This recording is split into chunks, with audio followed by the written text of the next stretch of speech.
Toast beer, maybe. Drink beer, I don't know. But,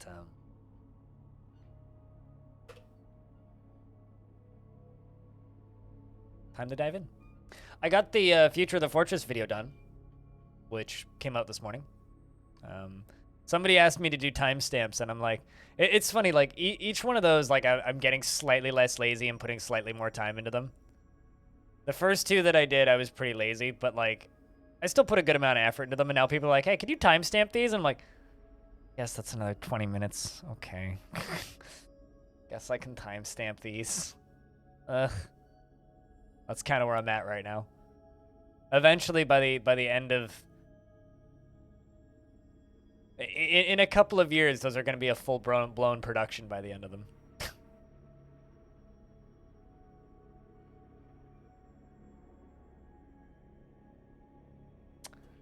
Is what it is.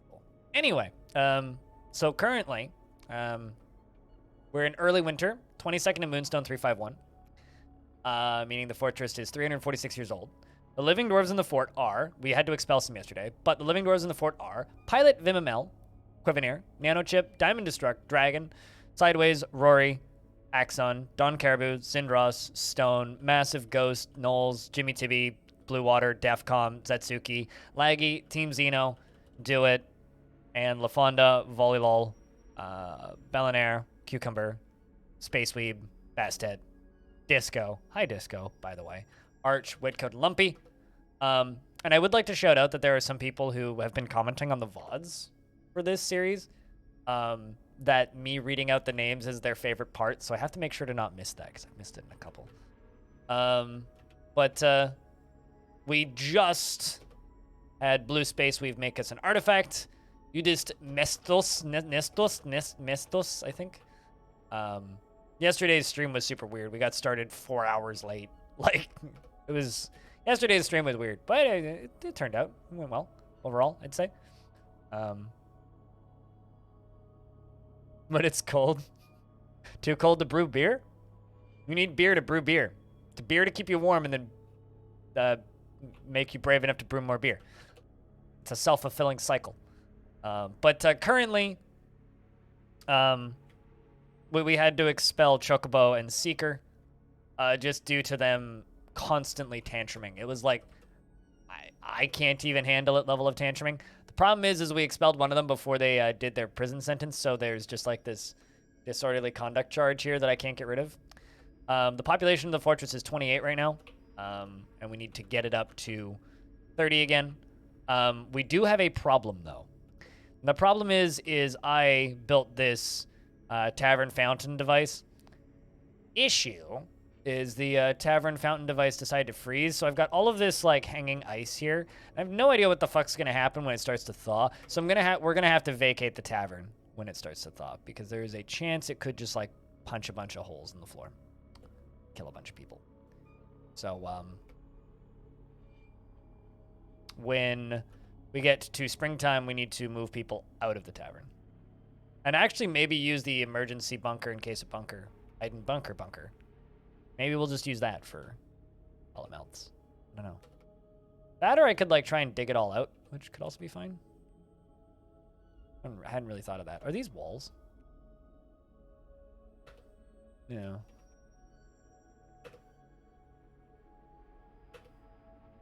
See, that's spooky.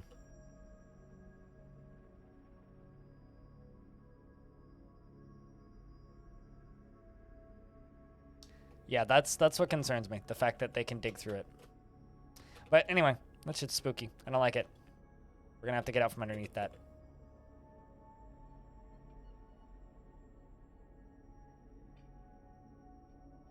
You had a 3-hour turf war with a queen wasp?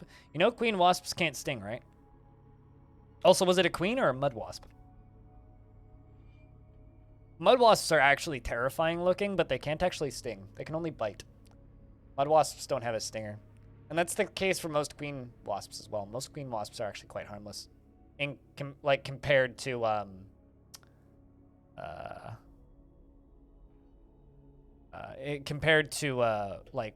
because yellow jackets, the wasp.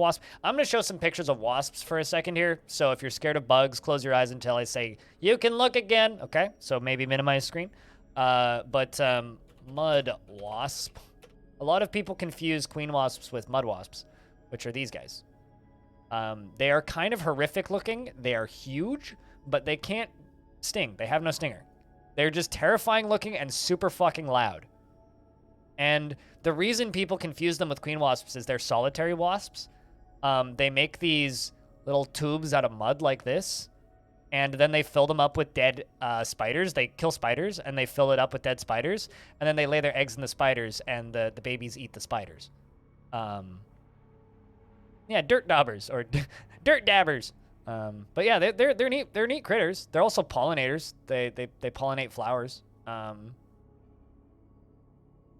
But you know, they're weird. They're weird critters. So I'm done showing the spooky bugs. You can look again. Don't you love it when your mom gives you a healthy serving of spiders for breakfast? My depletion. But hello, Justin.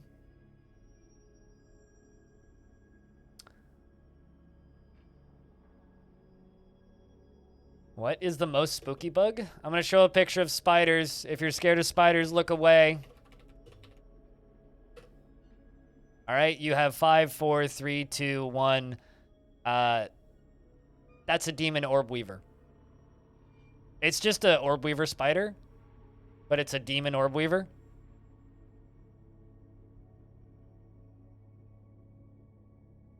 They're so cool looking. They're like a black metal album in the format of a spider. Like, look at these fuckers. Like, that's awesome. It's got like a skelly mask for Halloween. I mean, come on. Come on. Come on, dude. They're so good.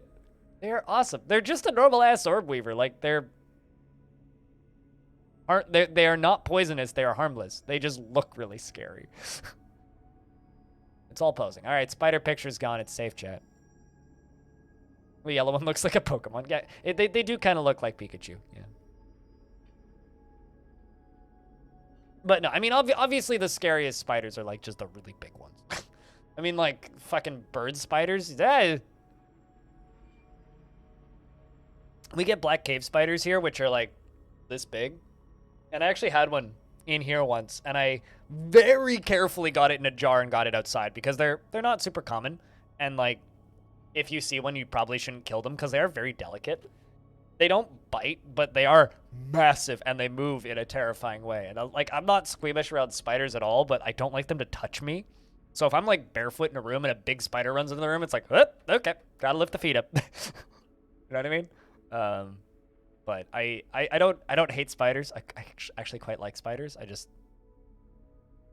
you kind of got to be a little careful around them, you know.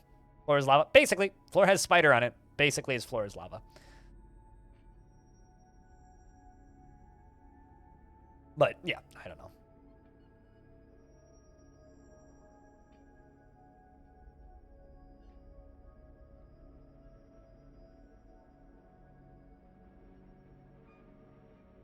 Now you want one? I've never been afraid of snakes. I'm afraid of like vipers and cobras, but I'm not afraid of snakes.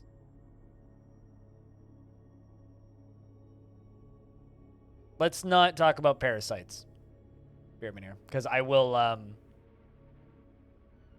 time you out. Any kind of like parasitic worms, I don't want to. I just don't want to talk about that. That will make me throw up, and I don't get paid enough to puke on stream. I mean, like obviously, when someone says, "What is the creepiest insect?" It's parasites, of course. It's like tapeworms, but like, I'm trying to keep the stream fun, you know, and that's not fun.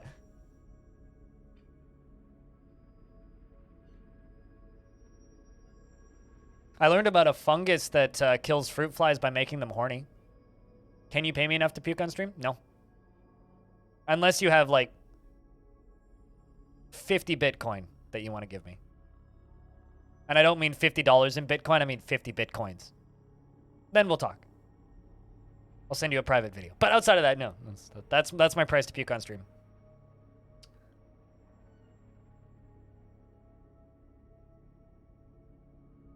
I'll hurt you, Axon.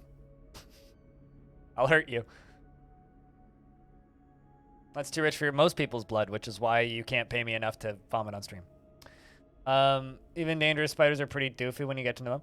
Spiders are funny creatures because they are... Okay, my favorite fact about spiders is that they are hydraulic. Like, my favorite, like, random bullshit fact to just throw out about spiders is that they're hydraulic. They are powered by hydraulic pumps in their legs. They are also excessively delicate. Like, you could have a very, like, poisonous spider. 2.4 million US. Yeah, then I can retire. I can be the streamer that puked on stream and then retired. I like how you had to look up the dollar count. I was estimating it was around 2 to 3 million. Anyway. But even poisonous spiders are very delicate. They're very brittle. Because if you damage their legs, then they lose their hydraulic function. So if they lose a leg, they lose a lot of the hydraulic liquid that powers their legs. And they can't move as fast. Spiders are funky. Like, if they lose hydraulic pressure, they can't move as quickly. So if they're cold, they can't move as quickly because the liquid doesn't move as fast. Spiders are sad. They're literally glass cannons, yeah. So spiders are living mechs? Absolutely! Spiders are just mech warrior IRL. They're great. That's also why they slow down in Dwarf Fortress when the ichor starts leaking out.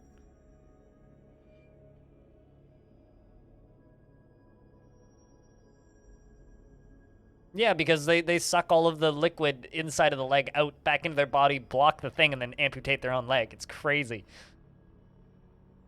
It's crazy.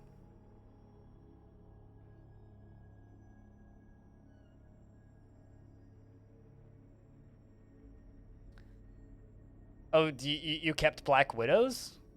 Paranoid? That is kind of crazy. You had a mommy spider hatch a bunch of eggs on your desk. Sadly, all the babies have died. Aww. I mean, you don't want them inside. They should be outside.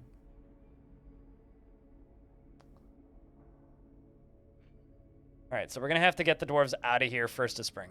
Because I don't know how catastrophic these cave-ins are going to be. And I'm just going to have to remember to shut off the pumps every fall, basically.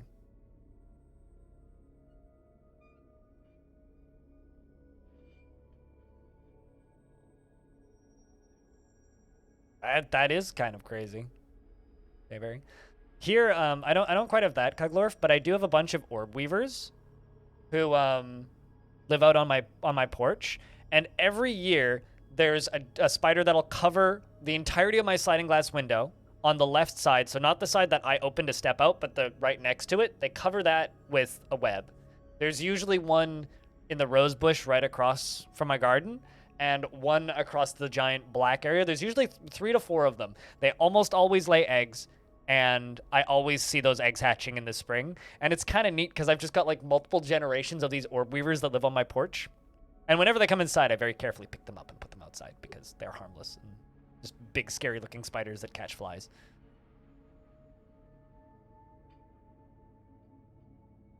Also, while your CDADA is fighting for his life against a dog horse-sized versions of it in your current run.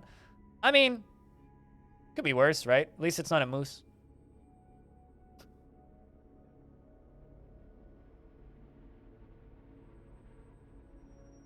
You know, I know that a lot of people are phobic of spiders, including some of like my teammates and whatnot, but it's like, spiders, fine. Wasps, fuck off. I hate wasps. Hate wasps. Spider, fine. Like, the vast majority of spiders are fine. Like, they look creepy, and I acknowledge that, but like, if there's a spider in the room with me, I'm fine. If there's a wasp in the room with me, I'm hiding under my desk. That's the difference. You know, it's like, if there's a wasp in the room with me, I need to leave. If there's a spider in the room with me, we're fine. We're fine. We're fine. We're fine. Wasps made Charles Darwin doubt God? That's a hell of a thing to say. Like, I'm sure you're correct, but...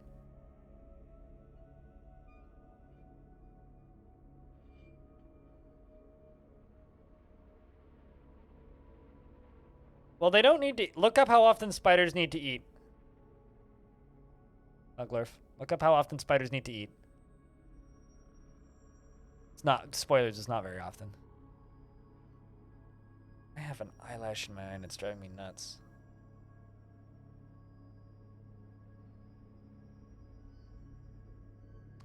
Like a story I read about a dude whose pet tortoise escaped from his house. And then they didn't find it for over 15 years. And then when the guy who owned the tortoise passed away, they were cleaning out his house and cleaning out his garage, and the tortoise was under a box in the garage, still alive and happy. Had just been, like, biting random insects and things that walked past for 15 years. Living under a box in the guy's garage. Because the box fell on it. It kind of is amazing. It's also really sad that this tortoise lived there for 15 years. Although it's a tortoise, so does the tortoise really care? Does the tortoise really care? I don't think so. Tortoise is just chilling. Tortoise has another 100 years left. Tortoise just chilling. But it, like, was his grandfather's tortoise. Like, it had been in the family for, like, a very long time, allegedly. It was like the guy's disconnected garage / workshop thing. He was just under a box in it.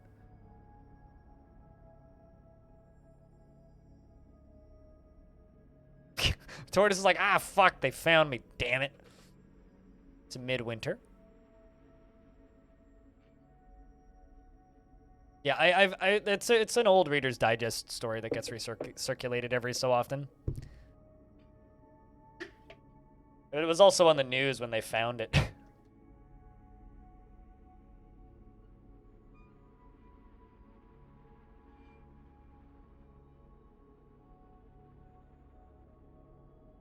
As I pour more coffee.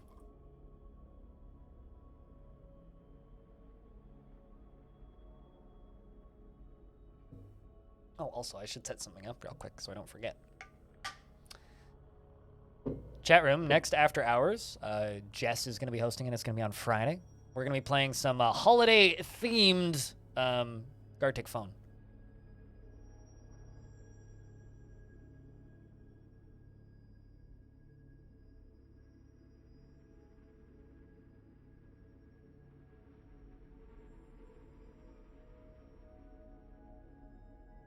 Set this up.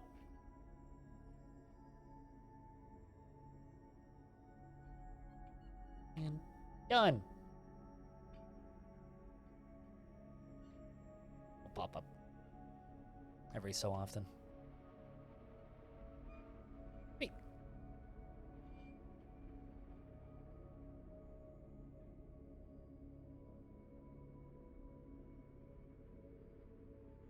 I mean, I could see that, but it's like, I'm reading what you're talking about with Charles Darwin and everything, but like, if that's what makes you doubt God, number one, you must have really weak faith in your God.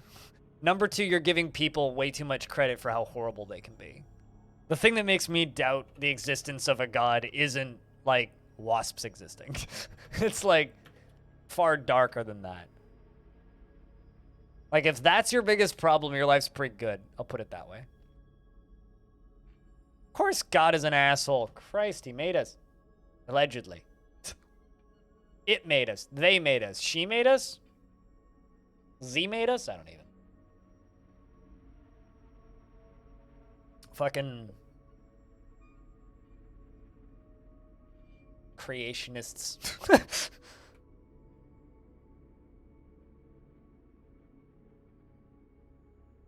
I want abstract thinking, eh? Aren't you? Okay, let's if you want abstract thinking, I will move you over to scholar. Go think abstractly. Arch.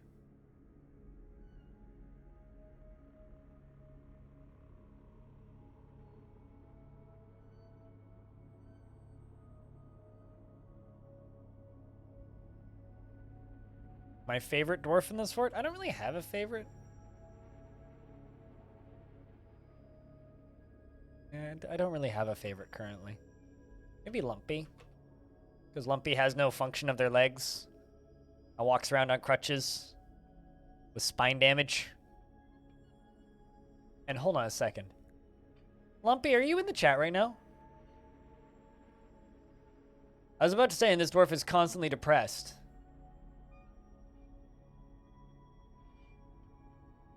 This dwarf's not depressed. This dwarf was purple depressed. Like, utterly harrowed by the nightmare that is their tragic life. And now they don't care. Wow. The daughter of Blue Water and Tiny Goliath. 60 nice years old. Wow. Isn't that a bug? I thought they're not supposed to come back from utterly harrowed by the nightmare that is their tragic life. Like, if they go that far, they're not supposed to come back, right? Yeah, like this.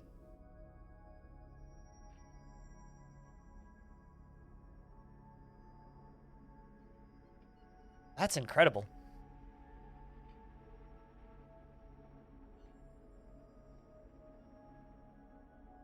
Still midwinter. Still midwinter.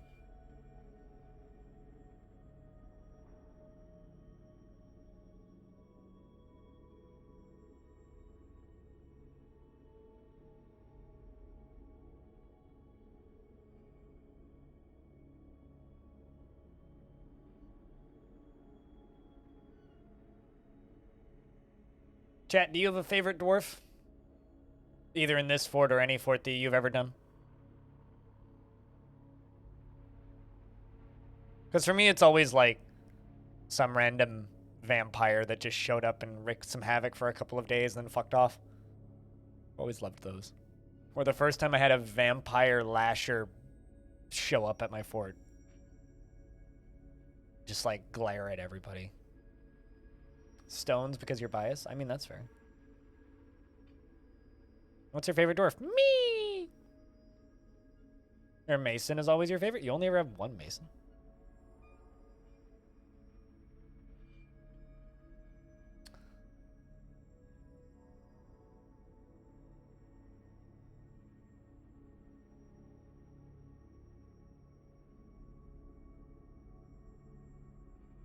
Oh, also, something I've been thinking about way too much in the last...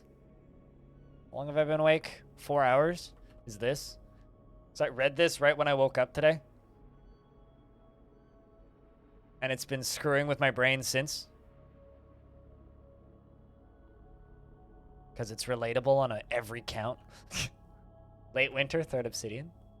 We have like 4 dwarves that could die of old age too. Most of the old dwarves in this fort could all die of old age.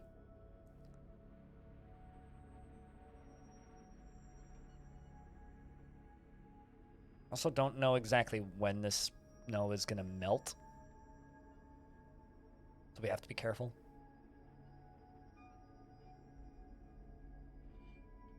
Rag the one-armed dwarf from your own stuff? Yeah. I was very fond of that necromancer mayor I had in that volcano fort I did. Even though he died because his beard caught fire.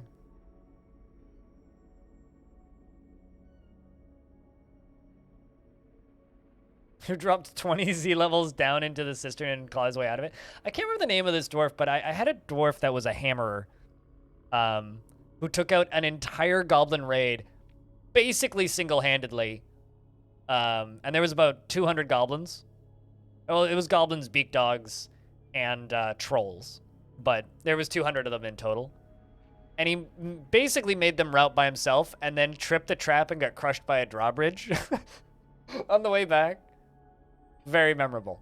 Literally just ran out there and just started, like, pummeling all of the, like, ran ahead of the squad by himself, just started pummeling everything, killed easily 100 goblins and beak dogs and things. There's, like, stuff flying everywhere, martial trance nonstop the whole time, and then got flattened by a drawbridge. This is very funny.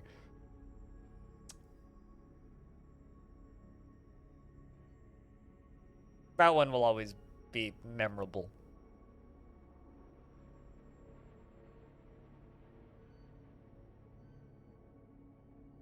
Jimmy Tibby's attending a meeting. Okay. Let's just remove them from the tavern because Jimmy Tibby's stuck. How dare you ask a question? No questions permitted here. This is an anti-question chat. I'll have you know, look up all of your own information yourself with the googs. Damn it. No, what does dismayed mean? It's like really distressed in an event that happened. So it's like if somebody is if a dwarf is dismayed, it's because like they witnessed a friend or a lover pass away. It's like you're dismayed at the loss of a loved one, or dismayed at the death of somebody, or dismayed at being unable to have a meal that they really like for a very long time. Those kinds of things. By a raid report? What do you mean? Did they drink the... Did you get to read about them drinking blood from somebody or something? What do you mean spoiled by a raid report? Which seems to be fine mentally? Yeah, it just means they've just witnessed something traumatic, most likely. Or sad. Or they really, really want something. So they're dismayed at the loss of the thing. They may also be, like, dismayed because the artifact sock they made 2 years ago got stolen by IKEA. It could be a lot of things.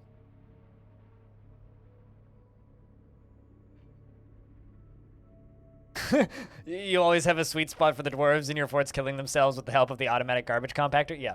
Dwarves dying in hilarious ways will never get old.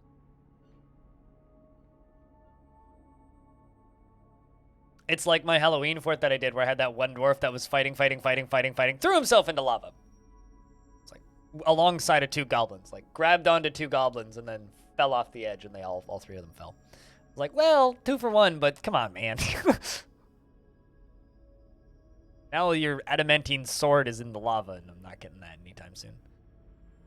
What instrument are you playing, dwarf? Playing a lular. The fuchsia velvet.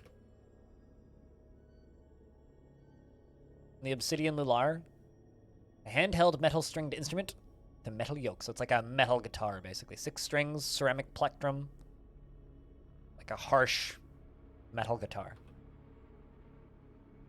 That's great. I love it. Although here's the thing. I don't consider that spoiled because like I can just look at a dwarf's description and be like, you're probably a vampire, and I'm generally right.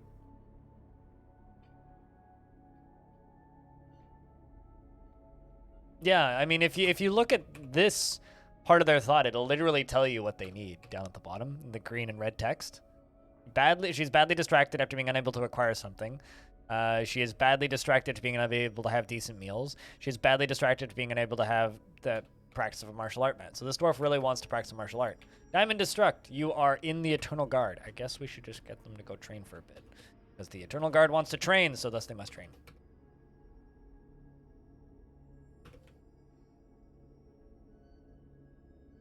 So they're all going to run down to the bottom and go train, including the newest recruit, Stone.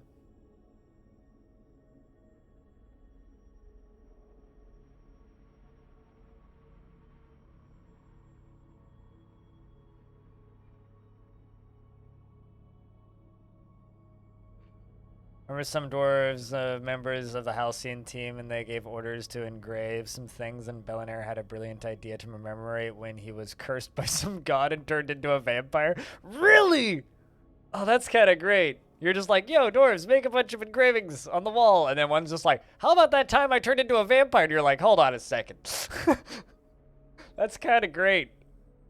That is kind of great. Did you ever tell Bellinaire about that? Because that is actually kind of awesome.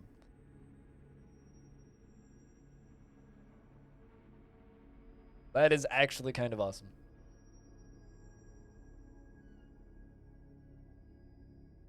You send him a screenshot? Good. Glad to hear it. Oh, shit. Alright, so the water is freezing. Or thawing? I should maybe tell them to leave. Alright, well, part of the water got sprayed everywhere. Let's vamoose the tavern. How the fuck do I get them out of here? Let's just put them in the bunker.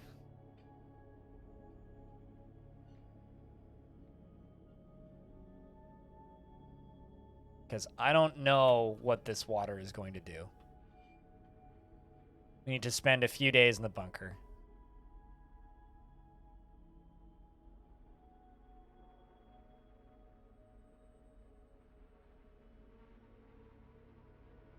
Or rather, we just need to not be in this tavern. Because I don't know what this is going to do when everything melts.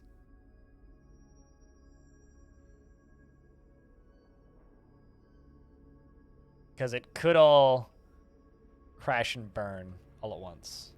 Could also be mild and all melt at the same time and be fine. We really don't know.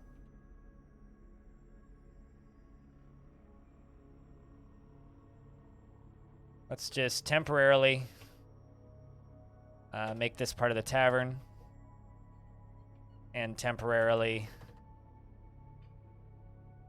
make this into a dormitory. So at the very least, they can socialize now.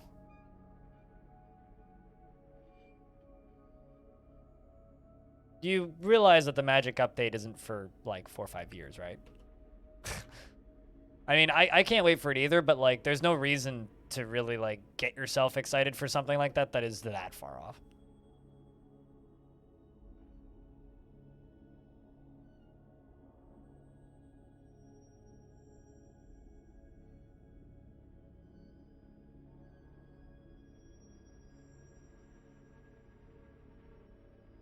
You know, it's funny because like if you listen to the most recent interview I did with Tarn, I asked him a question which I thought was very interesting, which is, are we still in the long wait?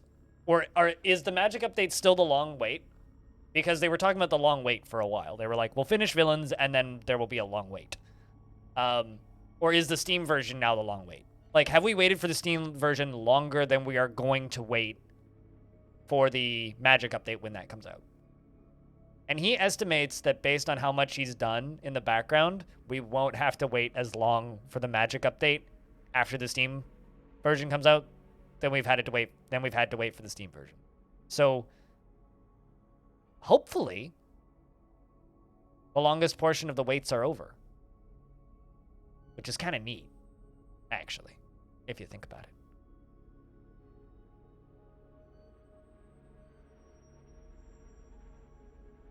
Cool, I do have plenty of food down here. That's good.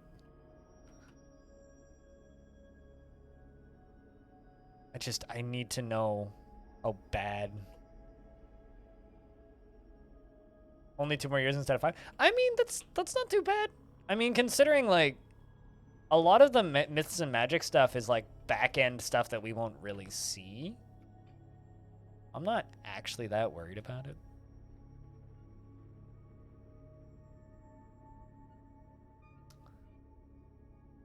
You know what? Let's just turn off the bunker. Let's just let them go anywhere.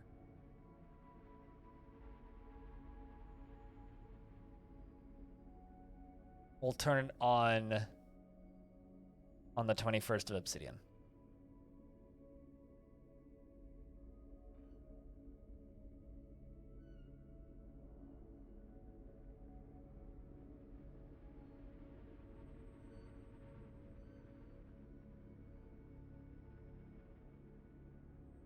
They're also all thirsty. We didn't have enough drinks down there.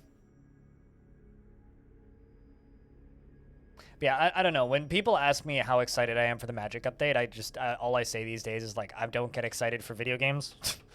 Because like, getting excited for video games does one thing, and that's it disappoints you when video games don't live up to your inevitably too high expectations.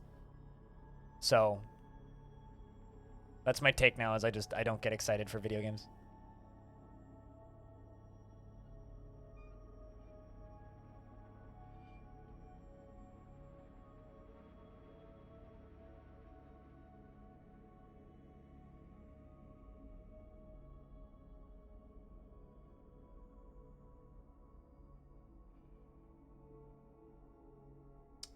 It has started raining. We're into late winter.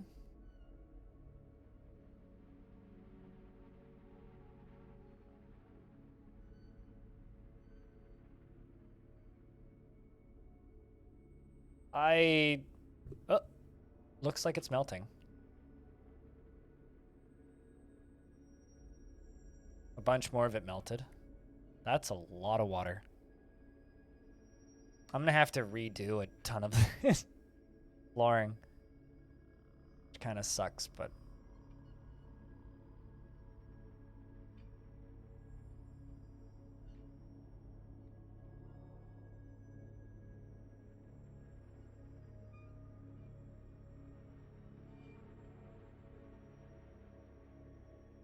So much mud.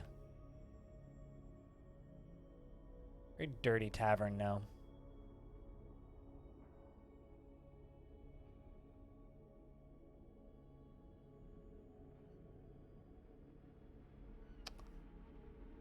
Still late winter.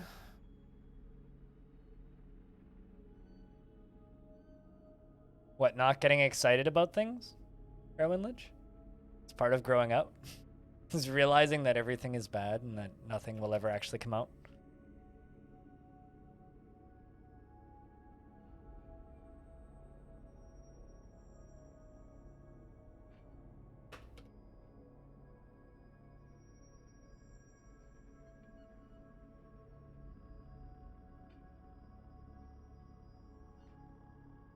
I'm very perplexed as to why...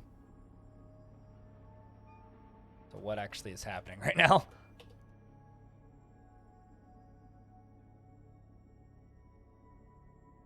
I need to force you to move, don't I? Yes, I do.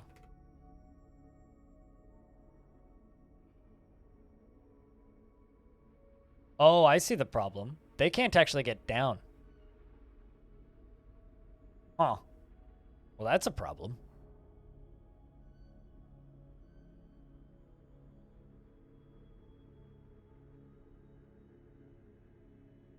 Let's cut that piece of ice out so that they can get down.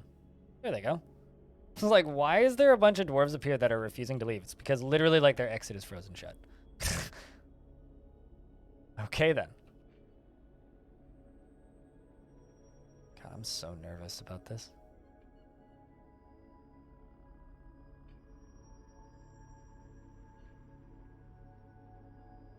Springs arrived. Please don't collapse.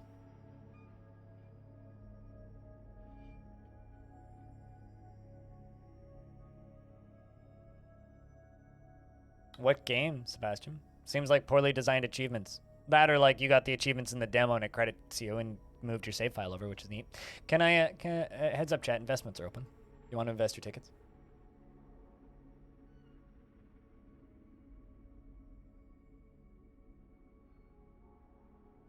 I'm so nervous about this water. Anyway, spring's arrived, so we're gonna have some friends here in a second who want to bring us stuff. Also, chat, for those of you who don't know, I am streaming 24 days in a row because of December. So I'm streaming all the way up to the 24th of December, and then we're going to take the 25th, 6th, 7th, and 8th off. Maybe the 29th as well. Haven't fully decided yet, but... Defcom has been found dead. Died of old age. Defcom is one. It was 160 something. Looks like one death. Rest in peace, Defcom. Plus the annual tribute from the humans have arrived.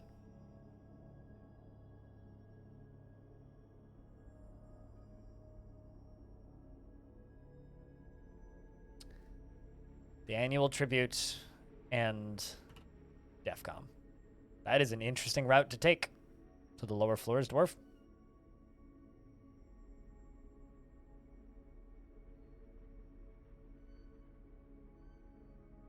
Oh, I mean, that makes sense. Yeah, people like that game. That game's supposedly good. Defcom was a lifelong military dwarf. So, rest in peace, Defcom. Rest in peace, Defcom.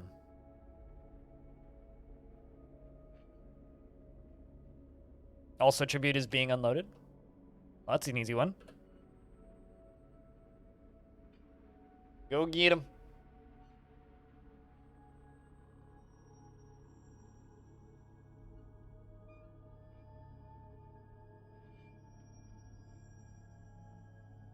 Will the council give a normal then tribute next year?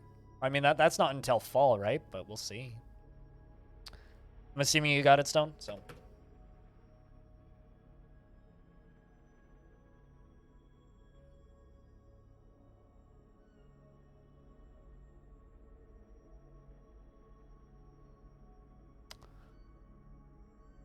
as I stare at this because I'm kind of worried.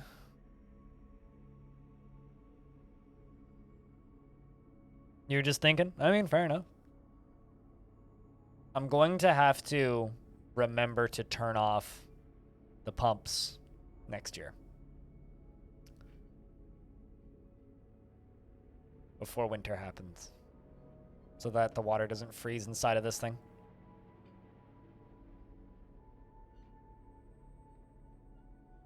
It must be cold in this tavern. Oh no. Oh, phew. The game just the game just thawed all the water out. And there it goes. There it goes. Let's shut this thing off so it can all drain out. Because that's gonna be a lot of water. The game actually like lagged when the water thawed. A little bit of flooding. We're gonna have to rebuild half this tavern, chat. It's going to be full of mud.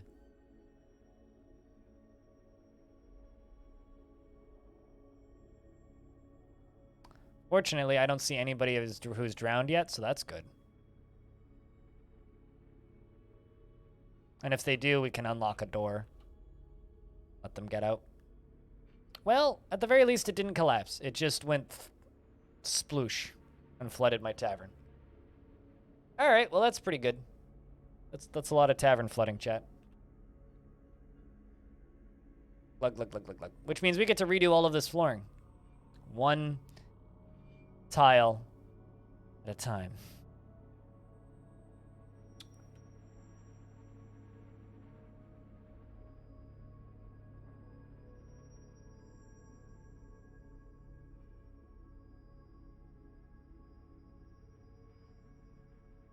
One tile at a time. It should drain pretty quick, though.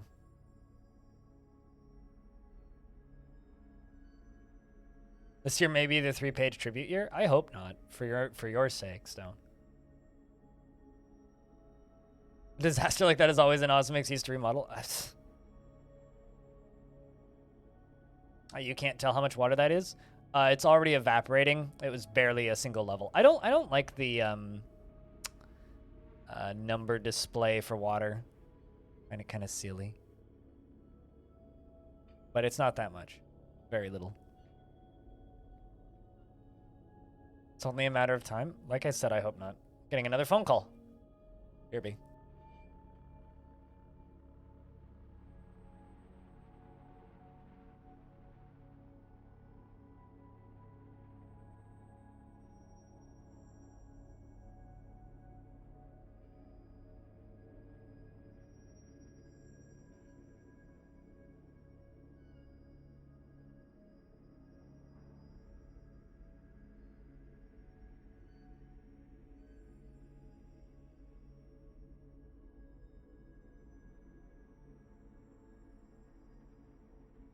I'm going to do my best to recite this call. It was a scam caller, but I'm going to do my best to recite it. After I block and report the number. All right. Hello. This is an automated call from Canada Post and Canada Border Agency. We are calling to inform you that a package under your name sent to your address contains illegal material shipped via Canada Post. An arrest warrant has already been issued against your name. If you would like to avoid this arrest warrant, please press 1, and we can discuss options. An arrest warrant has already been issued. I was like, all right. I mean, I'm pretty sure if that an arrest warrant had been issued, they'd be here right now. Not to, like, you know, call your bluff or anything, guys, but, like, seriously. Send Bitcoin, avoid arrest. Yeah, that's how that works. Yeah. Government of Canada will never ask you to send them Bitcoin. They will ask you to pay your taxes, though. Ugh. This is true, Stone. We do, in fact, have a long death.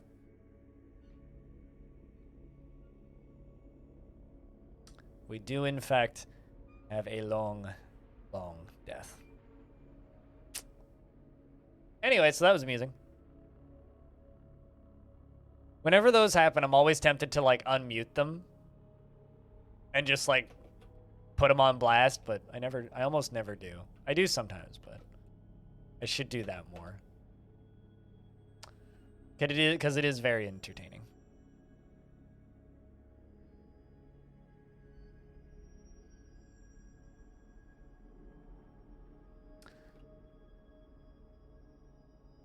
Alright, well that's almost done draining already. That'll be quick.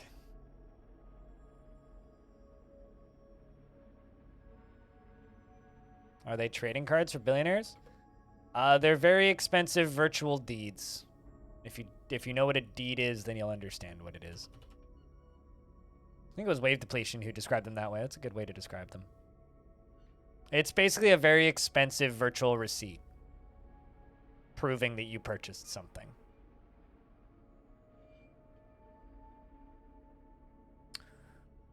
An elven caravan has arrived.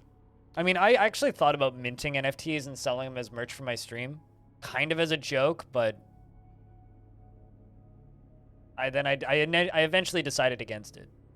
I was going to sell like 30 of them, and it would be an NFT that's a picture of a t-shirt, or a picture of me holding a t-shirt, and you get the t-shirt as part of the NFT, and the NFT is, a t-shirt just says, I bought an NFT and all I got was a stupid t-shirt.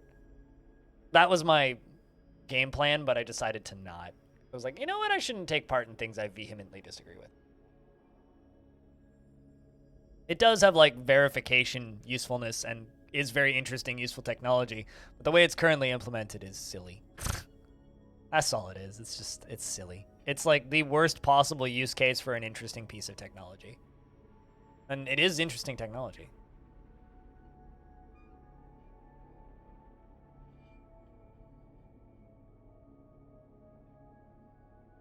Yep, pretty much so. Wave Depletion, pretty much so.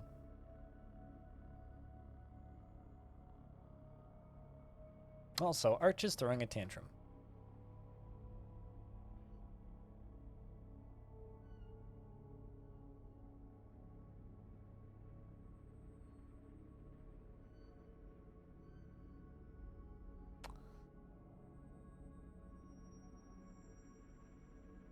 Ed and Ed? Yes, Ed and Ed.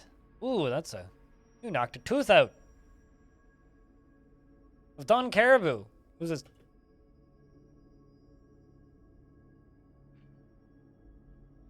I'm sorry, what was that?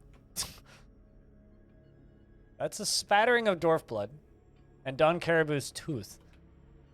But Don Caribou isn't there anymore. Don Caribou's over here. So, hold on a second. Where did all that blood come from? Was it on the tooth and he threw it, and because it's raining, it just spread everywhere? Because that looks like a life-ending injury, but the fight's already over.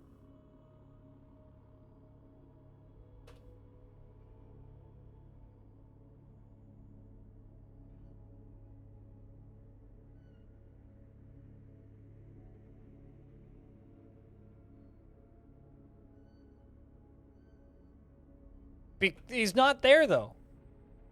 Where are these teeth? Is he just, like, hurling the teeth covered in blood everywhere? Because I think that's what he's doing. There's no fight happening anymore. I mean, Don Caribou is, like, in the process of going to the hospital. His front teeth are gone. And her head is turned open and her eyelid is cut. She's heading to the hospital. She's walking to the hospital. Like, she's fine. Walking to the hospital. And Arch is now cleaning up the blood. Well, I mean, at least he's helping. Literally, like, punched her front teeth out and then held them and then just, like, threw them as a miscellaneous object, I guess. The hell, man. Well, I mean, that's like 5 of her front teeth, I guess. That was a lot of blood on those teeth, man. A whole lot of blood. All right, so that was Arch who committed all those crimes. So okay, so that's Arch, Arch, and Arch. Okay. Yeah, man. Dwarf's got a lot of blood on her teeth. Beating and 29 days in prison. Well, here comes a beating. Bonk. Oh, no. Bonk. There you go. That's the beating. And now you're getting dragged to prison. That was a lot of blood. I thought that a dwarf was getting their head ripped apart when, like, suddenly there was just blood shooting across the screen. These backwater communities have weird rituals like the annual teeth throwing contest. Yeah! Annual blood-coated teeth throwing contest, actually.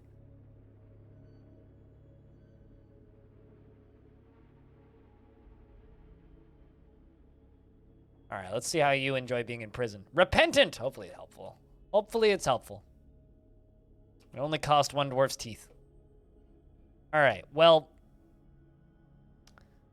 all of this stuff is finished getting covered in mud now.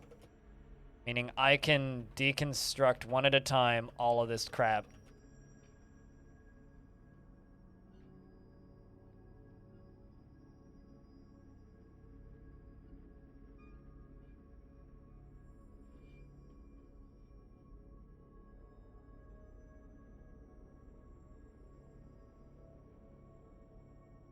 And then reconstruct all of it.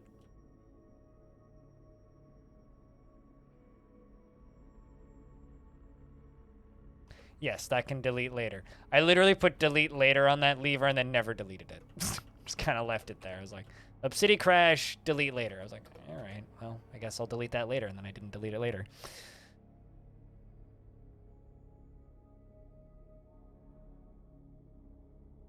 Let's see how Arch is doing in prison. Really likes being in prison. I was confined. I repent. I repent. Please keep repenting and finish repenting. Still covered in blood. Spitalier. Do you have some knives? Yeah, this is a video game. It's definitely a video game, allegedly.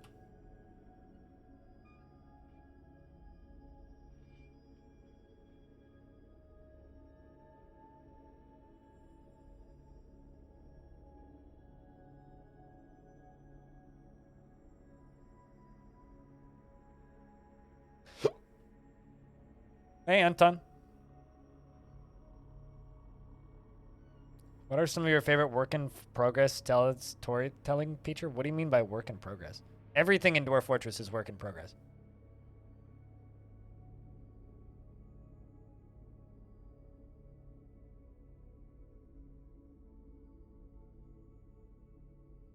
But I don't know, because everything in Dwarf Fortress technically is a work in progress. And that's always been the way Dwarf Fortress is, and always will be the way Dwarf Fortress is. It's like when people are like, is the UI ever going to get fixed? It's like, well, everything in Dwarf Fortress is a work in progress. So, what are my favorite unfinished storytelling features in Dwarf Fortress? Everything in Dwarf Fortress. But I don't know, that's too wide of a question.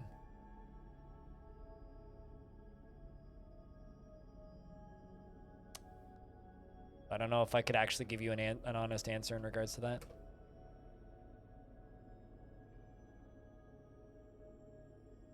Oh, I know, but I don't like answering that question because it is too open, right?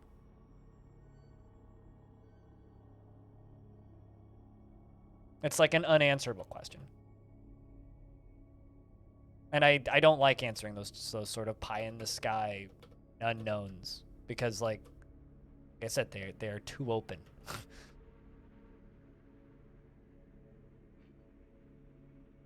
It's not a fair question to ask, so I'm not going to answer it because I don't have an answer.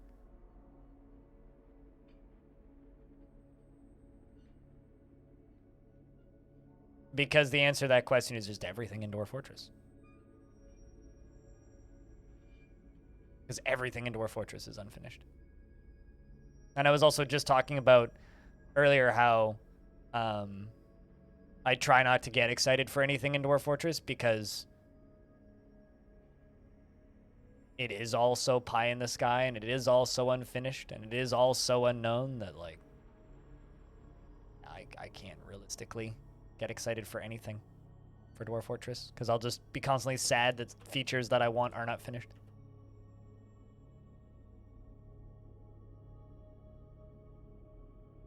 The UI. Because that's the only things that you know and can tell are in the pipeline.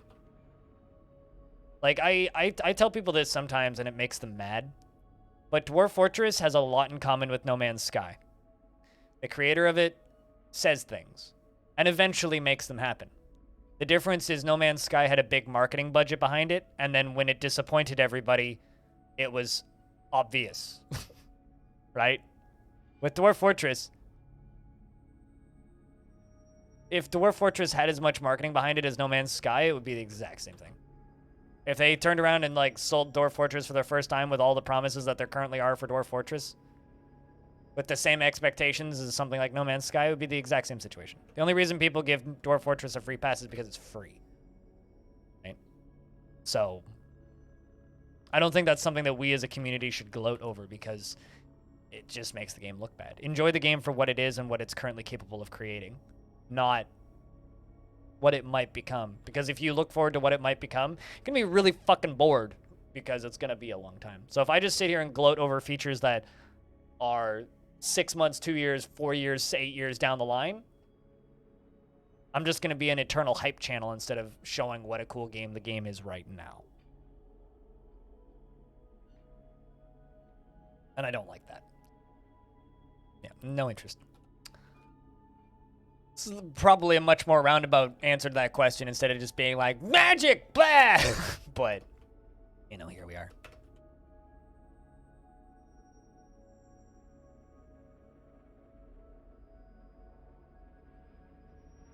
So if you agree, why did you ask the question?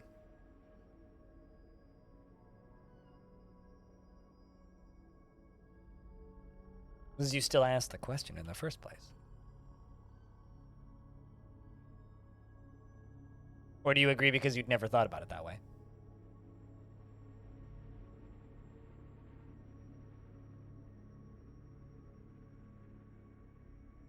It's going to be a long cleanup.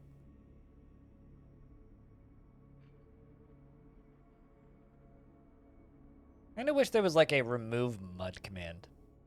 So you could just tell them to remove all of the mud in this area.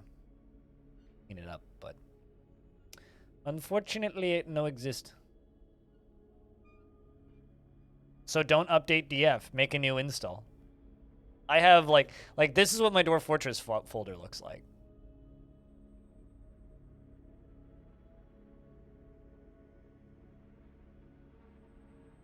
It looks like this. Different versions, each one with their own data, installs, save files, all of them separate. Don't update. Just make a new one.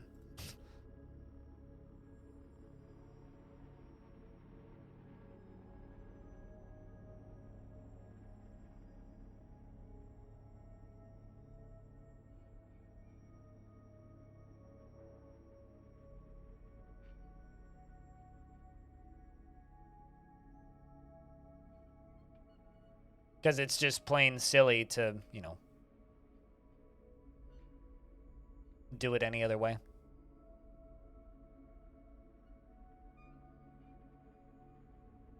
Mm-hmm. Well, they're all in a folder called Dwarf Fortress, but... Absolutely, but... if you know anything about how Dwarf Fortress develops, the big impacts are still few and far between. Right? Most of the biggest changes to Dwarf Fortress are back-end things that don't actually change the gameplay that much, but change the setting of the gameplay, right? So if I, as somebody who, whether I like it or not, influences people, if I just sit here and go, that update, if that update comes out and it's not as gameplay impactful as it could be, people will be upset. And I don't want to have anything to do with that. If you want to get excited about something, you're more than welcome to. But I have no interest in assisting people getting excited about something that could disappoint them. You know, there's a lot of people who do what I do for a living, and they spend a lot of time hyping up new games because it's a really good way to make money. And you're asking me to hype up a game. Just play the game. Don't wait for updates. Just play the fucking game. Don't wait for the Steam version. Just try the game. It's not going to be orgasmically different after Villains Part 2. It's also probably not going to be that gameplay different after Myths and Magic. Just like it wasn't that gameplay different after the last major update. You know, it's not going to change much. It's still going to be Dwarf Fort. Still going to be fun. Still not going to be perfect, because Dwarf Fort's never been perfect.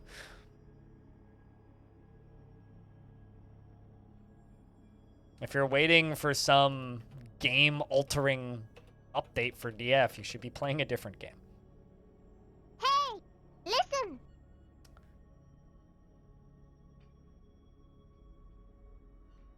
I'm listening. Chat, are you listening? Orange has something to say, as he told us to listen. You know what you should do, Orange? You should come into the chat with, like, did you know that if you press escape, this happens? Tooltips that Navi shouts out. And then throw them into text-to-speech. That's what you should do.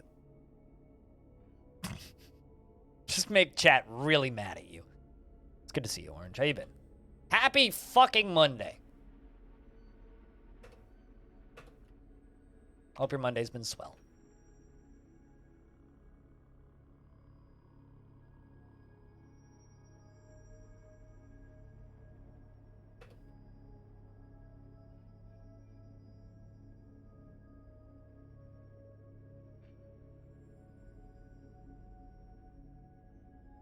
I'm fixing a water spill that happened. Same. Nax. Same.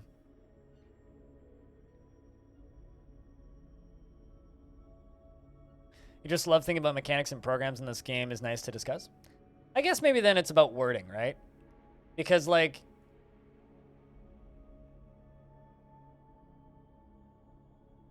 But when you ask something, it's like, what are some of your favorite work-in-progress storytelling features? I have no idea. Because I don't know how much a small feature is going to impact the game. What is your favorite storytelling feature in Dwarf Fortress is a completely different and also answerable question, right? Like, what are some of my favorite storytelling mechanics? My favorite recent mechanic that was added that impacts storytelling is the ability for dwarves to be adulterers. God, that mechanic is hilarious. Like, it is fantastic. It's such a small change, but it, like, immediately just, like, impacts some stories so heavily, and it is phenomenal. Like, just allowing dwarves to cheat on their significant others in Legends is the greatest thing ever. It is so funny. And that goes for, like, all, like, walks of life. Humans, elves, dwarves. It's like, that is a feature that is in the game right now that was added that dwarves can now cheat is so fucking funny. When you, like, it enabled the ability from one of my most memorable legend stories of all time. The human necromancer queen of a human civilization who would get married 8 to 12 times a year and plot to assassinate her husbands while getting married to the next husband. And then would raise them from the dead as zombies and add them to her hordes. Like, that kind of shit. That is a great feature, but that's a feature that's in the game right now. So I'm not, like, making shit up, which is what I would have to do to answer the other question. It is amazing. And it's just something that happened. It was probably a memory bug. Like, literally. I don't even know if that was intended to work that way, but it was hilarious, and it's a great story to tell. Oh, crap. I just realized I removed Ghost's office. Sorry, Ghost. There you go. And I need to make a rock cabinet. Just one.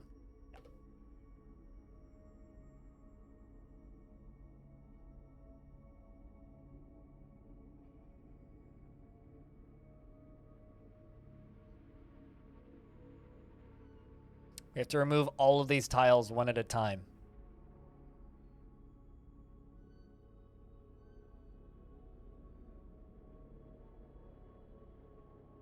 Yeah, they probably didn't worship hard enough, clearly. But, you know, like, that sort of stuff. That's the sort of stuff that I like talking about in DF, because, like, it's possible to discuss it. Whereas, like, unfinished things or features that are not in the game yet, yeah, that doesn't really benefit anybody. That just confuses people.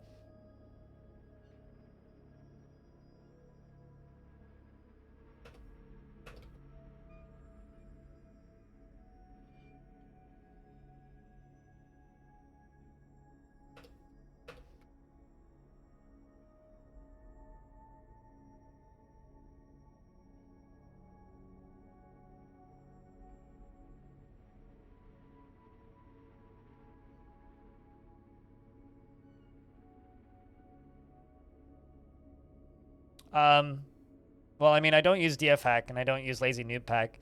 If you want this tile set, exclamation point tile set in the chat. And as far as the colors, they're pinned in the DF talk room on my Discord. So if you go to my Discord and you go to the pins up in the top in the DF room, you'll, well, you have to type in tile set instead of title set, but close enough. Yeah, there you go. But if you join my Discord, there's a link to the colors I use. Some of the colors are weird, like vomit is blue, for example. So it does confuse some people, but I don't know. I like the way my colors look. Get tired of staring at brown all the time.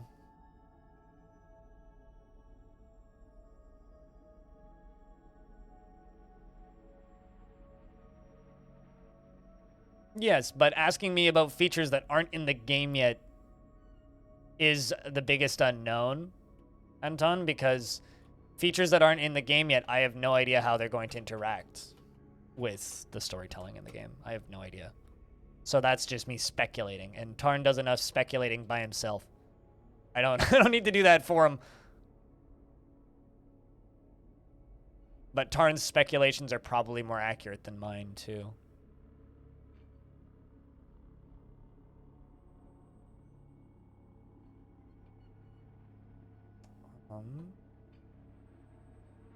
But yeah, no, like legit the only real difference between Dwarf Fortress and No Man's Sky is No Man's Sky had a big marketing company behind it. Dwarf Fortress's creator does the same kind of nannering and babbling about possible features that he could add. And hypothetically, he could add any of them. The actual question is, will he actually get the opportunity to?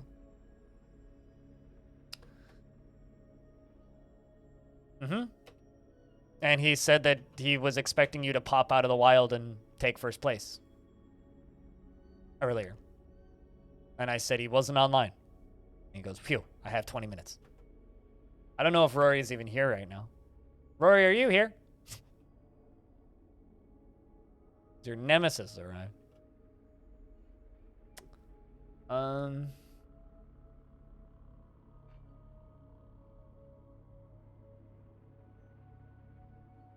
The last one wasn't a dumb question. It was just not a question that I could answer the way that the person who asked it wanted me to answer it. Doesn't make it a dumb question. In order to make boots, you have to make one boot per foot or a whole pair. So fun fact, if you make boots, and if you make like shoes in Dwarf Fort, it doesn't make one. It doesn't make two, it makes 3 pairs. Same with mugs, it makes 3. It doesn't make 1, it makes 3. Per order.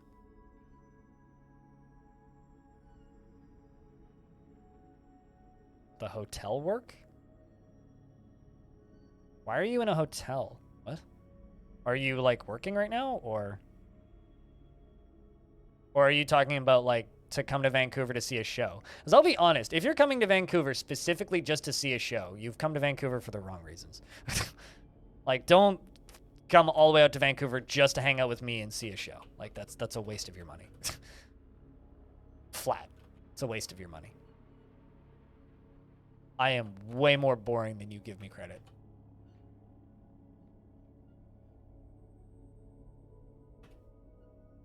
Lots of things in Dwarf Fortress are odd, Irminir. Just make 1 order of shoes for every dwarf and you'll be fine. That's what I do. Okay, that's just floor.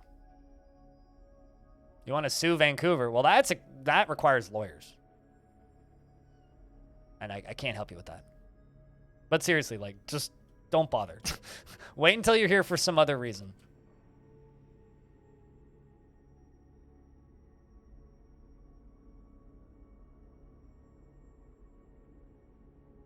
You want to feel like Hackermans? I have a website for you.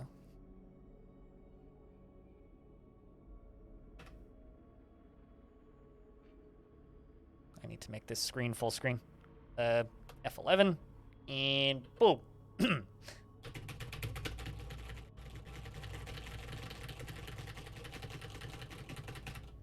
And for example, it's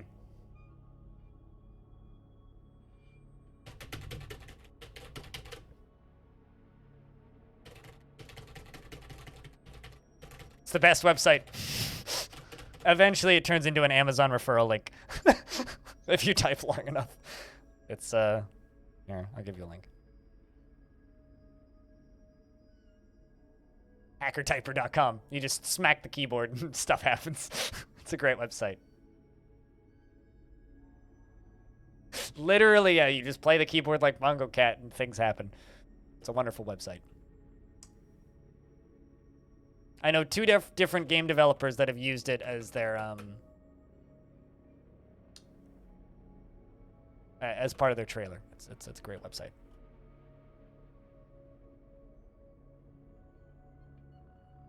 Some amazing what you assume. It's like not complicated in the slightest. It's just entertaining.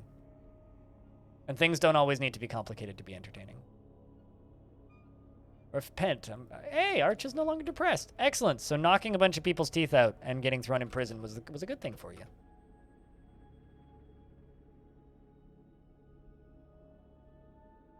But yeah, Orange, that's what I will say bluntly, is like, do not come to Vancouver in February, which is when I think that show is. Hold on, I need to double check that. Need to double check when that show is. But you don't want to be in Vancouver at that time of year. It's the worst time of year to see Vancouver.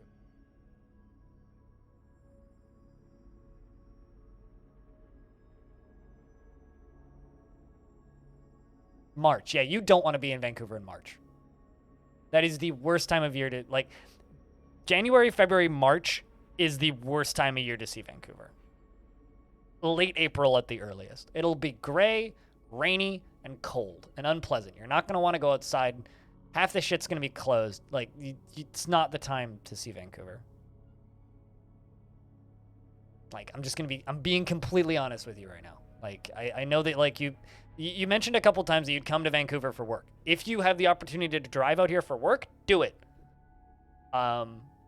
Whenever. Do not fly out here and stay in a hotel in March. Do not do that. Just don't do it.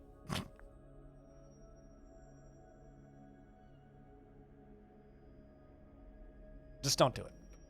That's my best advice for you. Do not do that. You will regret it.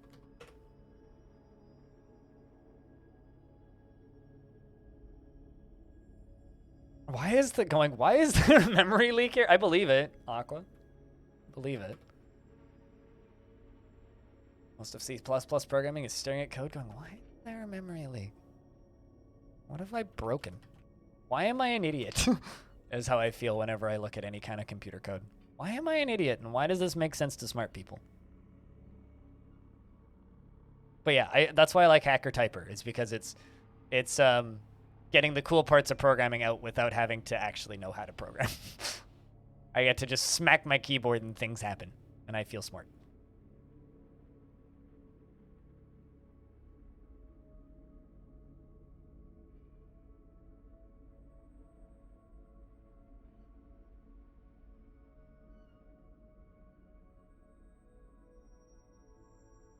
You feel like an idiot and you do it for a living? I mean, I act like an idiot for a living, so I guess we're all just in the same boat. We're just in different chairs.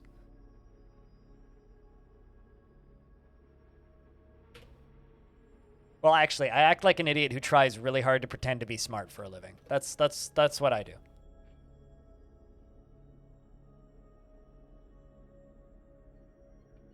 And sometimes I'm good at it.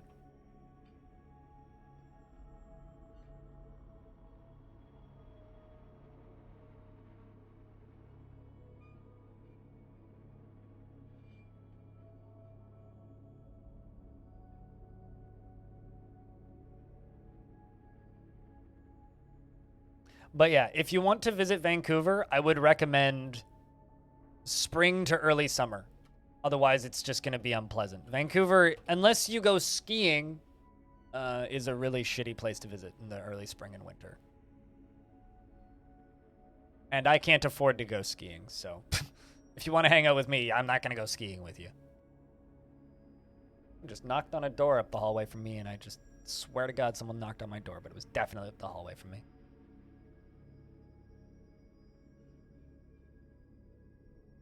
This just comes from somebody who lives here, though, so, you know, maybe don't take my word for it.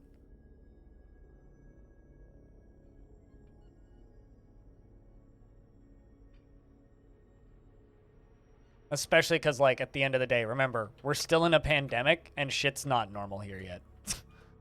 A lot of shit's still locked down in kind of the not fun way.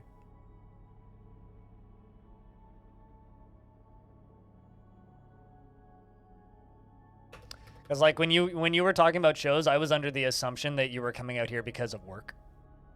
Orange. So I would save up a little more and come out here later in the year, sometime either late June or August, and then also go visit Vancouver Island. Hit both of those with one stone, because then you can do all of Vancouver, and then you can go over to Vancouver Island and spend a couple days over there as well.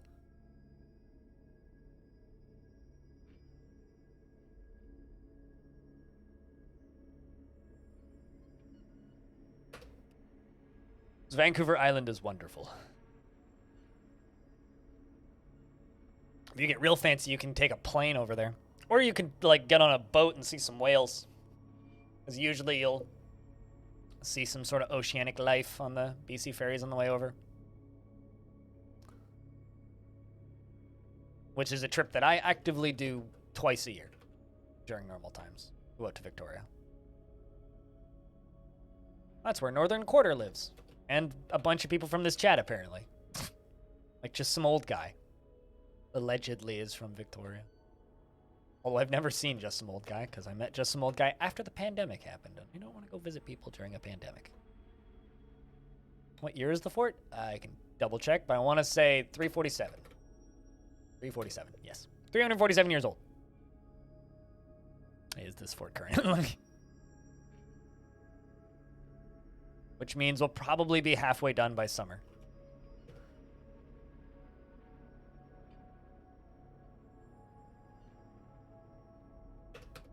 I'm kind of hoping I can force this, or I can make this fort work in the Steam version, so I can move it over to the Steam version whenever that comes out. But if I can't, I'll leave it in this version and keep playing it in this one.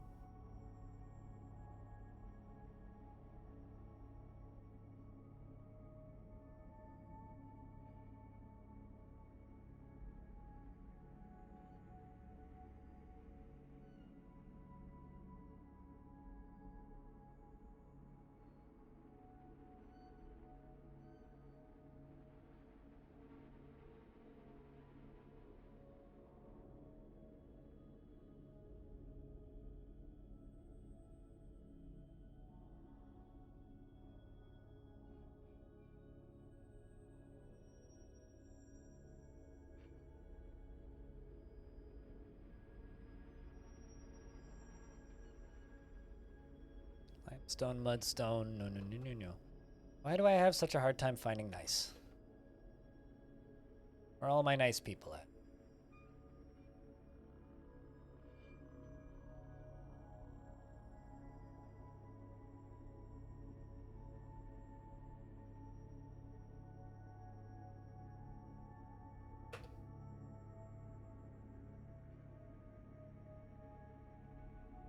Yes, Max.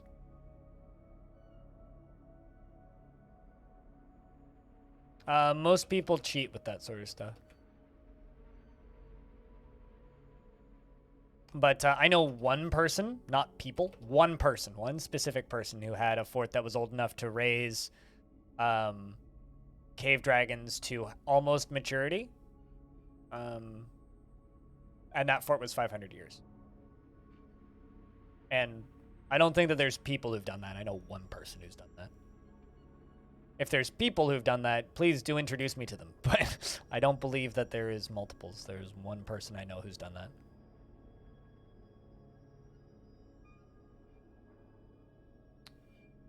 That was Arch Crystal.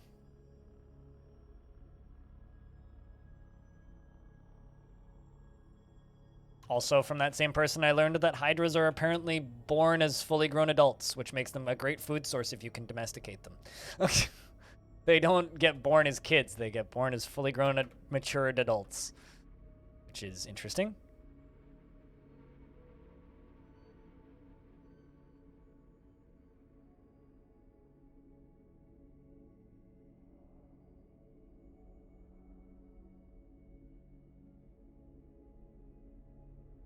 But yeah, Orange, that's why I was asking if you'd already bought tickets to that show and shit, because, like, I kind of was under the impression that that was the case, and it's like, I can look at that lineup and tell you that, like, that'll be an okay show, but they're not doing that show just at that one venue, and that one venue is not worth traveling for. If you happen to be here, it's a weird local curiosity, but the Rickshaw Theater is, like, I like it. It's a great venue, but it's not worth traveling for. So I would not worry yourself with traveling out here specifically to see the Rickshaw. It's a shoddy venue on a shoddy street that's very gross and not very well cleaned. But, like, if you are here, it is a local curiosity that I love. But it's the shithole that's close by that I love. Not a great place worth traveling to. I just do not want to overhype shit, because if you happen to be here, fuck yeah, go see a show at the Rickshaw. But don't travel to go see a show at the Rickshaw. It's still just the Rickshaw.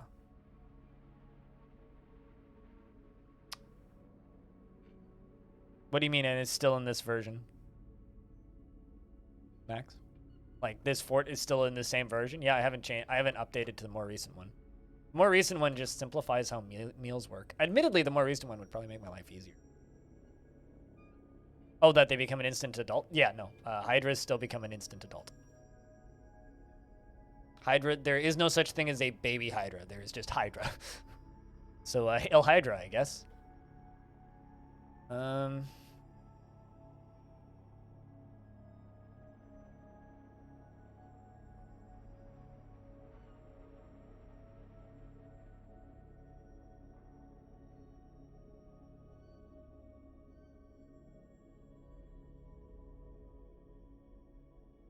There's no baby Hydra, there is only Hydra.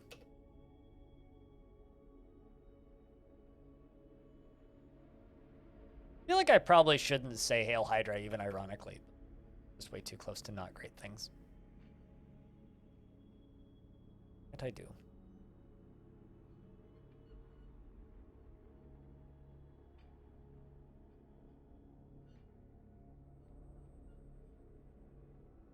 Let's deconstruct some more of this.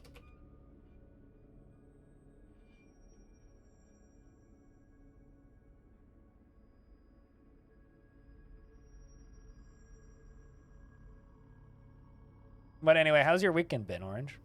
Are you able to drive again? Are they going to let you drive again?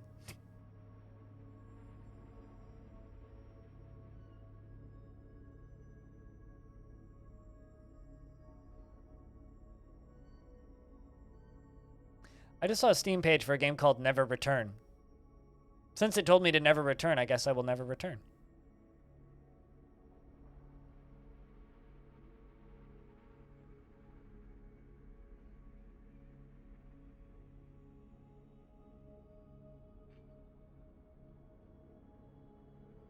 Keeping an eye, making sure nobody's deconstructing floor underneath another dwarf so that nobody falls.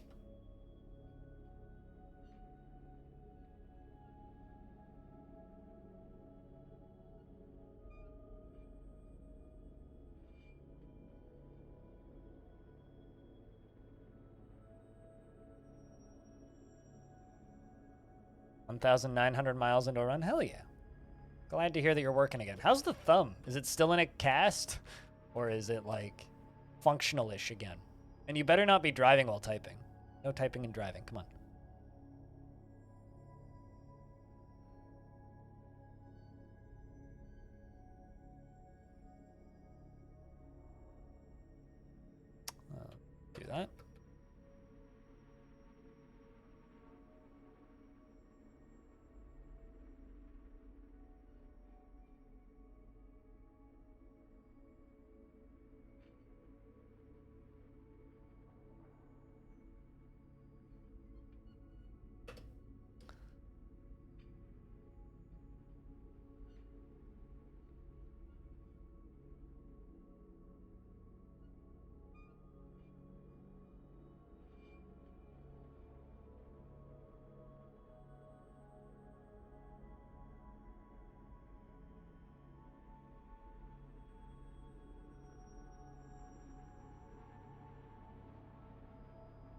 Just looking for nice. There we go. Thumb's a little numb. Is it comfortably numb though?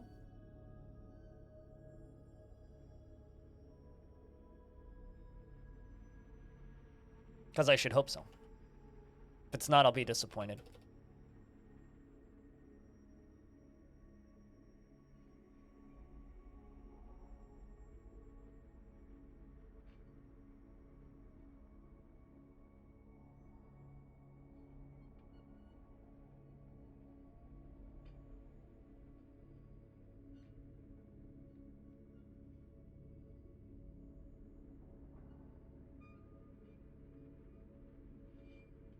Always find the boulders before I find the blocks, even though I know the blocks are actually very close to the top. The problem is I always scroll past the blocks.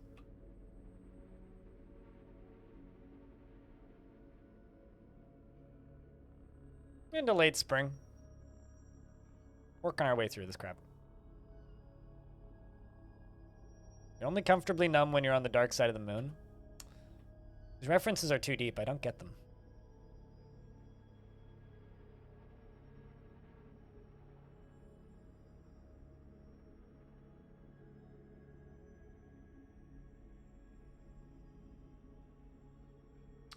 Maybe I should just put another brick in this wall then.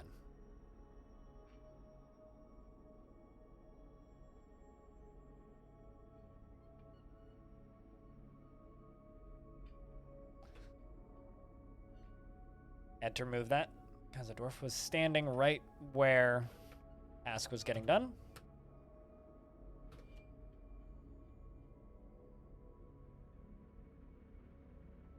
So what are we all doing this week, chat? Just a lot of work.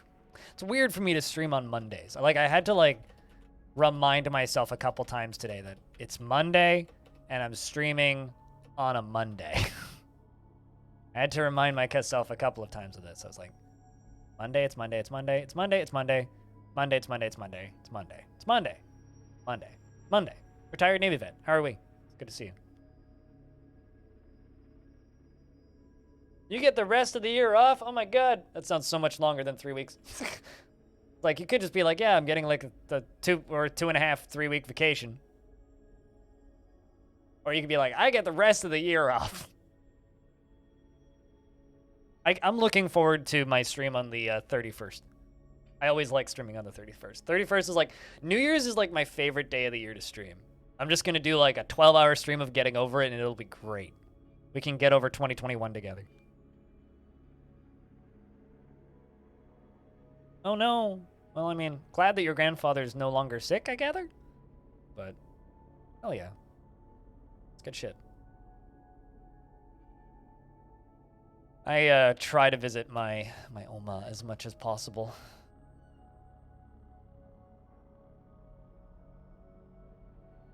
What if we fail? What, to get over it? We'll have to get over it next year.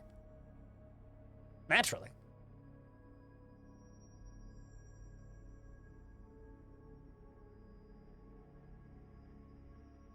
It's kind of funny. Last year, I was playing Getting Over It, and this person tuned in after not being tuned in for 8 hours, and they're like, you're in exactly the same spot. Like, yep, that's Getting Over It. I've literally made 0 progress in several years of playing that game. Never actually finished Getting Over It, if you're wondering. Always make it around 40% of the way through and then fall eventually.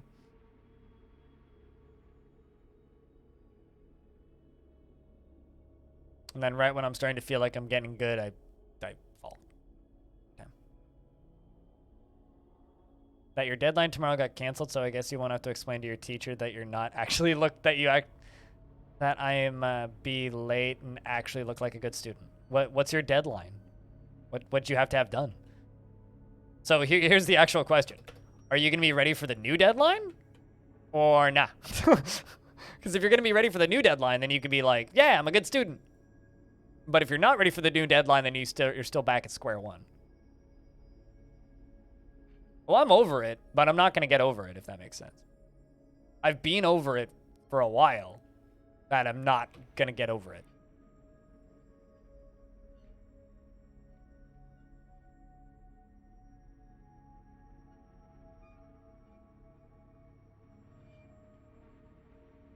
Anyway, Diamond, how are you? It's good to see you. And investments are open. Heads up, chat.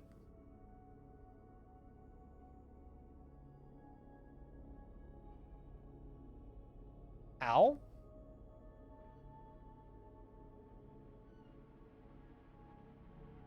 Oh, please.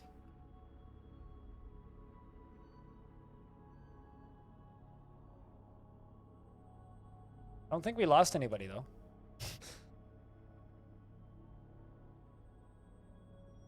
Dwarf got dusted. How did that even happen?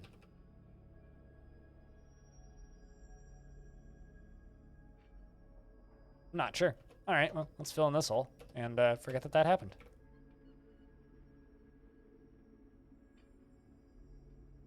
Someone must have, like, stood on it right when it got deconstructed.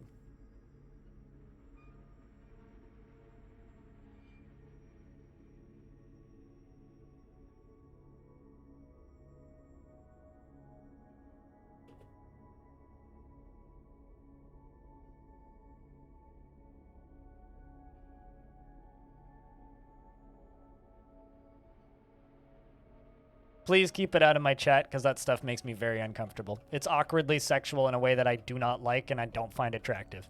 So keep that shit far away from me, please. But how are you doing, Deturo? I hope you're having fun in that rabbit hole, all things considered.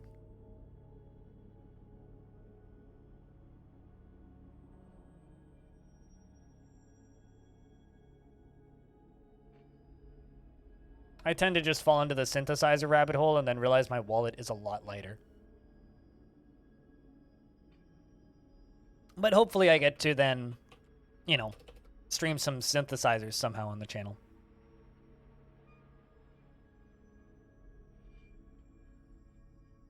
Someone reviewed the bus stop? Like, is there a bus stop aggregate review website or something that I'm not familiar with that I should look into? Because this seems like useful information to be aware of when looking for bus stops. This bus stop is smelly. 2 stars.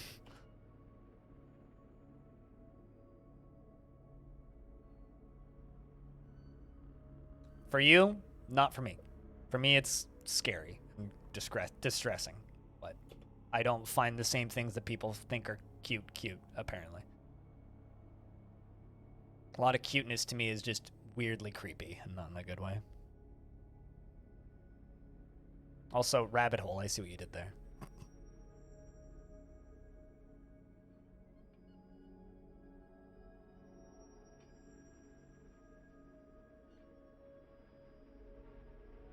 Ten out of 10, tinfoil hat, homeless guy was still present. Can confirm.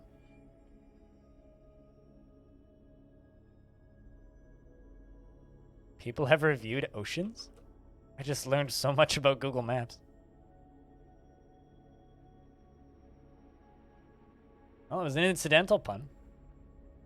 But it's also why I find that crap creepy.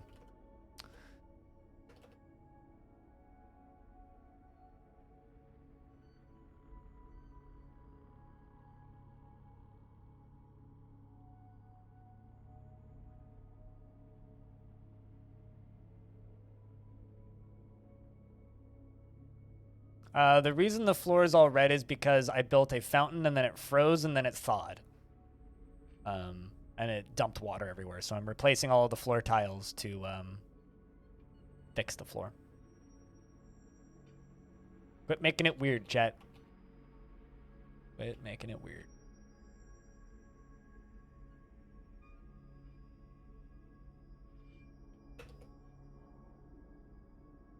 Yeah, it's mud. Tis mud. Someone did get their tooth ripped out and thrown across the map. Why is the water red? Because water dries and it turns into dirt and mud that is left behind. That is why it is red. As for why we can't clean the tiles off and have to fully replace them, that's a good question. Ask Tarn that one.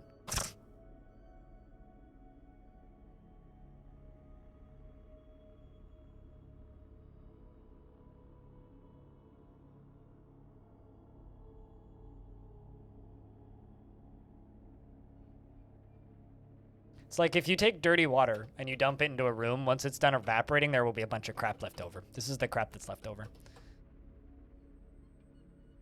If I examine it, it'll just say mud, or a splattering of mud.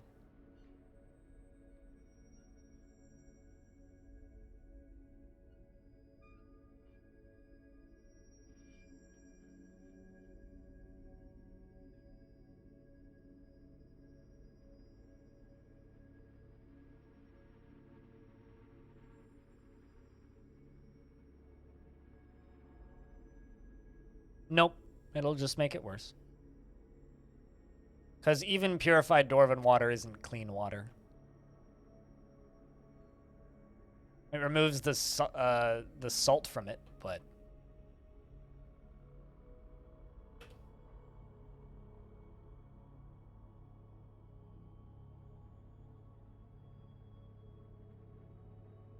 So I sent my mom a question this morning at 8:45 because it's cold as fuck outside. And I was like, what temperature do you bring rosemary inside? Because it's snowing a lot. And she goes, deep freeze. And I'm sitting here going like, what does that mean? Oh, if it's -5 or below. Got it. Okay, well, it's not -5 yet. Yeah, -2, but... No. Water that goes through a Dwarven pump is purified water. It doesn't remove dirt from it, but it does remove salt from it somehow, magically. Can turn ocean water into fresh water, which means it goes from being unusable water to suddenly dwarves can bathe and drink it if need. And use it in their injuries.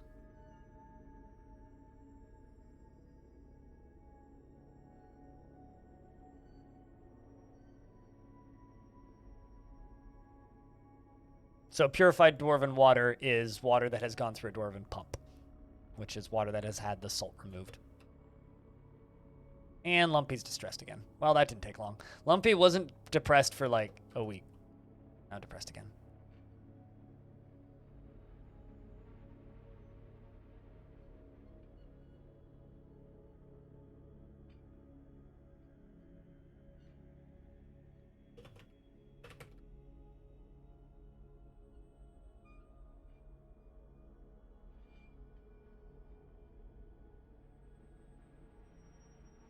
Why is that lucky? Orange? I'm lucky. My job doesn't make me leave my house.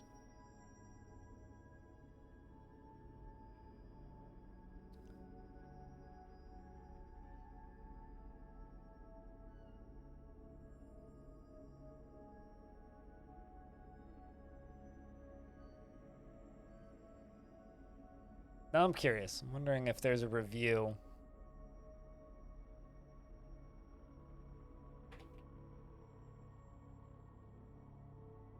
of a bus stop up the street from me. Or actually, no. I'm going to go look up my least favorite bus stop and see if anybody's reviewed it. Like, underneath a highway. It's awful.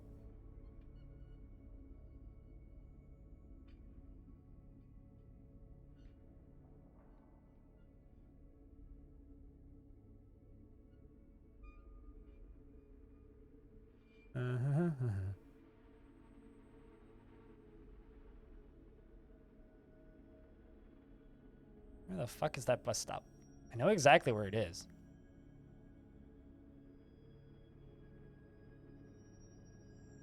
But it's not even showing up on Google Maps. I guess just shows how crappy that bus stop is. Doesn't even get a bus stop listing on Google Maps.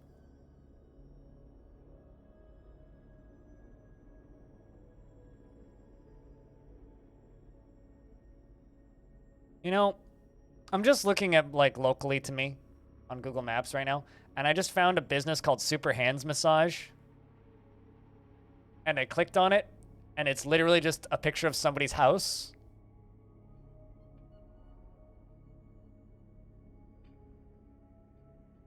And they have a website, which is superhandsmassage.business. That's concerning. Anyway, that has no Google reviews, but I couldn't find the bus stop I was looking for, unfortunately.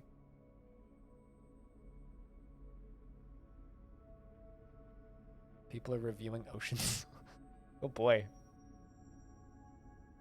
So this is a review of the Northwestern Passages by Jack, and they say it's 2 out of 5 stars. They say it's okay. We might be able to get to the Pacific through here. Edit. I was wrong. And then a picture of a sunken ship. That's pretty good. Yeah. Can't confirm. Pretty good. All right. It is summer.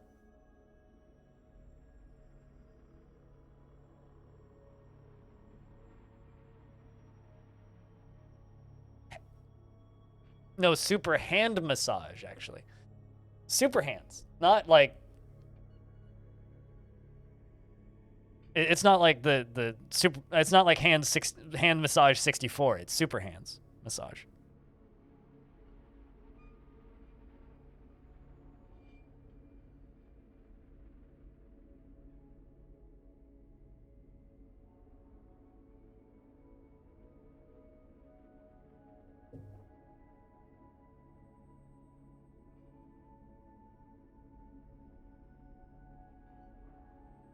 I wonder what that yellow tile is. Oh, it's a dwarf. Okay. That.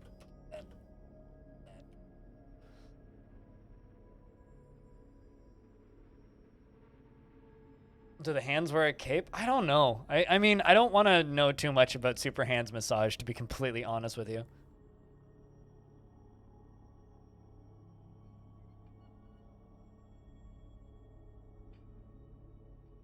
Alright, that was just me zoomed in.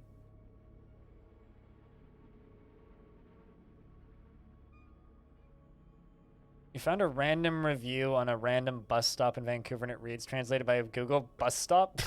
Huh. Seems like somebody else is using Google reviews as an SEO mechanism to find a bus stop. It is indeed a bus stop. Must be an accurate review.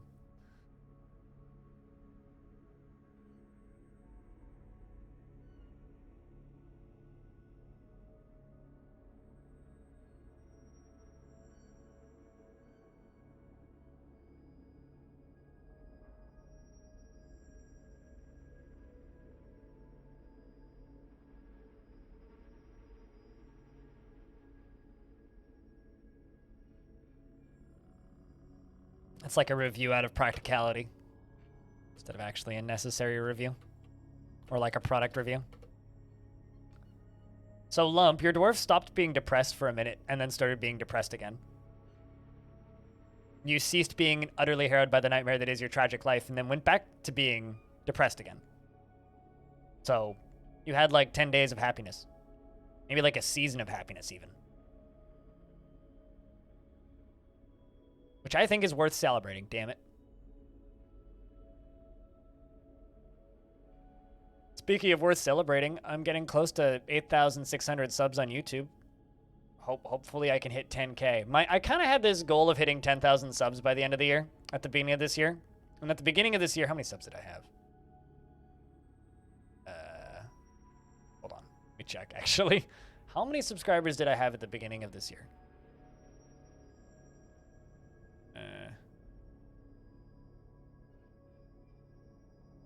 Beginning of 2021, so January 2021, I had 4,722 subscribers.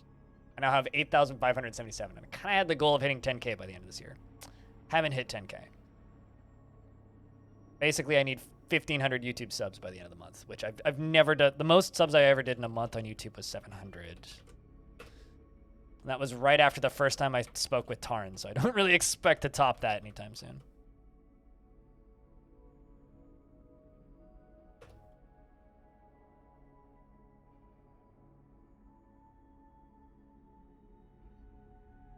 Nope. You need to hit 100K subs for them to send you a play button. But if I hit 10K subs, then I can put ads for my merch on my videos. Which I've been told by a lot of people, if you have half-decent merch, it actually gets the occasional sale. And the way I see that is, well, that is like actual reason for me to have merch that I care about. Instead of just like, buy my socks. Because they're socks. So... might actually be a fun way to promote and sell some merch. That's legit all that I really get out of it. Is I get an advertising ability.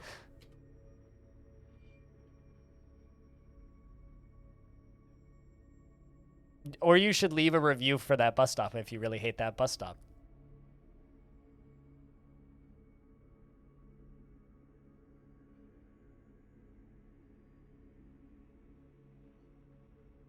Yeah, no, 100K subs, they send you a play button. Then 1,000,000 subs, they send you a nicer play button.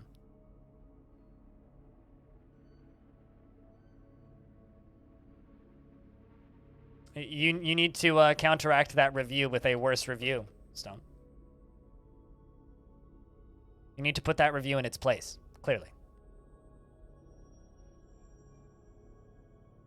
Explain why it is absurd that they didn't leave any kind of context to their 4-star review. It's probably the bus driver. I don't have to stop at this one very frequently. 4 stars.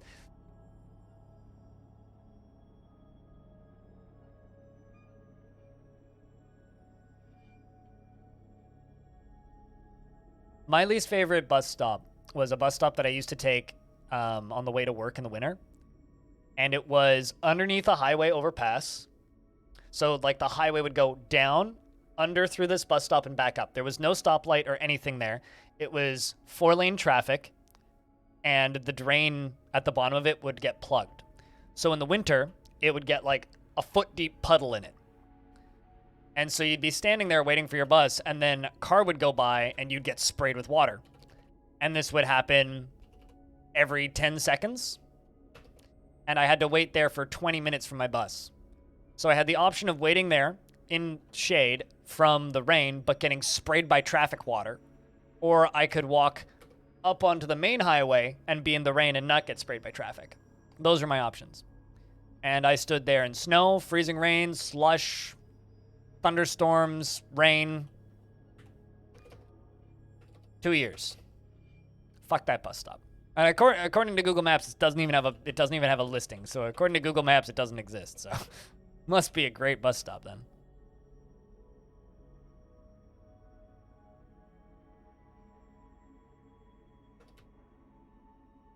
So that can just be covered then.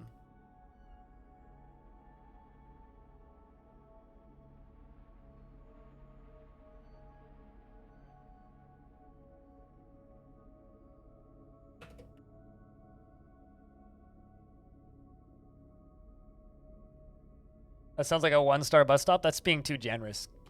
Half a star bus stop. I don't think it's possible to give less than 1 star, but it was pretty bad. There was also one, like, because there was also, like, this glass, like, rain shield that you kind of had, which would block some of the spray, and then somebody broke it after roughly 1 year of me going to that bus stop, and it took them about 6 months to fix it. Like, the entirety of winter. They fixed it in the spring when the rain stopped. Which is like, yay. There was just caution, broken glass. Fine. Is the tower? This is indeed a tower. Yes, it is. Up from here. This is ground level, and we are up in here. And I'm redoing my floor because I dumped water and flooded it. Because I didn't expect the water to freeze so suddenly.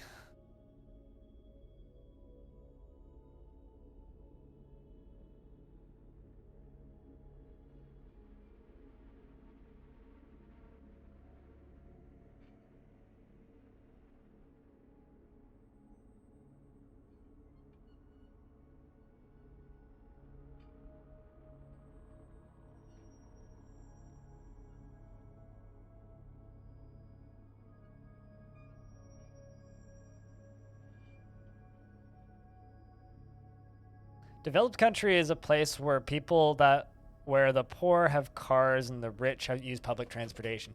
I mean, I could have a car if I wasn't disabled. But, you know. Instead, I use public transportation. I guess that's also kind of true of our society in general.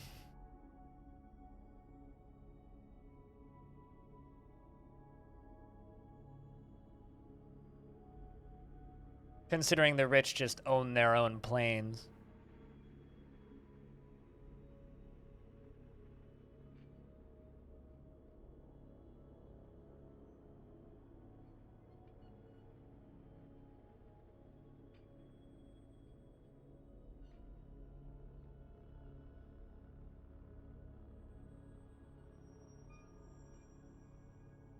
Says the guy who drives for a living.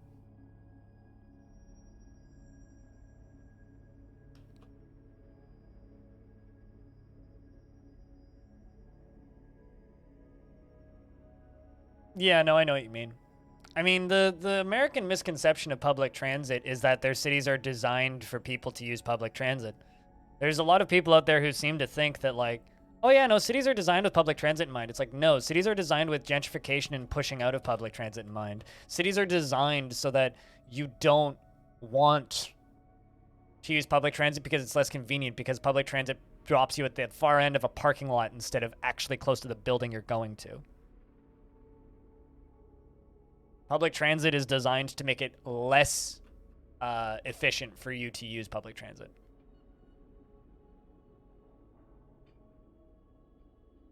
Public transit's pretty great here, where I live, but there's definitely places in the world that I've been to where it's like, okay, yeah, this public transit is actively designed to discourage you from using it, because the only way to get close to the grocery store is by owning a car so you can park close to it. I mean, Walmarts are designed like that around here, but I also don't go to Walmart, so it's not so bad.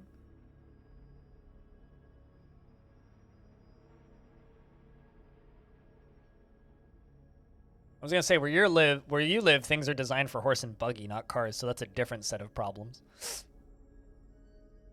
If I'm not mistaken.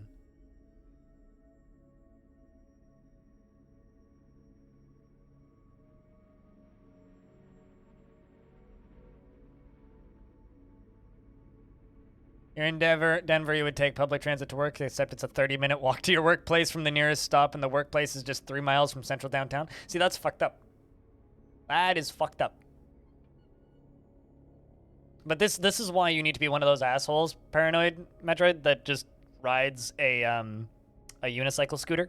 So you get on the bus, you ride as close to your work as you can, you get on the unicycle scooter and go scoot and get to work. And then people call you a tech hippie. And then it gets stolen, and then you're sad. Then you realize that you spent way too much money on a thing that's very likely to give you a concussion.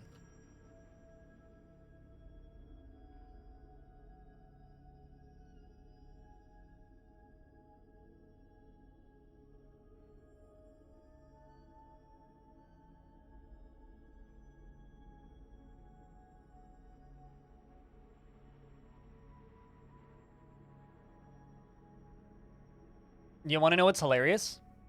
Next, where I live, I went on a pub crawl with some friends a couple days ago, and we got way too drunk. From here to those pubs that we went to, via train, is about 12 minutes, give or take, if you make every single one of your transfers. It's about 45 minutes in a car. It depends on how well your cities are designed. If your cities are designed well, train is more efficient. Why are we pirating? What's up? Freeways. Yar, back at you. No, trains are direct. You can get to a new part of the city, and by the time you're done walking to the part of the city that you actually want to be in that part of the city, you're still only halfway there in a car because you're stuck in traffic.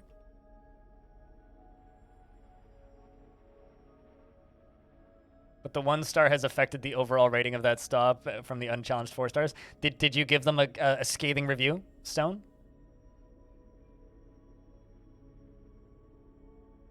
See, I feel nothing bad about leaving negative reviews for a bus stop, because, like, you're not really, hurting any individual person, like in a business where, like, you leave a negative review for a business, you might actually hurt somebody's livelihood. Whereas, like, you leave a negative review for a bus stop, like, the city will be like, I guess maybe we should, like, paint it or something. Whatever Diamond just said. I agree. I don't speak a word of Hobgoblin, but I'm pretty sure that was well spoken.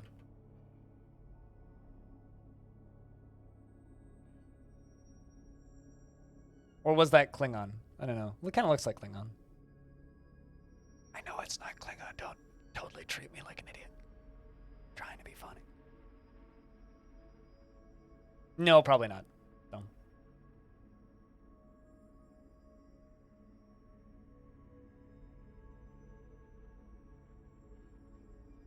That's called living in the good side of town. But generally, the only way cities want to improve stuff is if they can completely redo it and gentrify it so that they can make more money off of it. The only way people, they improve the living of the area that I live in is by making things more expensive. When I first moved in, there was a building pretty close to me that was low-income rentals. It was $600 for a unit. They weren't great. Some of them had cockroaches, but it was an older building. Since I moved in, they demolished the whole building and have now built brand new condos there that are $1,800 a month to rent. And none of those people live there anymore because they can't afford it. They all moved out to Langley because they can't afford it.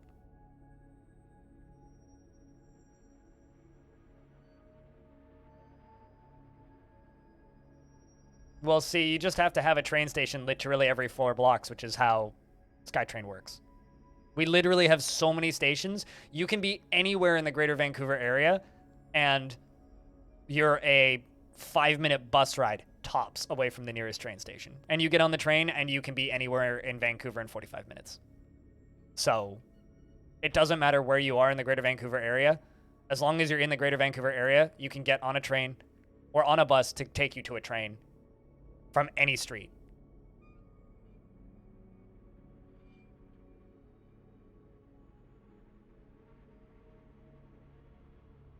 I don't want that translated.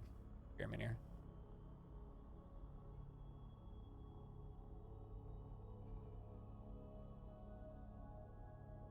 See, you joke about that, Lump, but like, our bad transit is better than America's good transit.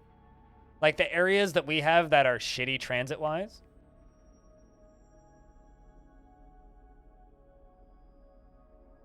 is still better.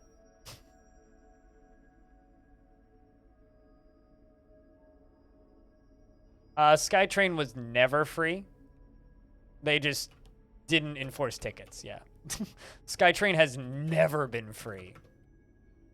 People treating it free is part of the reason it's not cheap now. Well, I mean, it's still pretty cheap, but it's part of the reason it got more expensive. They had to clock down on that stuff because too many people were abusing it.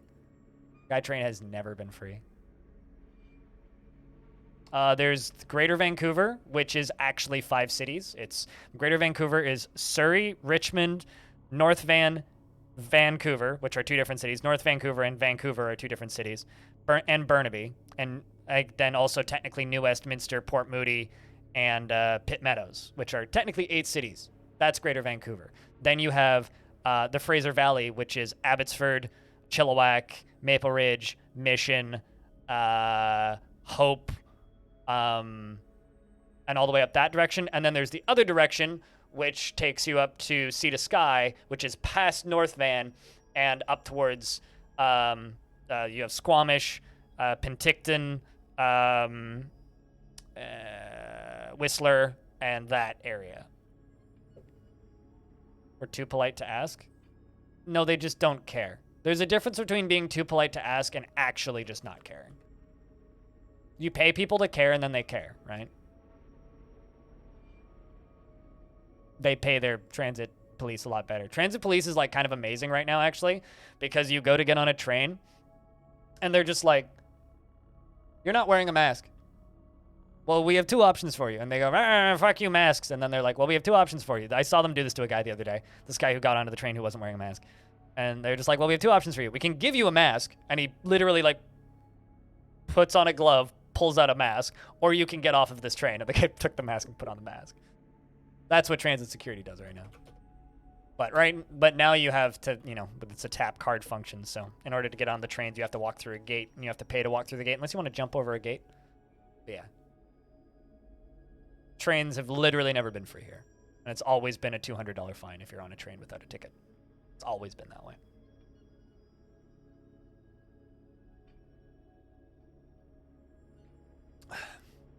Have you ever, I guess you've probably never been there because they don't have them in Europe, Diamond, but I went into the Amazon Prime store in Seattle once just to see what it was like.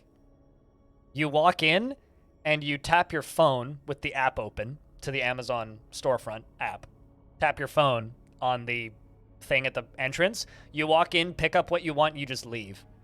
And it knows what you took and charges for you for what you walked out with. And it was accurate. It's one of the scariest things I've ever done in my life. As I walked into an Amazon Prime store and just walked out. Sounds cool? It sounds like a lot of lost jobs. A lot of lost jobs. At least 3 people up front lost jobs.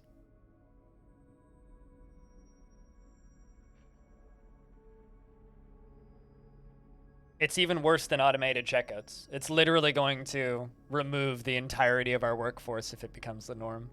It's gentrification at its finest. As somebody who used to work for McDonald's, and I use this example all the time of why I hate automated checkouts and automated restaurants, is the McDonald's I worked at when I first got hired had 121 employees. This was a 24/7 busy McDonald's, 121 employees. When I quit that location to move to a new location, they had 60. That's how many people that got lost their jobs and had to quit because they wouldn't get hours anymore because of the automated checkouts. 121 to 60. That's a lot of high school jobs. That's a lot of like kids that have no experience that need a job for summer. That's a lot of jobs gone, just like that, because automated checkouts. They went from having 4 tills open during the day down to having 1. That's like a third of every shift is gone. That store is a 10-minute walk from you. You've never been in there. I went in there out of bloody curiosity. It's fascinating, but kind of terrifying wave depletion. Squag, what up? It's good to see you. Hope you're doing well.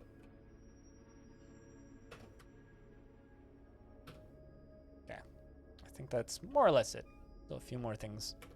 That's it for trading for this sesh. Let's get back up to the tavern. Keep cleaning. Keep it cleaning.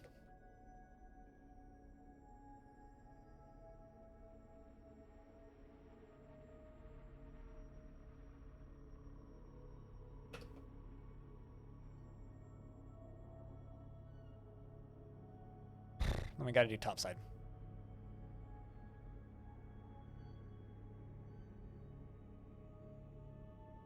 I mean, don't refuse to use self-checkouts, but just realize, like, the workforce cost. When people complain that there isn't enough jobs available and you're using self-checkout, think about it for a minute.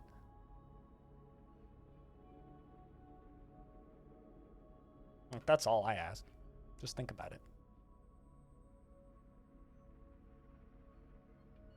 Lots of things that make our lives easier are making the lives for other people harder. Cars included. Computers included. Everything has a human cost. Self-checkouts.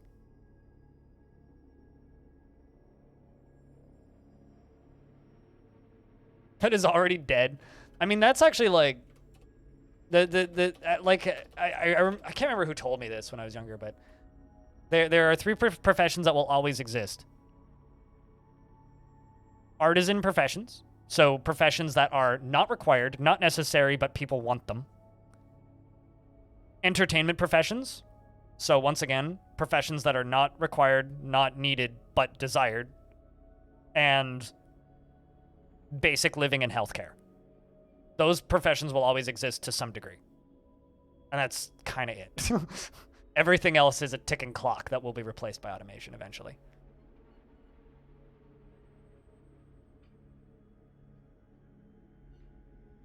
My grocery store doesn't actually have an automated checkout, which I think is kind of funny. It's just a very small grocery store. There will be like 1 person working a till, sometimes 2, and that's it.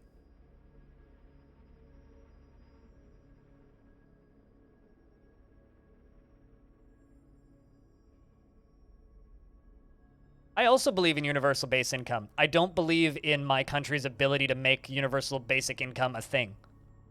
I keep voting for the people that would instigate it, and nobody else votes for them. More people vote for the Bloc Québécois, which is not going to make that happen, so... As much as I would love to live in a world where we have universal basic income, I do not believe that we will get universal basic income in a reliable fashion soon enough for people's lives to not be ruined by the existence of automated self-checkouts. If everybody was supported and we had universal basic income, absolutely, I would use automated checkouts. Till then, nope.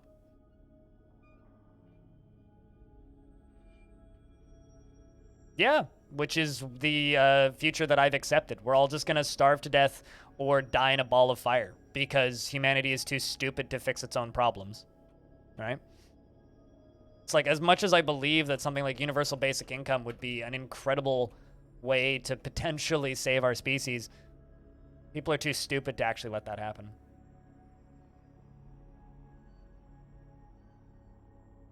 You agree with some of the Quebec's party's policies? As somebody who doesn't live in Canada, Kravicus, you do not have the ability or right to say whether or not you agree with something that the Quebec people say. Because Quebec does a better job delaying and causing mayhem in our country than anybody else. Like, it's absolutely ridiculous. It's like a different country has the right to vote for what your country decides to do. It's ridiculous. It's like, imagine you lived in Spain, right? But one city in Russia could affect your vote. It's like a different country gets to be like, but you're not Russia, so you don't get a right to vote, is basically quite literally what it is. Even people I know who live in Quebec agree. It's like, it's ridiculous.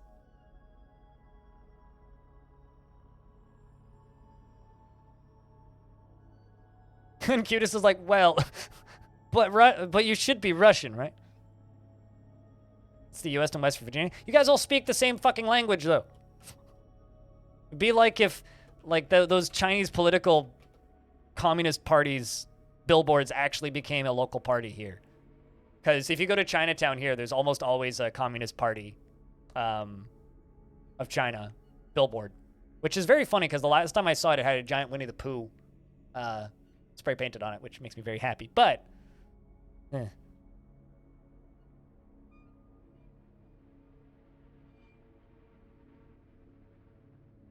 also, to be clear, I'm not saying people from Quebec are not Canadian, because they very much are, but old people in Quebec make me want to tear my hair out. Granted, old people in Vancouver make me want to tear my hair out, so maybe it's just old people that I don't like.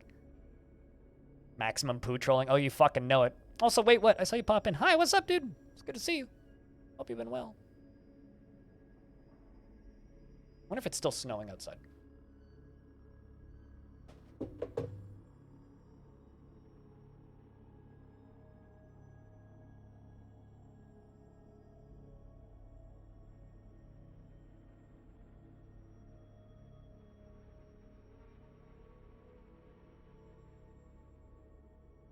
It is not, in fact, snowing. It is just kind of drippy and wet and gross looking outside. You don't get the whole Winnie the Pooh China joke? Okay, so the leader of the Communist Party of China is a very self-conscious child who has a physical resemblance to that of Winnie the Pooh.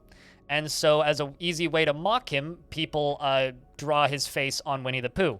And he is very offended by this and hates it and will literally, like, put you in prison if you have a picture of Winnie the Pooh, let alone draw his face on a picture of Winnie the Pooh. So because he is a very shallow, weak person who doesn't understand the concept of practical humor, Winnie the Pooh is illegal in China. Quite literally. It is, like, just go Google China Winnie the Pooh and you'll fall down a big goddamn rabbit hole. Like, companies being closed because they had a poster of Winnie the Pooh on their wall and shit like that. Like, it's literally just a political leader on a power trip gone wrong? I don't know. I was going to say gone sexual, but I don't think he's attracted to Winnie the Pooh. I think he just looks kind of like him. So. Although that would be funny. Not gonna lie.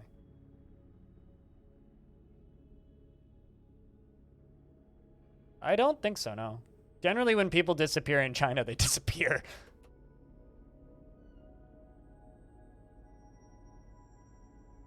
Can't wait for Where in China is Carmen Sandiego.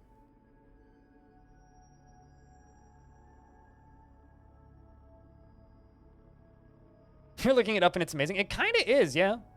All of like the gifs of people getting escorted out of public events for dressing up as Winnie the Pooh in the bathroom and shit. It's like...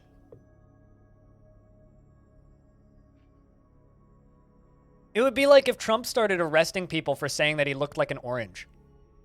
Quite literally. Like, Trump did a lot of really moronic things, but, like, he's got a thicker skin than that. I mean, it's all of the spray-on tan that he puts on, but, like, still.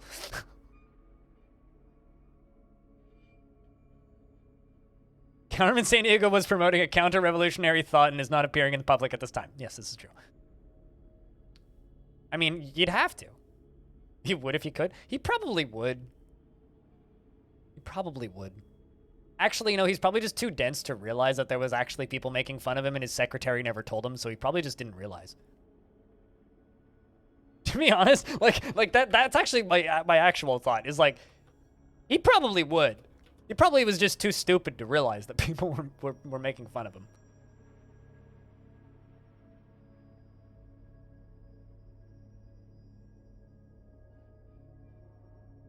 The sad part is, like, people see China and they think that's what all socialism is. That's the actual sad part. It's like, look at one of the worst possible outcome end games of totalitarians running a country. But socialism is bad. No. Giving people absolute power is bad. Sharing is good. You dum-dums.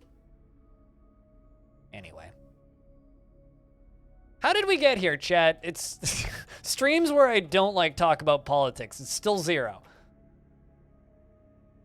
You know what's hilarious to me is that there are some channels on Twitch that are like, we don't talk about politics here. And I'm just like,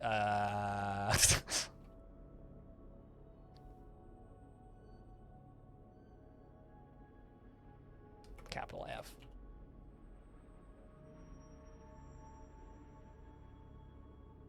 It's like, how do you exist as a stream and don't talk about politics? It's like impossible.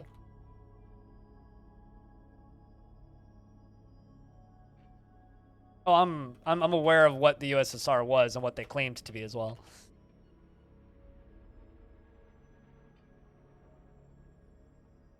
All it takes is some idiots from history to ruin it for the rest of us. Just saying. Cheese and some bread. I got some Gouda, which I'm going to have on some bread in like an hour. It's an elaborate looking base. I mean, it's 347 years old, so it better be elaborate. It'd be kind of boring if it wasn't by that point.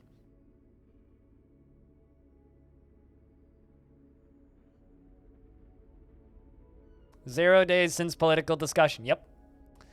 You know, I was joking that it's 24 days of blind, right? Me streaming for the first 24 days of December. It's actually me just like slowly descending into political madness over the span of December.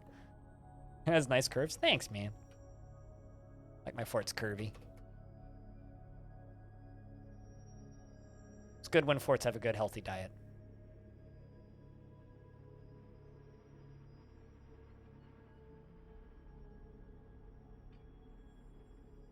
Political Advent Calendar? Political Advent Calendar is my new band name, by the way. We only sing politically themed covers of Christmas carols. It's very similar to the Bad Religion Christmas album. Which, by the way, is the only acceptable Christmas album written in the last 20 years. 40 years. 50 years, I would say. The only acceptable Christmas album written in the last 50 years is Bad Religion's Christmas carols.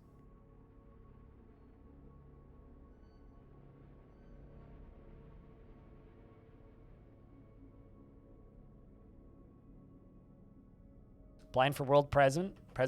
If I were prime minister, all Canadians would tan in the Gulf of Mexico, where I'd put Newfoundland.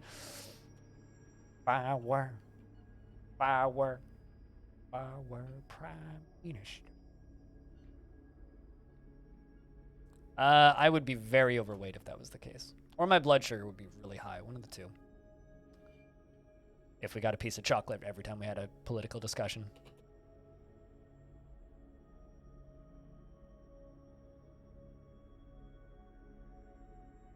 That's what I was humming, by the way, if anybody's... Shout out to the Arrogant Worms, Canadian national fucking treasure.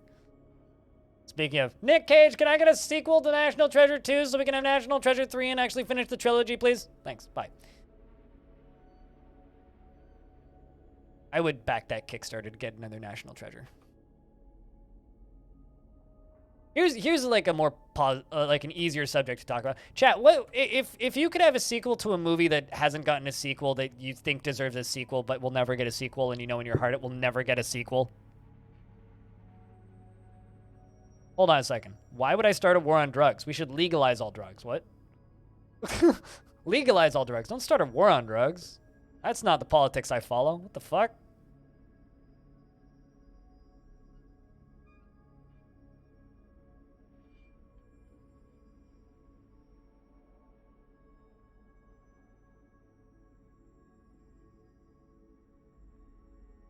The Goonies, Treasure Planet. Treasure Planet's the most underrated movie of that era. It's so good. Fucking Treasure Planet, man. Murphy.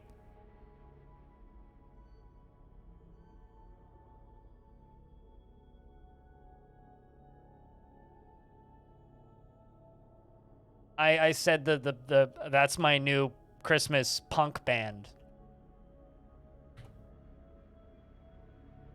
But you know.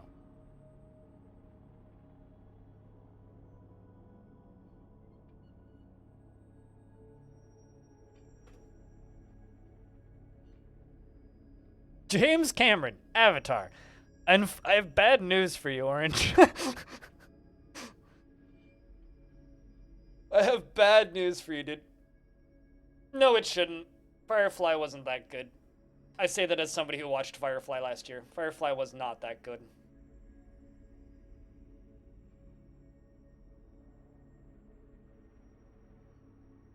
Who Framed Roger Rabbit is a movie I would like to see a sequel to.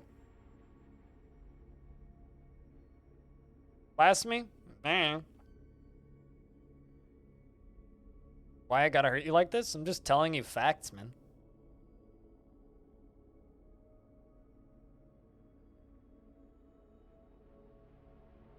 You want the good Berserk to continue, not the bad Berserks they've made a couple times since then?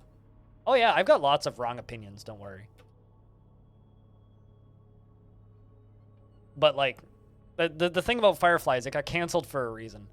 And sometimes shows get canceled because they were good shows, and sometimes shows get canceled because they were unmarketable and didn't make any money. The reality with Firefly was the latter, which upsets people.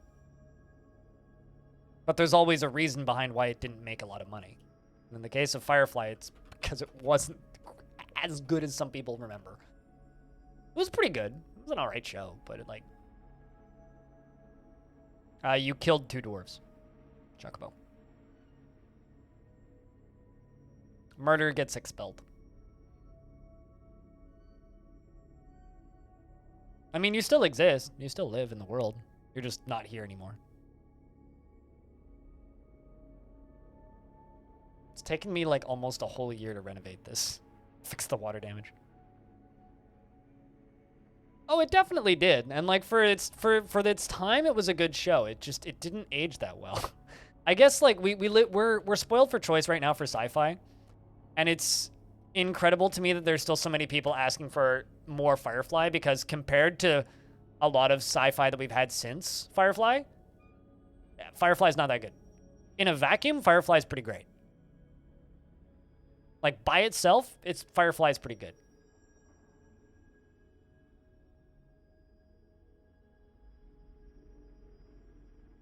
That's why Dwarf Fortress is interesting though, Chocobo. Fair enough. I mean, like, there's plenty of examples of shows that were good when they were new that are not great now.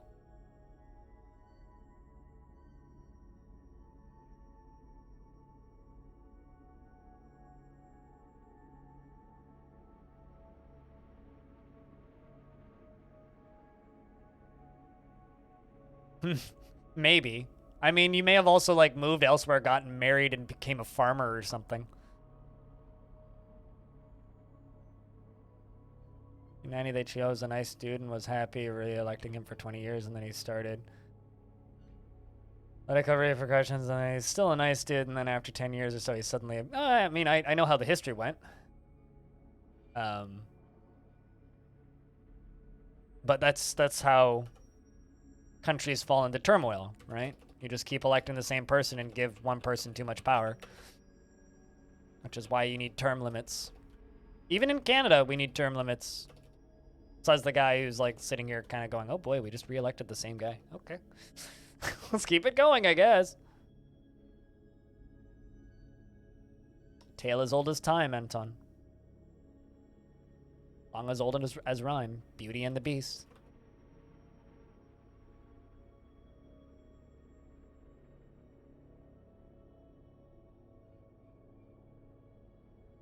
Why Sharknado keeps going? I can tell you why Sharknado keeps going. Because Sharknado makes more than enough money for their budget. I actually, so fun fact, one of the first subscribers to this channel, who's still subscribed to this channel, and I won't out his name, is the producer, or one of the producers on Sharknado. Those films cost them like 30 grand to make, and they get millions of hits, and they get rentals, and they do very well. They cost no money to make. The actors that they have in them are cheap. They film them in 10 days. And then the rest of it is just two guys in a room doing cheap CG effects for the next 3 weeks. It's like a 2-month production for those movies. And like a dozen people make them. Like they are a very small, cheap, shitty production. And they know it. And they don't care. But people watch it. So it's like, it's the same reason they made 8 Paranormal Activities. Are those movies great? No, not really, but people kept watching them and they cost like $50,000 to make. They rented a house for a weekend and made a movie. Like, legit, that's what those movies were, and that's what they always were, is literally just a dozen people in a house that they rented for 2 weeks. And then suddenly they have an incredibly terrible, great little horror movie that people will watch and go see. And it's like, if you can make a movie like that on such a shoestring budget, make them forever, because if people keep seeing them, who cares? Like, the reason Sharknado exists is because it gets hits. The reason Firefly got canceled is because nobody watched it, right? You find the concept insulting? What about Birdpocalypse? B-movie? Now, that is being generous to Sharknado. They're like a C-. Like, come on. I'm still waiting for the Birdpocalypse Sharknado crossover. Because if you've never heard of Birdpocalypse,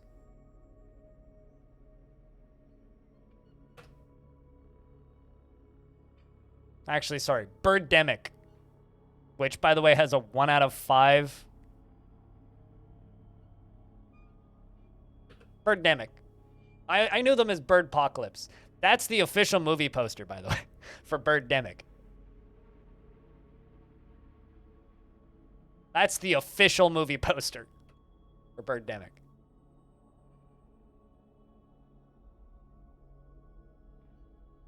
Directed by James Newgan. Screenplay by James Newgan. Story by James Newgan. Not starring James Newgan, sadly. You suck. What? Oh, was that because of the B movie joke? I get you. Also, Birdemic had a budget of $10,000. That's incredible. They made that movie with 10 grand? Holy shit. Wow. Okay. That's, Imagine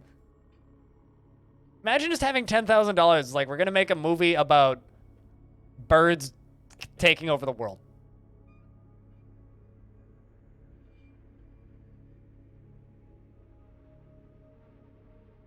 It's for a movie that, like, you spend that much on your camera. Like, my favorite quote about the first Paranormal Activity ever was just, we had It was a budget of $22,000. They rented a house for 2 weeks, which cost them $5,000, and they bought they rented a camera, which was $8,000, and then the rest went to pizza and to pay the actors, and that was it. It's like massively successful horror movie. Let's raise money for a $10,000 Dwarf Fortress movie. Just get Krug Smash to do a double feature. Done. Iron Skies could use a sequel. This is true. Iron Skies could indeed use a sequel. What happens when the Nazis come back from the Hollow Moon? We need to find out. Pretty sure that's what happened in Iron Skies, right? I'm not confusing it with something else. That was like the Nazis Hollow Moon movie, right? There's also a movie coming out soon, which I haven't seen and I can't remember the name of, where allegedly there's a picture point in my chat. The moon crashing into the earth, but the moon's also hollow. I have to look at that emote. Hold up. That is quite the emote. Anyway, picture point, thank you very much for the 17 months. Welcome back. How you been? Hope things been aight.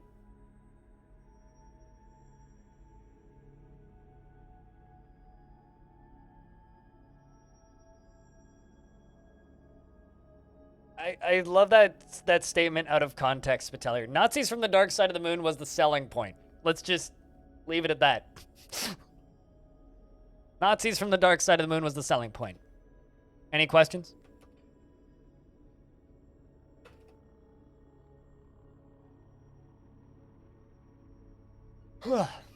How's things, PP? How's the job hunting? Still just doing contract stuff, or? Hope things are doing well. Amazon, I don't want to buy your rainbow smart lamp. Stop sending me emails about this shit. If I wanted it, I'd buy 12 on AliExpress. That's a lot of movies, Nax, to be totally fair.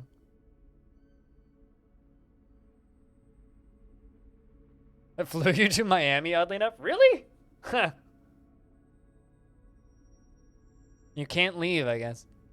Still living in LA, though, I assume, right?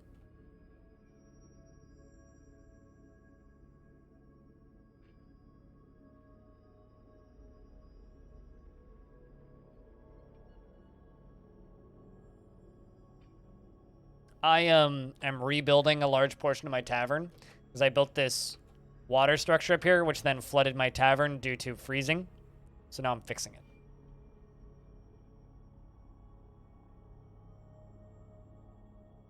So how many years are those NDAs good for?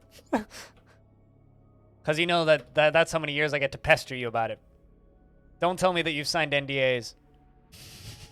Because I will get the information.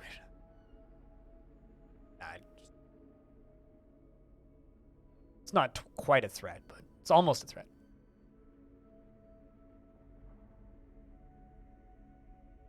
I mean, that's like Emma Stone was the selling point of Superbad. Because Emma Stone was the selling point of Superbad. Superbad was pretty good.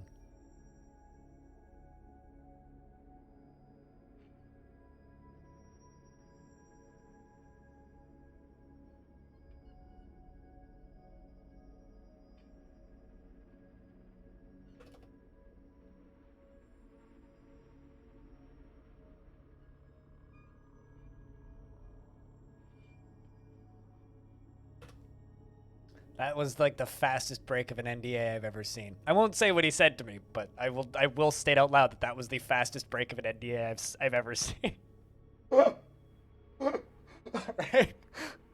You're a speedrunner, no kidding. Oh dear. My favorite one was my little sister going on and on and on and on and on and on about how she couldn't tell me what she works on. And then throughout the conversation giving me enough hints that I was like, so you're working on blat, and just stated the name of the game that she's working on. She goes, how did you know? I'm like, you're not supposed to tell me. Like, that's okay, I won't tell. I don't want my little sister to get fired.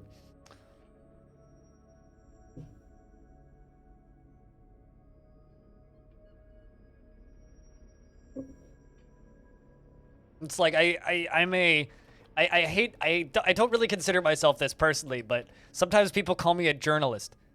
I guess that me being able to make people leak NDAs like that is proof that I'm a journalist. Because, like, it's literally part of the job of being a journalist is convincing people to part with information.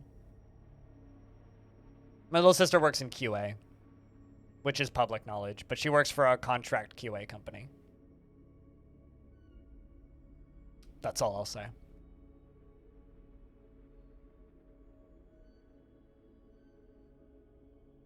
Definitely, yeah. Stone. Precisely. Definitely. Although it's one of those things where it's so outlandish that, like, he could just be joking, and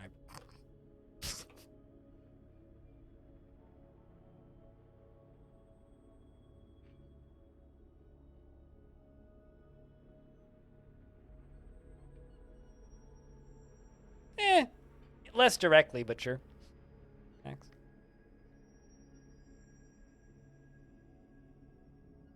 Less directly, but sure.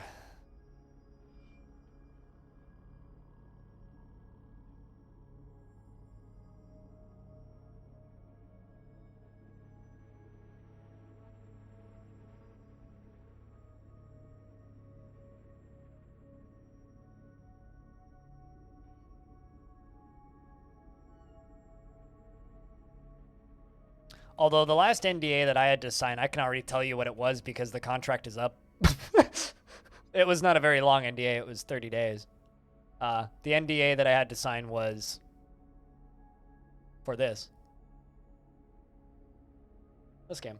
I had to sign an NDA stating that I wouldn't tell anybody that my voice was included in it, and I wouldn't tell anybody the voice lines that I got to read because I'm in this, which is a free DLC for it. Totally worth, by the way. I didn't even get paid to do it. So, it was a volunteer gig. Yep, I'm in a game, sort of. You have to download a DLC and then type in a cheat code, which is my username. And the DLC is free, and the cheat code is just my username, which you enter in the options menu under codes. And then I replace a bunch of I replace about 30 lines in the game with my own dialogue instead of their pre-written dialogue. It literally is it's like Metal Gear but Spaceballs. So it's like it's literally like if somebody was like, "Yo, let's make like a hard parody of Metal Gear." That's what that game is.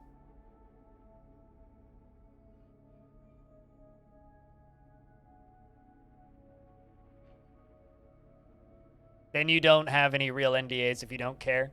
Real NDAs are like, yeah, you leak this, you get sued. Or you lose your job. Or worse, you get sued and you lose your job.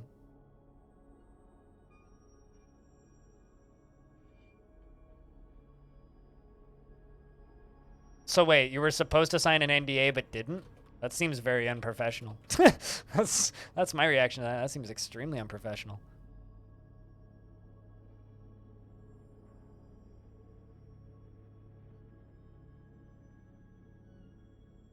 Like, excessively unprofessional. Also, hey, Bug, too. What's up?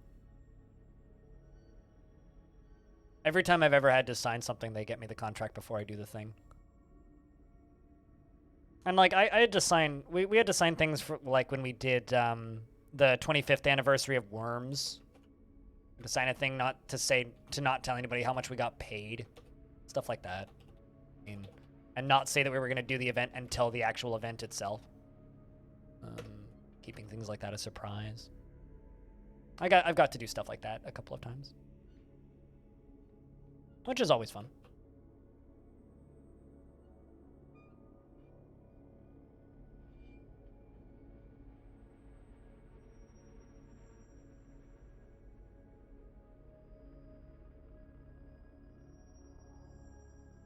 Yeah, you should still care, Orange. It's like saying, I don't care if I get sued for breaking the law. Like, well, then just don't break the law. Problem solved.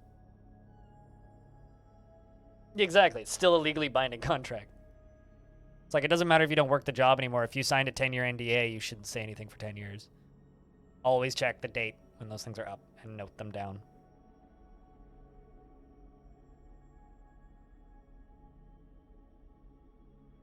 Because it is no joke. That stuff can ruin your life.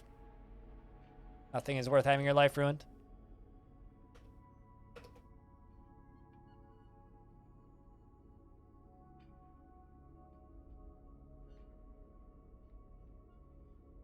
Even though you read it like offer contract, then I know it should be in it. I'm fine, but I still would be better with both parties if it's signed. Yeah, you should definitely pester them about that. Especially if like they're paying you to do work, you should make sure that all the contracts are signed. Like I'm at a point now where sometimes devs will offer me a sponsored gig. And they'll just be like, okay, yeah, we'll pay you on PayPal on this day after you do it. And I'll be like, nah, you can pay me after I sign the contract. And they're like, contract? I'm like, yeah, you have to give me a contract or I'm not going to do it.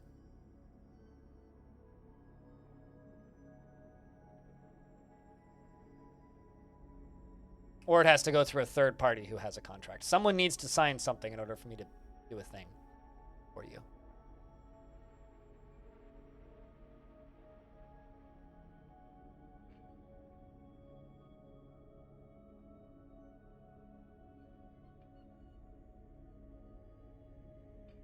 There was one time where there was a developer who sent me an email asking if I was interested in seeing their next game. And I was. And I responded to it. And I was like, hey, yeah, sure, I'll sign what you want me to sign to try out your game early, because your last one was really neat. I won't even say what developer it was, but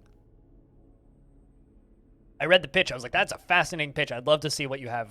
And they never responded to my email, and I followed up with it a couple days later, and they never responded to that. But, yeah, sad. Stone, it is fall, and the council is here.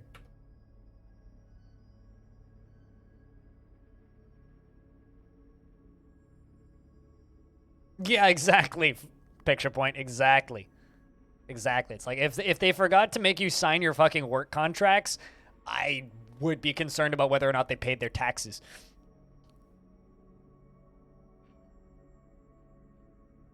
Do you want the group of soaring first? Because they just booked it down the stairs. There they go. Oh, that's easy one. 25 beetroot wine. Lovely. Imagine how badly that would stain.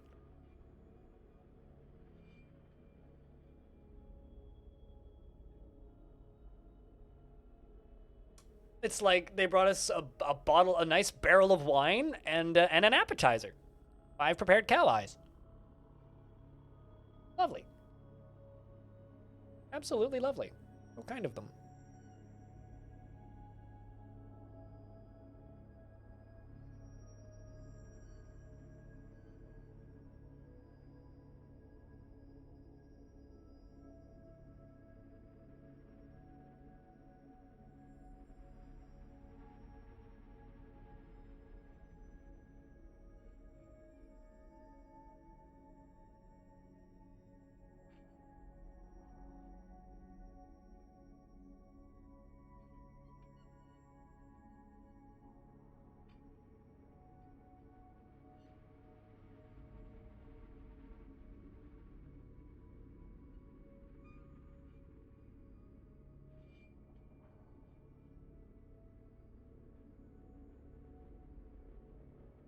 This is taking forever.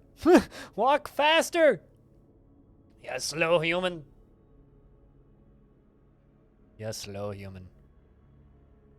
So, picture point, I've got a very important question for you. Have you played Halo Infinite yet? Oh boy, well, this one looks normal.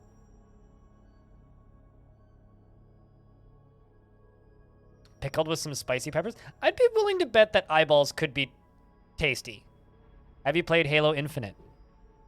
Picture point. Just an important question.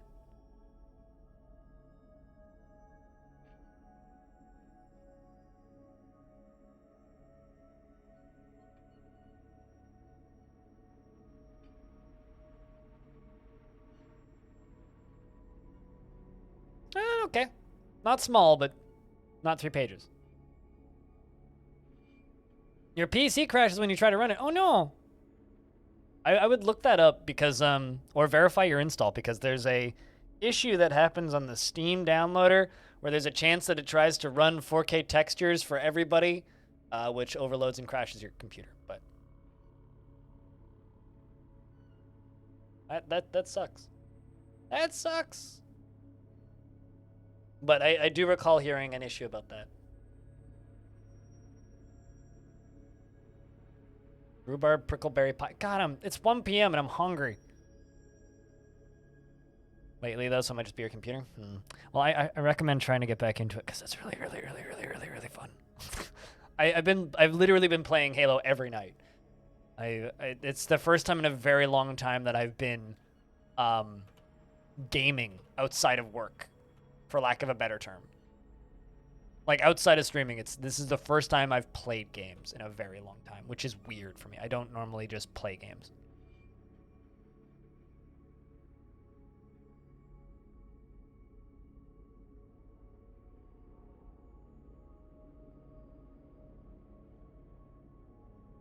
Basically what I'm saying is it's probably the most fun I've had with a first-person shooter in easily a decade, maybe longer.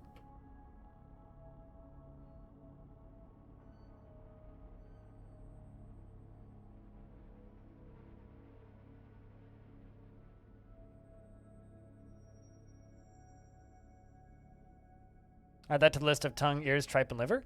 You want tripe? That's easy to get. Go to any Vietnamese noodle place. Get yourself some pho. Half of it has tripe in it. Liver, just go to your local butcher. Or, again, Vietnamese food. I've eaten tongue. I've eaten cow tongue. Barbecued cow tongue. Pretty good.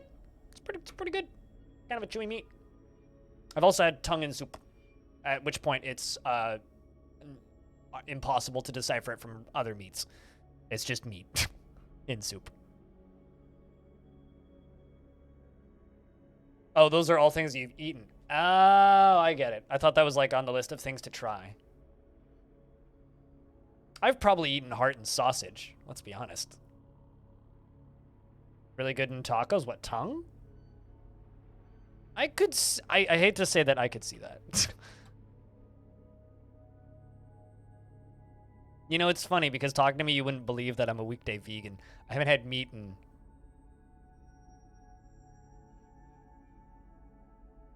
quite a while. I'm pretty sure I had meat on Saturday, but that's because I was drunk. But before then, I had meat on Canadian Thanksgiving back in October. So it's been a while. I don't eat meat very frequently. It's a nice treat, though. Question about eating heart. The earlier albums better than the later ones. You're gonna eat heart? Not near where I'd want. To be honest.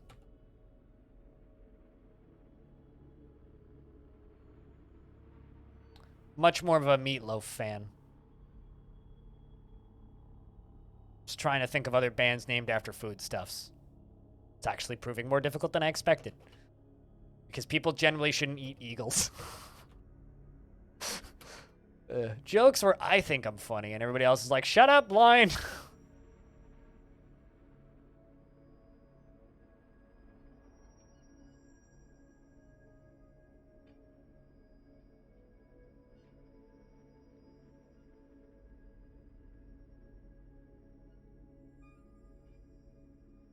I haven't seen anybody use forehead in my chat in a very long time. Do people still use that emote on Twitch? I guess they do because you just did, but...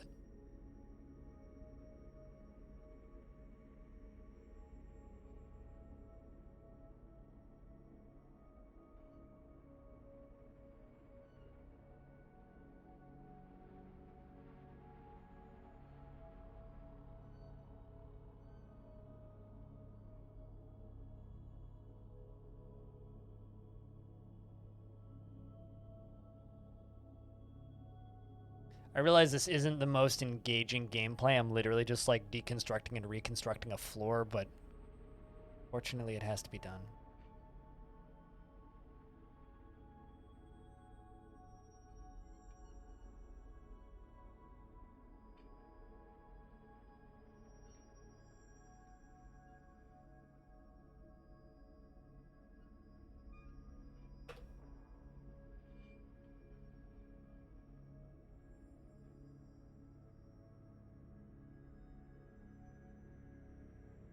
Sounds like something a dwarf would eat. Finely minced heart. And finely minced heart roast. Question is, cow heart? Pig heart? What's wrong with the floor? It's covered in mud. And unfortunately, in Dwarf Fortress, water damage is permanent. So I have to deconstruct it and reconstruct it.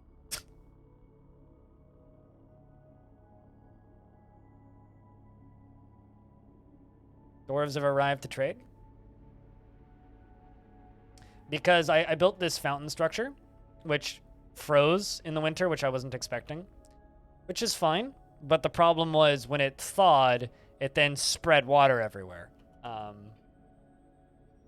Which, you know, could have been a lot worse. It could have been, like, actually, like, a cave-in and kind of deathly, but instead it was, like, kind of got water everywhere, which is fine, but it means that I have to, like, go through and get all the water back. Get rid of all of the mud that the water spread out. So we already did the bottom half, working on the top half now. About halfway done the top half. And then I just need to remember to turn off the waterfall every fall. I'm gonna sell them everything that they just bought us. That'll do.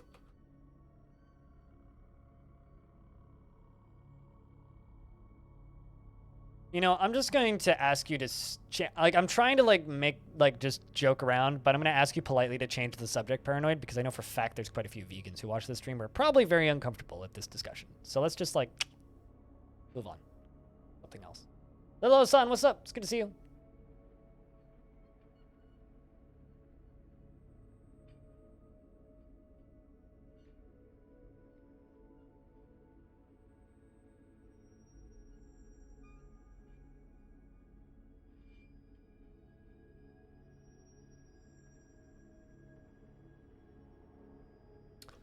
Masterpiece Cave Spider Silk Claws.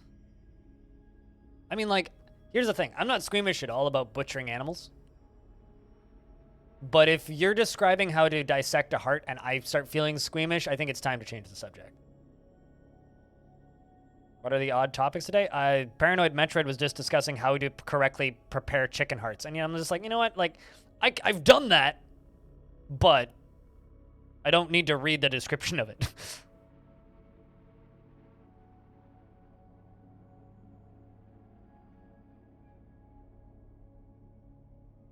But beware of dangerous kitchen. I will probably have toast with cheese on it for lunch. I don't generally have time to make lunches because I have a 10-minute break usually in my streams. So I think for dinner today I'm probably gonna have a squash because I have an acorn squash that needs to be ed. So.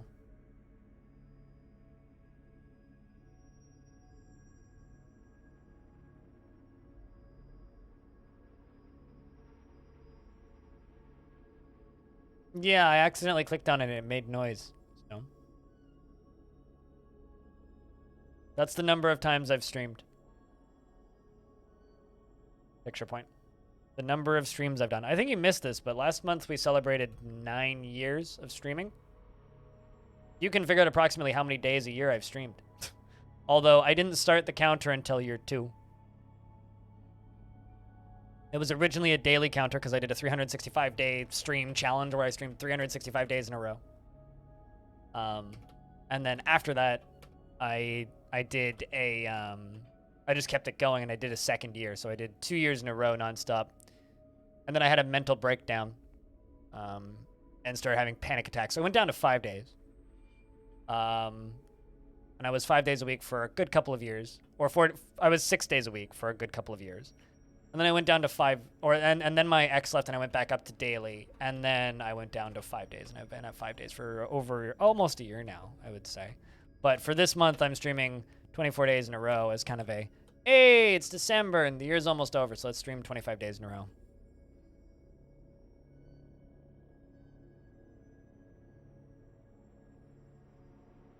Technically 25 because the first day was the last day of last month, but. So technically, at this point, I've streamed 6 out of 24 days, so 7 days in a row. And we're going to do all the way up to 24. Yeah, stream 2021 will be in 2022. And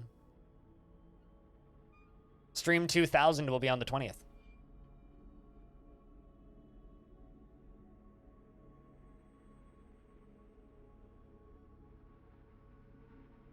I don't want to discuss this anymore, Lilos. I was literally trying to change the subject when you came in, and I would like you to change the subject, please. I'm asking very politely. Please, let's not talk about dissecting and ripping apart animals. Because it's starting to make me uncomfortable, and if it's making me uncomfortable, it's making somebody in chat uncomfortable.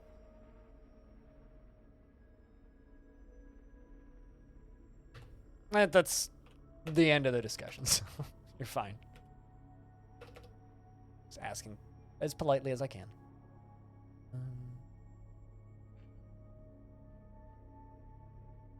All right. Who's the next person to get their message deleted? Come at me, chat. Please don't. Don't like deleting messages. I'll do it. Although Cattle Decapitation is a good band, though, Anton.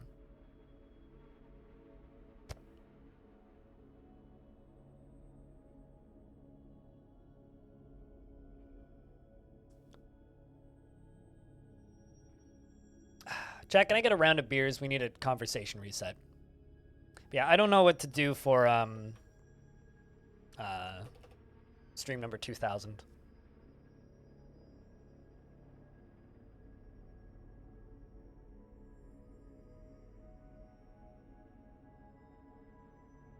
That's something I'm still trying to figure out.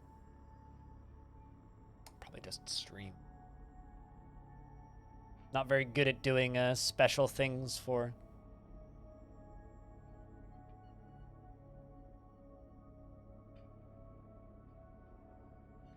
events like that.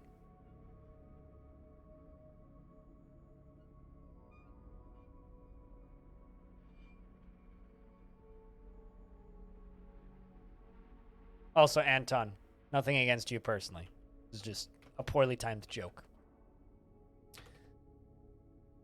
Let's knock down that. What about Zambubafu?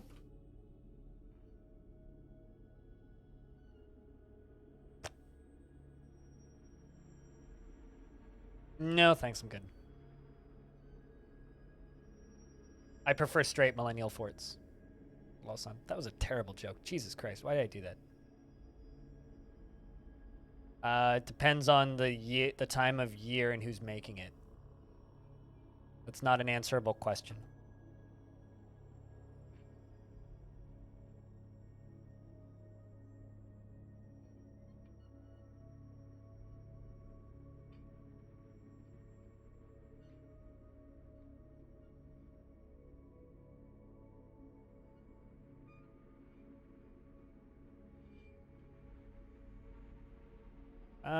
No, because Tarn isn't interested in doing that sort of stuff. I can tell you that right now.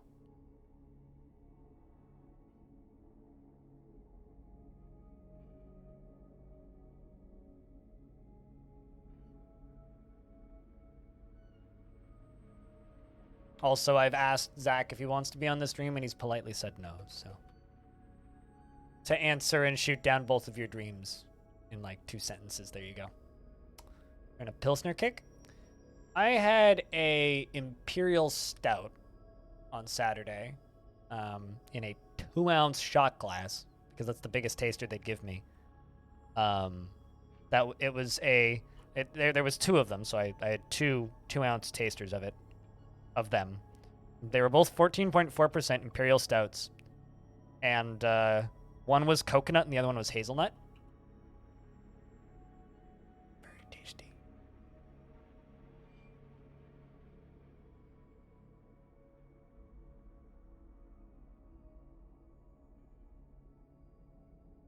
Time to get some, I was going to say time to get some gloves, but maybe like a hot water bottle or something that you could put your hands on, or like get yourself a mug of hot water and then just hold the mug, Stone. Like boil some water.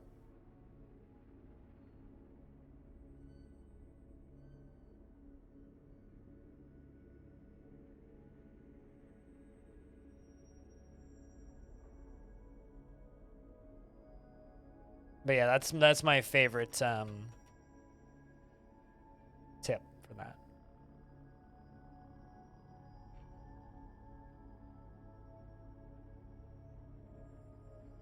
That's fine. Let's just change the subject, Anton.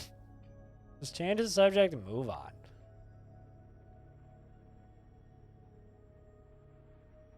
Why are you standing there, Dwarf? Are you sleeping there, Dwarf? There are two of you standing there.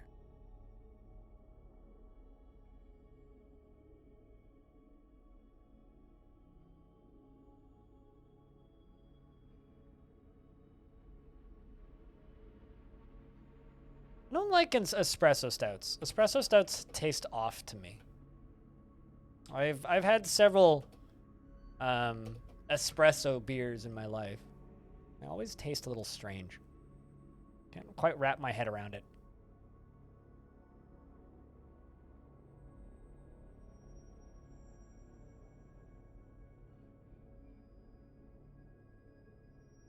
Well, I mean, I'm pretty sure your time zone is ahead of mine, so that's factually correct, Anton.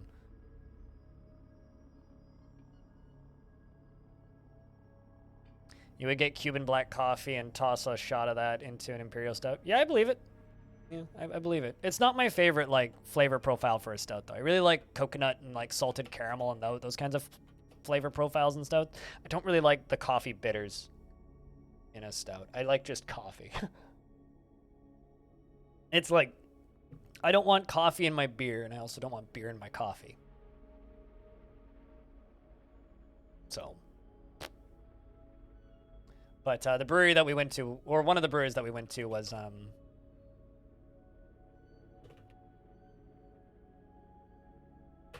this.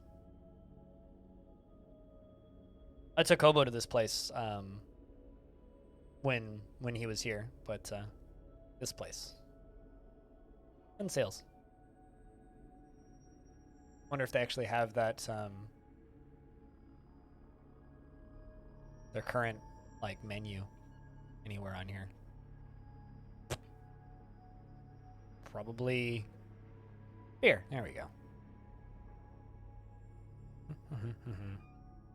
Yeah, this was one of them. Lights out and then gold foil. Those are the two that I had. They're apparently sold out of this one.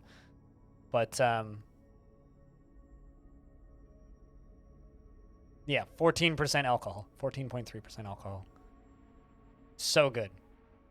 So good. This thing was incredible. Here's a link if you want it.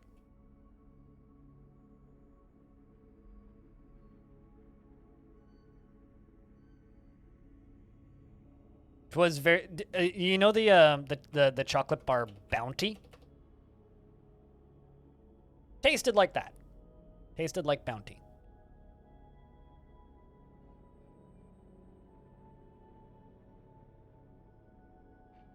It's just like, all right, chocolate and coconut. It was tasty.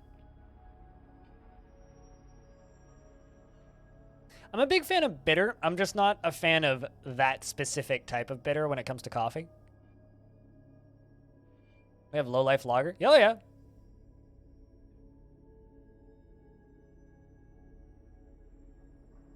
It's funny, their menu in their tap house is just like beer, and then it had the list of all of their beers, and then right next to it is like not beer, and then beer for people who don't like beer.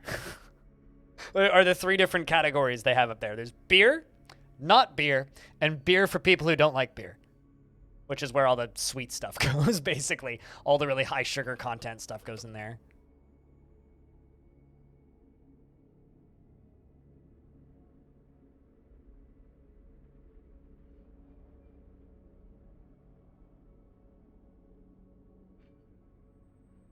I mean, if you want fruited sours, then look at the place that's 2 blocks up the street.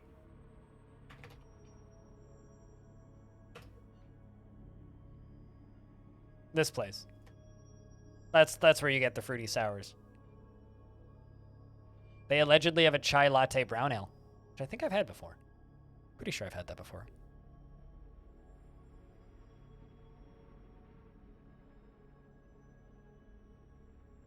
They also have barrel-aged sparkling water, which I always insist on buying for people whenever I'm there. And everybody always looks at me like I'm insane. And I'm just like, yeah, you want sparkling water that was put in a bourbon barrel for a year. Why? So that you know what the barrel tastes like. So when someone tells you that something is barrel aged, you know what flavor notes to expect. It's like $1.50 for a shot of it. It's very expensive water, but it's also like kind of neat. I hate eggnog. I used to love eggnog, and then I got diabetes, and now I hate eggnog. Taste the barrel, feel the barrel. It's like the taste the rainbow, feel the rainbow thing. I've had fresh hop beers and wild hop beers. Dude, I've drank more beer than I should. Realistically. But there's a reason I don't let myself have beer in my house anymore, because I'll just drink it. I mean, you live in like the same beer region as me now, so meaning some of the breweries that I have here, you might be able to find where you're at now. Assuming you're still in California.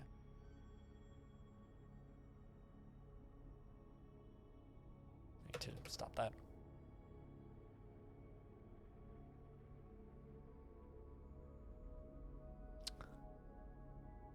I mean, keep an eye out for, because I know for a fact you can find this in LA, because I've ordered it in LA before. Keep an eye out for Driftwood Brewing, or Hoyne Brewing, or Phillips Brewing. I've seen all three of those in Cali.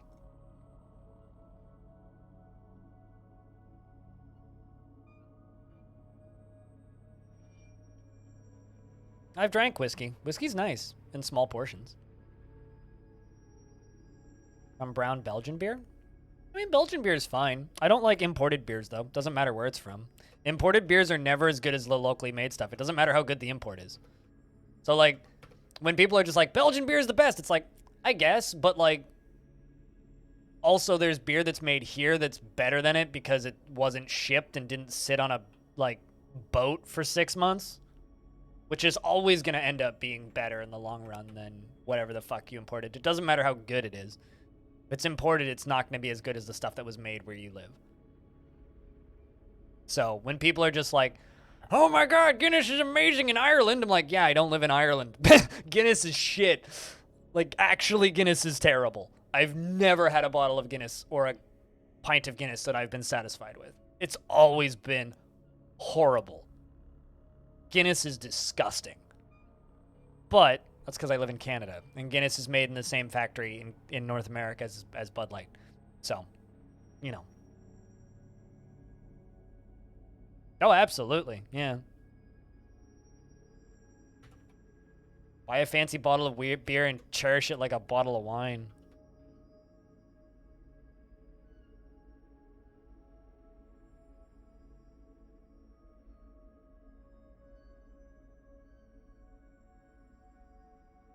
So for you living relatively close to Belgium, you're probably about the same distance from where you live to Belgium as me to the breweries over on Vancouver Island. It's like roughly 4 hours to get to Vancouver Island from here.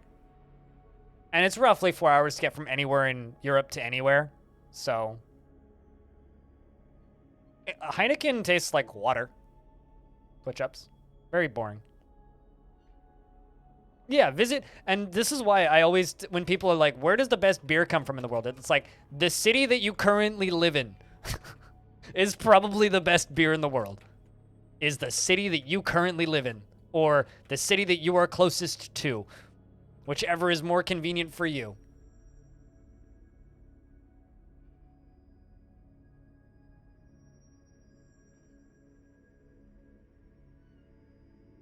That reminds me of a beer that's from Vancouver Island called Creepy Uncle Dunkle, which is just a fun thing to say, so I always remember it. Although, I can't tell you what the best beer in the world is or what the best beer from Canada is, but what I can tell you is I know for a fact what the best beer to order is, just because of its name. I'm sorry, what? Merchant died of dehydration? How? Must have just been really depressed, and I didn't notice it. Because no one else is dehydrated. All right, then. Well, rip that merchant. Wait, hold up.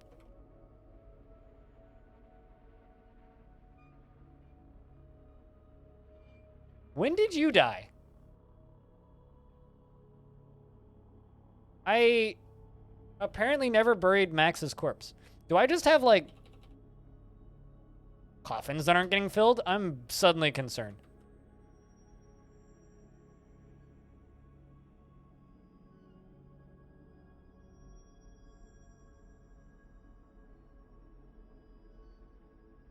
Maybe I just have a big enough fort now that people, like, legit are not finding dead bodies. I mean, that's possible.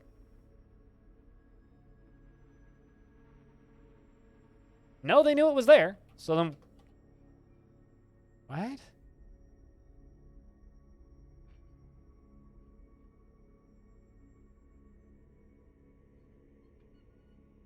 No, this dwarf died years ago. I'm just confused as to why the body is still there.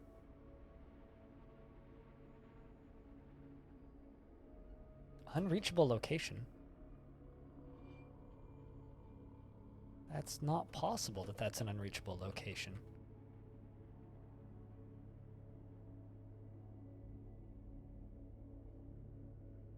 What?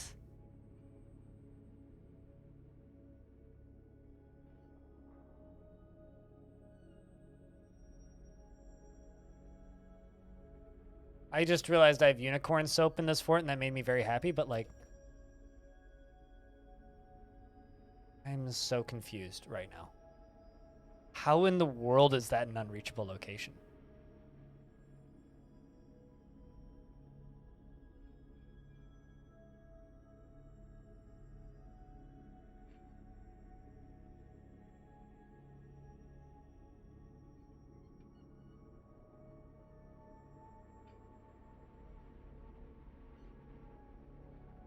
I'm so confused, but I guess we'll figure it out.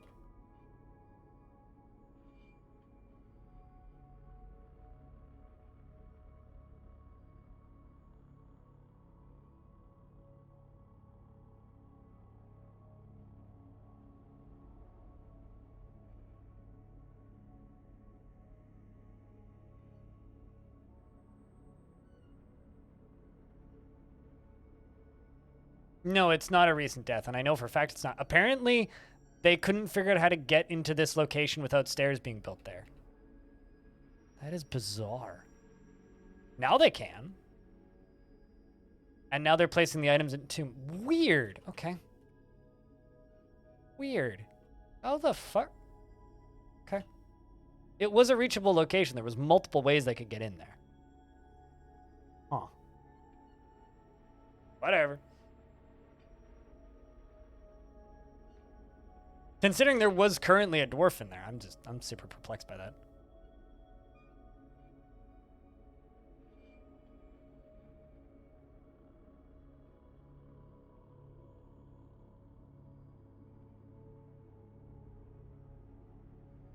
I didn't have any ghosts, so strange. I mean, Max was a natural death from like 5 years ago. I thought that they put that body away. The brewery that's 2 hours away next.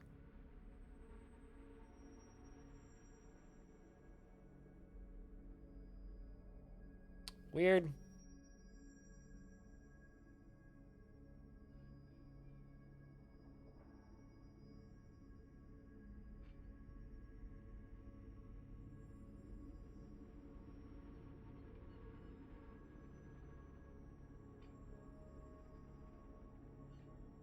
Yeah, no, they should be able to walk up there. There's like multiple direct lines of how to get up there, but I am so confused by that. Hold on a second. No, that's not the result. I don't, okay, I don't know. I have no idea how they couldn't get in there. Strange. Strange, strange, strange.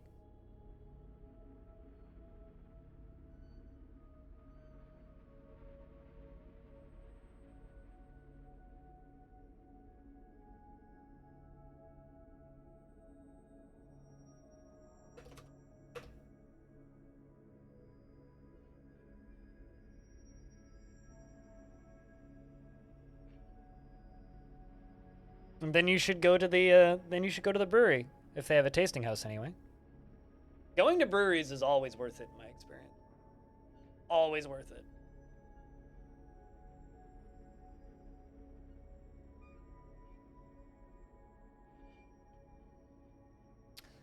Nil says, I am Elias from the Mountain Homes. Let's discuss your situation. The world's the same as ever. What requests do you have of our merchants? Cheese. Naturally. That's literally what I did on Saturday. Was I went to a bunch of breweries, we got way too drunk, and then went and got tacos. It was good. Like, it was good. I need more friends so I can do that more often.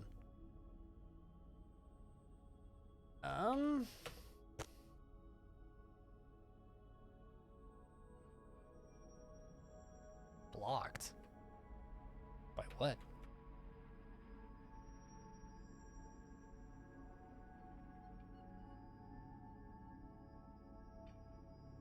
Brewery crawls are awesome. Brewery crawls are one of my favorite things to do.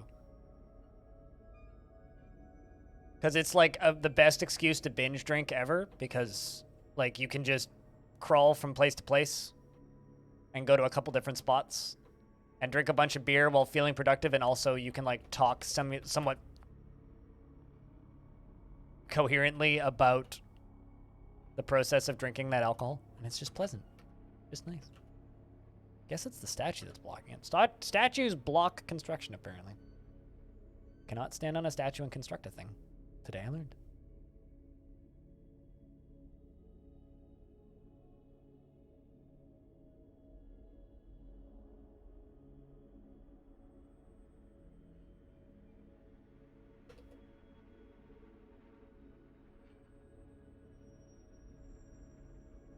Does anyone here brew beer? I know somebody who brews beer. I don't know anyone who here brews beer. I know some people here brew mead, because mead is really easy to brew. Mead is basically you put all the ingredients in a bottle and tape it shut and forget about it. Come back in 6 months.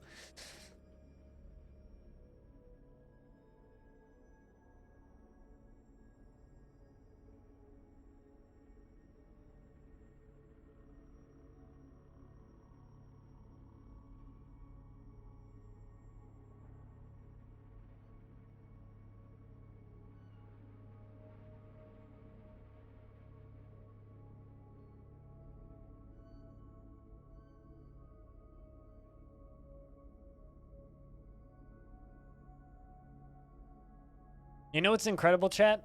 They just put out a sequel to Fruit Ninja. Well, Fruit Ninja VR specifically.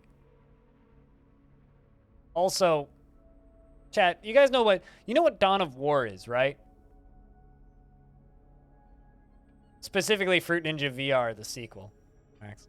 You guys know what Dawn of War is, right? Like, what do you think of when I say Dawn of War?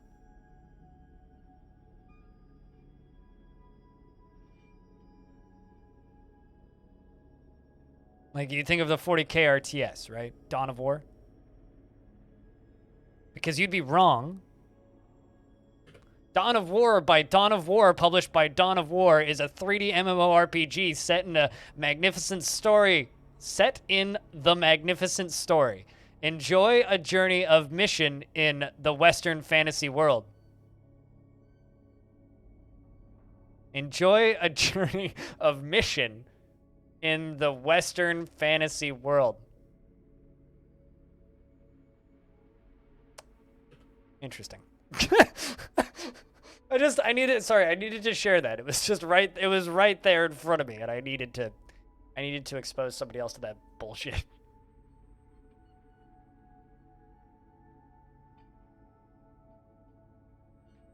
Enjoy a journey of mission in the Western. Enjoy a journey of story in the world of mission in the Western fantasy world.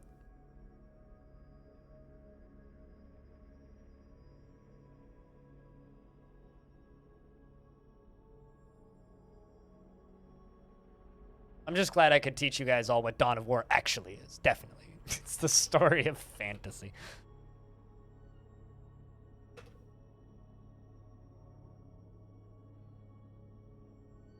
I think that the writer is actually a Google like Translate actually. Yeah, it's Google Translate is what it is. It's not having a stroke.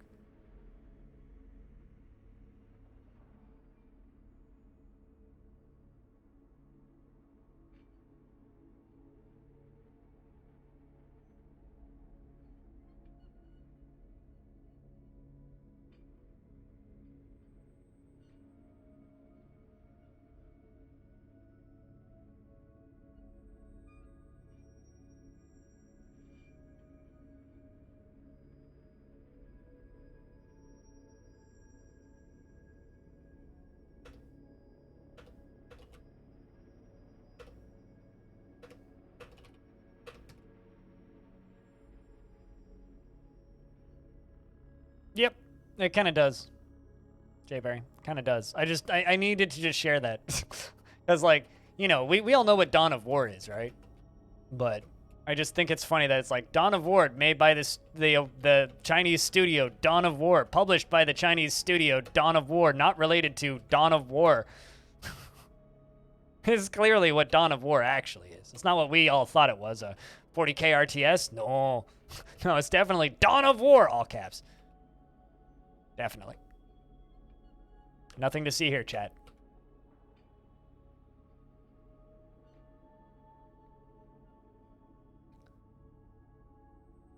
There was a musical play from the War of the Worlds called Eve of War.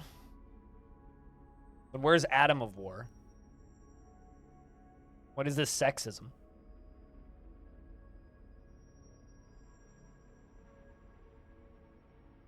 I guess they don't register trademarks in China?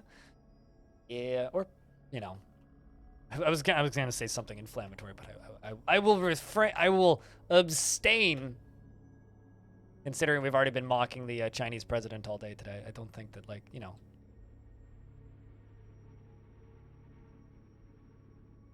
Don't think I need to throw unnecessary poop onto the fire. There's already enough poop on it. Oh, I know. I was making an Adam and Eve joke. Don't mind me, Twitch ups.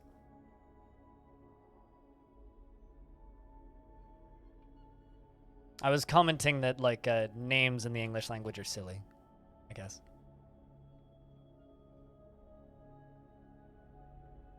But yes, you are correct.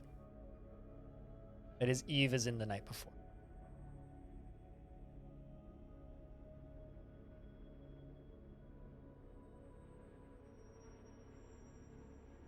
Mods and tile sets from the past? I once modded San Andreas so that I could just drive trucks around and literally play a truck simulator in San Andreas without actually having to play San Andreas. That was pretty good. That was probably some of the most fun I ever had with a mod. The thing was, like, as soon as I had access to the internet, I stopped, like, modding games because I just played Counter-Strike. Before I had access to the internet was when I played a lot of games that had mods. Because it was like, well, I don't have any games that I can play, so I will download a few mods for these games while at a friend's house because they're small enough to fit on a thumb drive and then bring them home. That's how I modded stuff. So, not that much nostalgia for me, unfortunately. As far as tile sets goes, when I played ASCII games, I played them in ASCII. Also, nostalgia wave sounds like a weird term for synthwave. Nostalgia wave.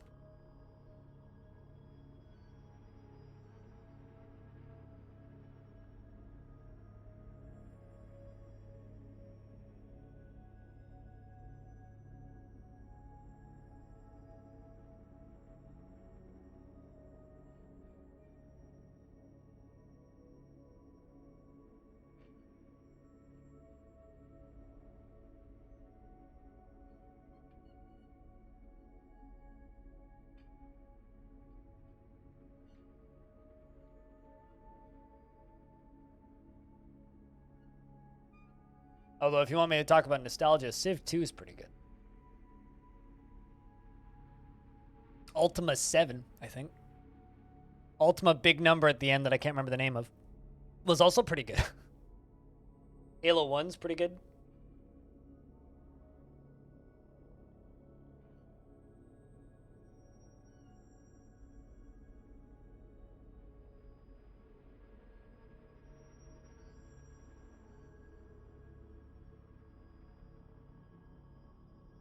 No. If you have nostalgia for Minecraft, you're probably not old enough to watch this stream. That's the reality. Games from 10 years ago, I don't really get nostalgia from. It's too recent. The fuck? That is bizarre. 12, based on that statement. I don't know. How old should I think you are?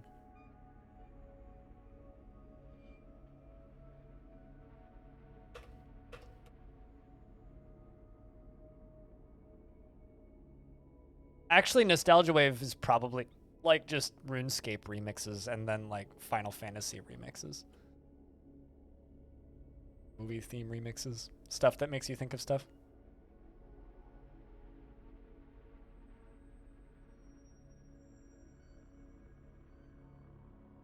Okay, I guess I could see why you'd have like nostalgia for Minecraft, but I still maintain you're too young to watch the stream then. I say bad words like fuck and penis. It's a dangerous place for such childish years. Man. Great.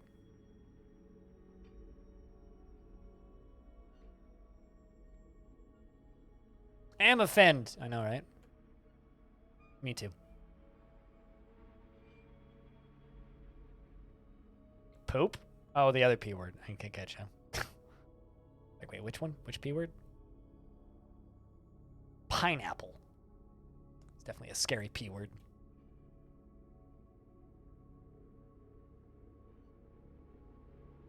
Rated Australia?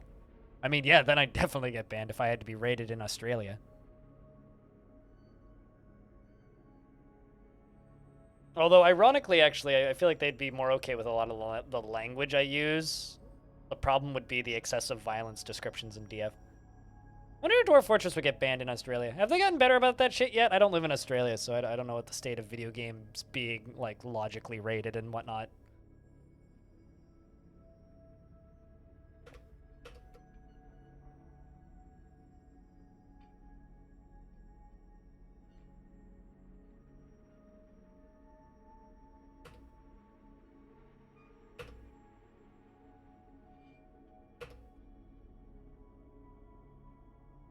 Australia banned multiple games made in Australia for being too violent, such as Hotline Miami 2 was one that was famously banned for being too violent.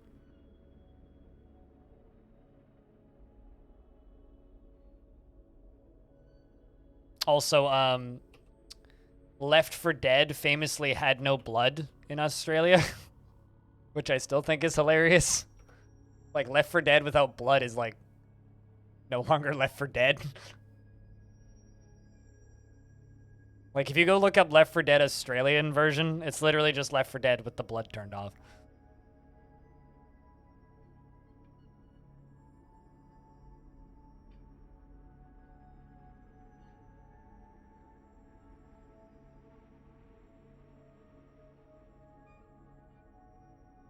Didn't Wolfenstein in Germany have robots as the bad guys? Atelier? I seem to recall hearing about that, but never actually seeing screenshots of it.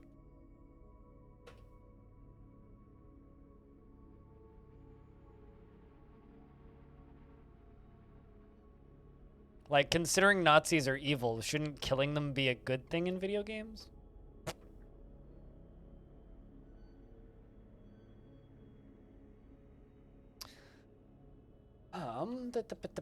Let's just do lead. Lead'll do. Bars. Lead bars, lead bars, lead bars. Lead bars. There you are.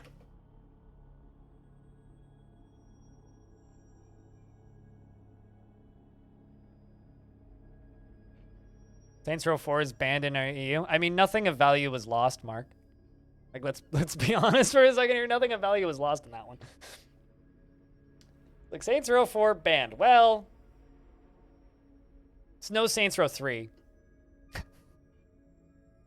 That was like after the thing started going down. I don't play CDDA, so I got nothing to say about it.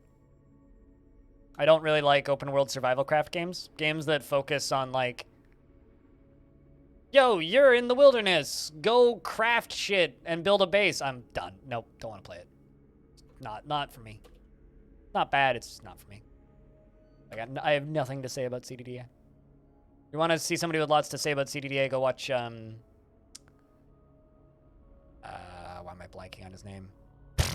Just completely blanking on his name. That one dude who streams a lot of CDDA. Go watch him. Fair enough, Spitalier. Yeah, that person. Wait, what? But yeah, so I have nothing to say about CDDA that would be interesting. I just don't like open world survival crafty games. Never have. Probably never will.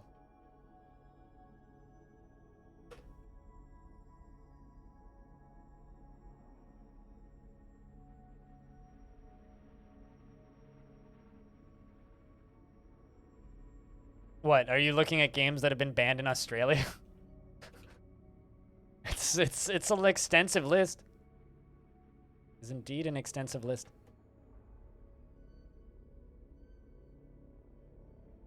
One of my favorite tweets I ever saw was one of the creators of Hotline Miami saying, "If you live in Australia, please pirate our game."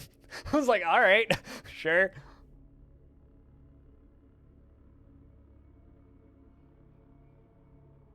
Okay, hold on a second.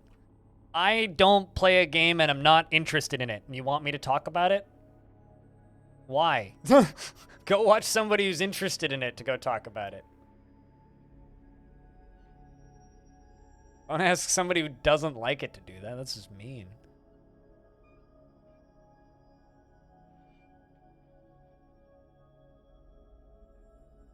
I mean, anything can surpass that ban. It's not exactly an efficient ban. But Steam will, like, block you from buying games if you buy games outside of your region. So don't buy games outside of your region, please. Don't promote buying games outside of your region because Steam can and will block you. So will Twitch. VPNs are not immortality armor, especially if you're signed into an account. They know. Netflix doesn't care, but Steam can and will remove your ability to buy games. Same with Twitch, will remove your ability to cheer and buy subs.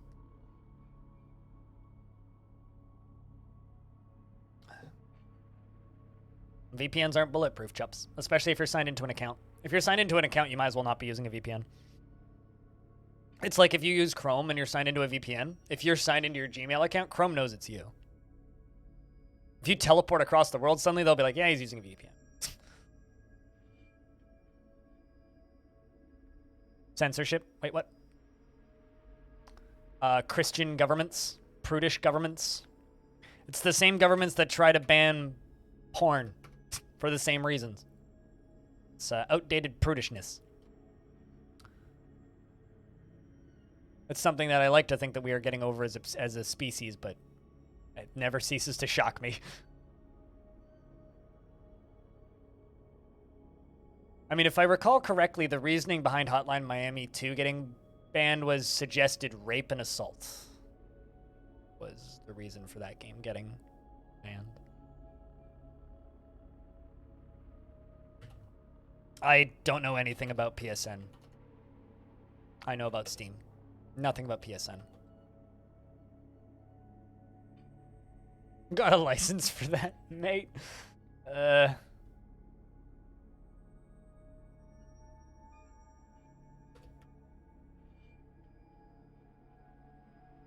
It's either drug-related or assault-related.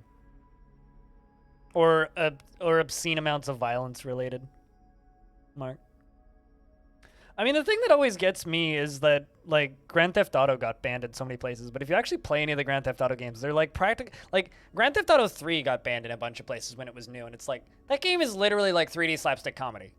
Game's goofy beyond all fucking reason. Like, the fact that anybody takes that shit seriously is amazing. Oh, yeah. Wait, what? Absolutely. Absolutely.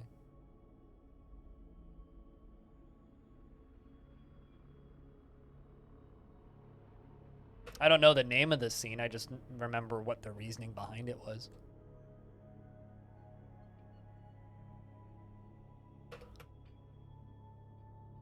Four gets serious? Four is obnoxiously self-serious. But, like, three, even four to a degree, five, like, all of the Grand Theft Auto games are just goofy beyond all reason. Like, even at their most self-serious, if you sit down and play those games, they are goofy. Even four, they are goofy. Like, where did that rocket launcher come from? I don't know, Nico. Like, it's goofy as shit. Come on. Like, Postal, okay, I can sort of understand, like, some reasons why Postal 1 specifically may have caused problems. Postal 1. I'm not talking about 2 or 3. I'm talking about 1. Hey, it's your cousin. You want to go bowling? Chat, do you want to go bowling? Basthead withdraws from society.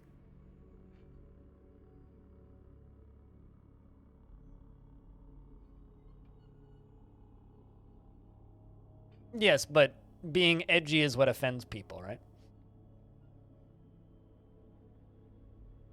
Oh, it did, for sure. But just remember, hot coffee got them banned off of shelves, and hot coffee is fully clothed, dry humping with a air quotes hooker.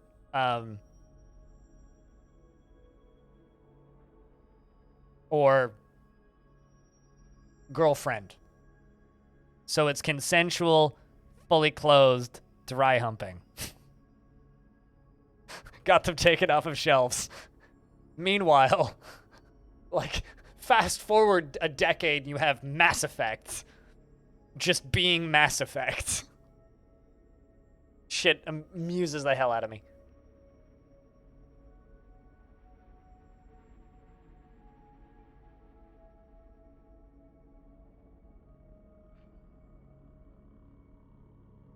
As somebody who does drugs, legalize all drugs. I'd be dead without drugs. Drugs have extended my life, not shortened it.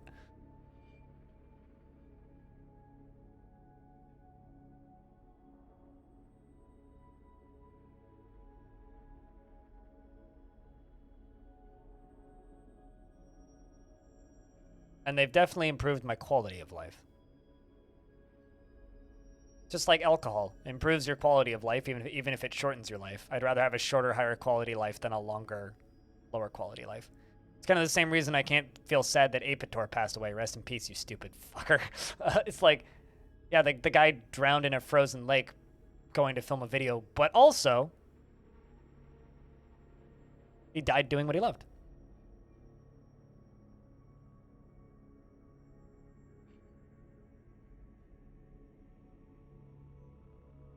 I mean, that's why I smoke weed more than I drink. Mark. The next day, you're just a wee bit groggy when you smoke weed. When you drink, the next day, you're like, I want to die. It's like, you know, hangovers are so much worse. Do not like hangovers.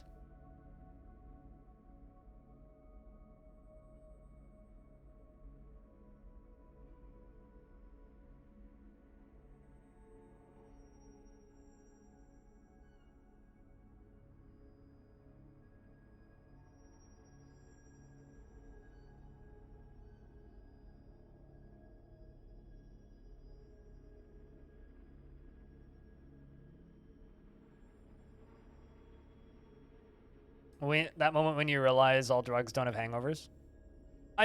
Some drugs have withdrawals.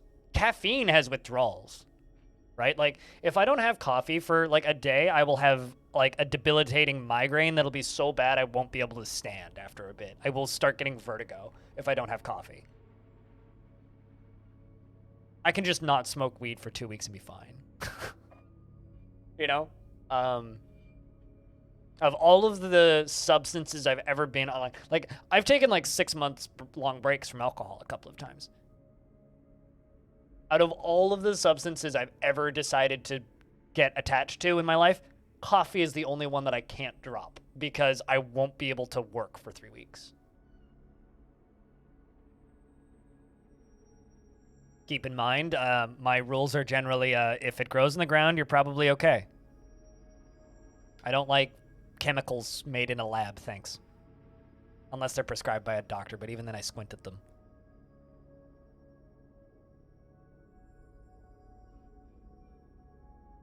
Nicotine and caffeine are rough withdrawals, too. Nicotine is harsh. Like, nicotine can wreck you. There's a reason why people need that shit once they're on it, and then why it's so hard to get off of it. It's because it's bloody addicting. Sugar as well, salt as well, are both addictive substances. One of my favorite things is like people who eat a lot of fast food. And they're like, I crave the fast food, and then like you don't eat fast food for like 2 or 3 years, and then you go eat like a burger at Burger King or something, and you're just like, it's so fucking salty. It's awful. Because you've like weaned yourself off of it. Ocean man. Sorry, I said wean. Me by the hand. You quit caffeine now and again. One time you cut cold turkey worse than the time you had salmonella. Wow, that's impressive. As somebody who lives in a place where weed is legal, they shouldn't look into the legality of cigarettes, but they should look into the accessibility of cigarettes. In Canada, to buy alcohol, you have to go to a specific store. You can't buy alcohol at the grocery store like you can in the States. You have to go to a specific store to be able to buy alcohol in Canada. You have to go to a specific store to buy weed, right? And you can't go to a store that sells both. But anywhere practically can sell cigarettes.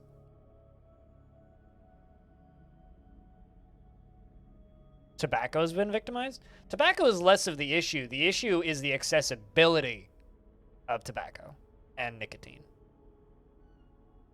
Like, weed, you have to go out of your way to find it. You have to find a dispensary, and you have to go there, or you have to find one of the few that have to-door delivery, and you have to order it. Weed is, like, a difficult thing to purchase. Still, even though it's legal here.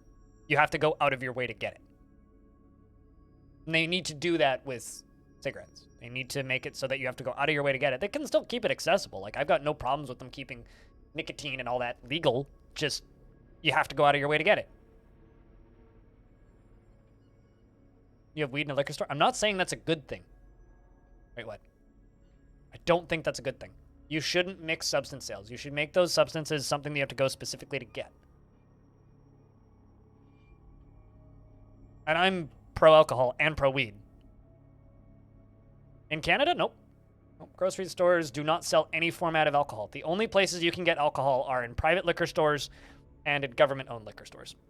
The only place. Make it less convenient. You should make it less convenient because you shouldn't, like, this is somebody who drinks and smokes weed, right? You shouldn't have alcohol and weed in your system at the same time. It can stop your heart. Like, legit, it can kill you. But we encourage it. Because it makes you want the substances more. Like, as somebody who does that, you shouldn't have access to both of those substances at the same time. You just shouldn't. And you're pro-sleep, you should go to sleep. You'll have a good night, man. We need to make more clothes for the board, I think.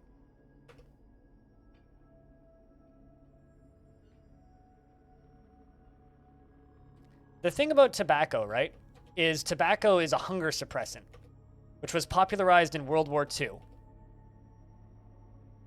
Because it was a hunger suppressant, and everybody was starving to death, right? There is no logical reason for smoking to maintain its level of popularity aside from nicotine addiction.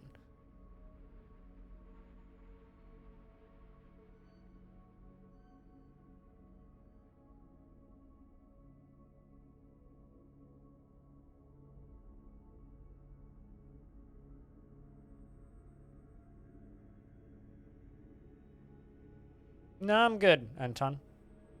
I'm good.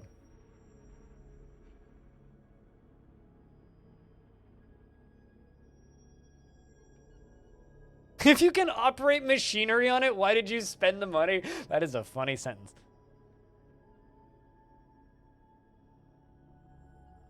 I've had tobacco leaf tea. I don't like smoking cigarettes because it's just like nothing to me. For clarity's sake, I don't actually smoke that often. I usually have some joints in my possession, but for me, smoking is like a maybe once a month thing, tops. And that's when I'm smoking a lot. And that's because I'm out with friends and I have joints. That's the only time I smoke. The rest of the time, it's dry herb vaping. And even then, it's like once every 3 days or so. I'm not high all the damn time, like some people seem to think I am. My problem with cigarettes is I smoke a cigarette and then I want another cigarette immediately. Like, I could legit just sit on my porch and smoke cigarettes all day, nonstop, for the rest of my life, and just eventually die of lung cancer. But with weed, I have half a joint, and I'm good for the evening. Maybe the next day as well. Probably the next day as well. Maybe the day after. The process of smoking is disgusting, and I hate it. I like the effects of weed, though. It's like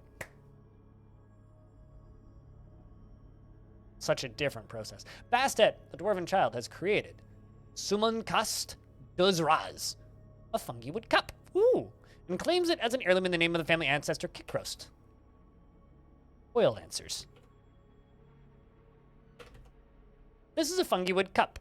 This child just made a Griffin Genius, the Smear of Teeth is the name of it. But this child just made themselves a sippy cup. That's adorable. This is a fungi wood cup. All craftsmanship is of the highest quality. It is encrusted with table-cut sards and decorated with fungi wood and baguette green glass-cut gems and cow leather, and encircled with bands of cave spider silk. This object menaces with spikes of almandine. On the item is an image of dwarves in Glenna. The dwarves are traveling. The artwork relates to the creation of Longdeath by the turtle adventure of time in the early spring of year 5. On the item is an image of leader scords, the geared petals in the hornblende scepter in lead. I probably, if I was, if I was in a situation where I could go out with a girl and I realized that they were a chain smoker, that probably would be a deal breaker for me. Not gonna lie, probably would be a deal breaker. It's funny because you could smoke weed occasionally and I'm totally fine with it, but like the heaviest weed smokers that I know. You use a water pipe or a bong, right? The heaviest weed smokers all use that, which nullifies the scent in most cases. So you don't have the same level of, like, awful smell. And you wouldn't know. They don't. People from the 50s who watched advertising a lot find cigarettes sexy. I don't know young people who think that cigarettes are sexy. Aside from maybe people who listen to the band Cigarettes After Sex, but that's just because of the name of the band.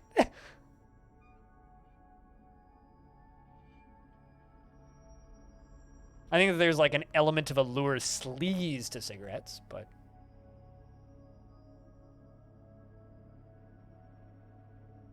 Oh, absolutely not. But when I'm talking about, when I'm referring to popularized drugs, Anton, when I say I do drugs, I'm not saying I do heroin. I'm not saying I do crack.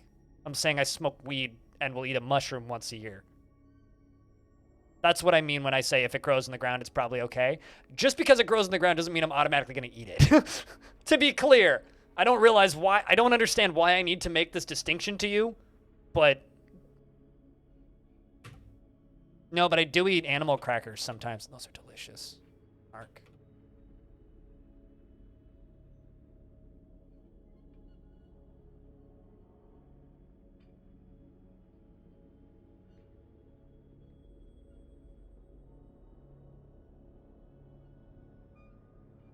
As in Asian cultures, they do smoke a lot more than we do. Yeah, I don't really get the smoking is sexy thing, I'll be honest. Smoking is disgusting. Unfortunately, sometimes I have to do it to get weed in me. Dragoneer, thanks for the raid. How was your stream today?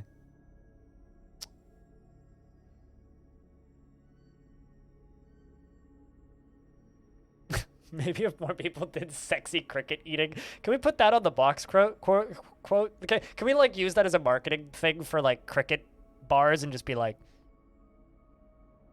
eating crickets is hot. Eating vegan, like, cricket flour. That's an oxymoron. Eating GMO-free cricket flour. That's what I was looking for in my brain. I can give a free demonstration. Just crunch. Crunch. I need to go buy those cricket bars again. I had protein bars for a bit that were made out of crickets, and you could see crickets in them. They tasted almost identical to Cliff Bars.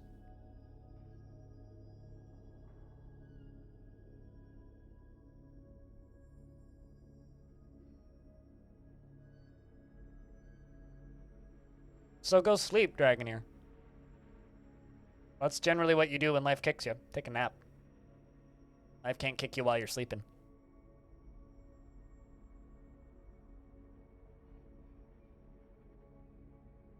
Did it make you like bugs or suspect Cliff Bars? I don't like Cliff Bars. The bug bars were fine. I would rather eat the bug bars again instead of Cliff Bars because they had a better crunch to them. Be back in a second.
I got hungry, so I had a halfway lunch.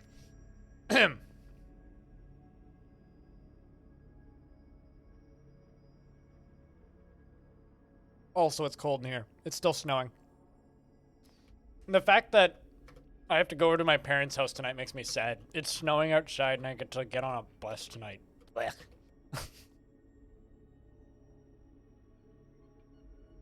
But, yeah, well, it didn't really flood. It froze.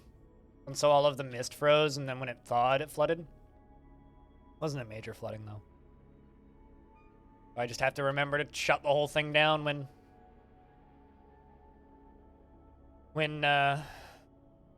shit freezes. Or before shit freezes.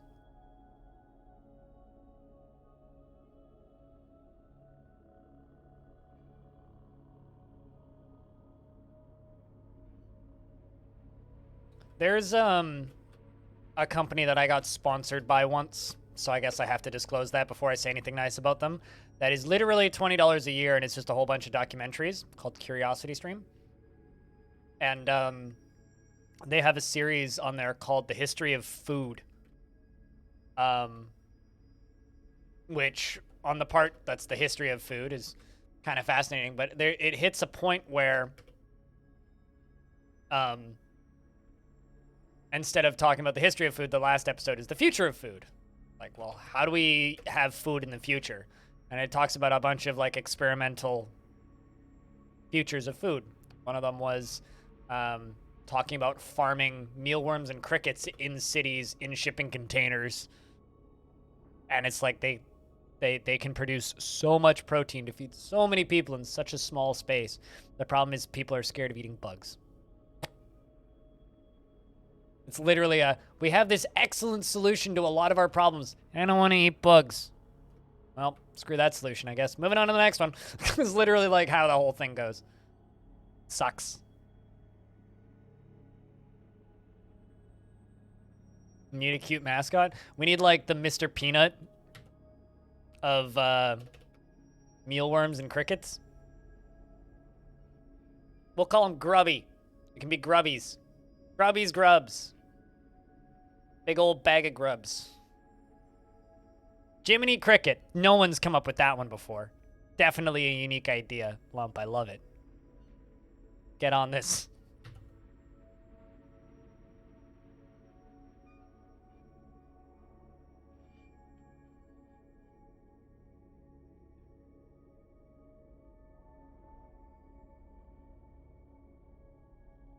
I know that there's places where that's normal already, but that doesn't change the fact that that Murica eats too many cows and we're all gonna die because Murica eats too many cows. So if I can, like, convince one person in Murica to eat less cows, then we'll have a better life.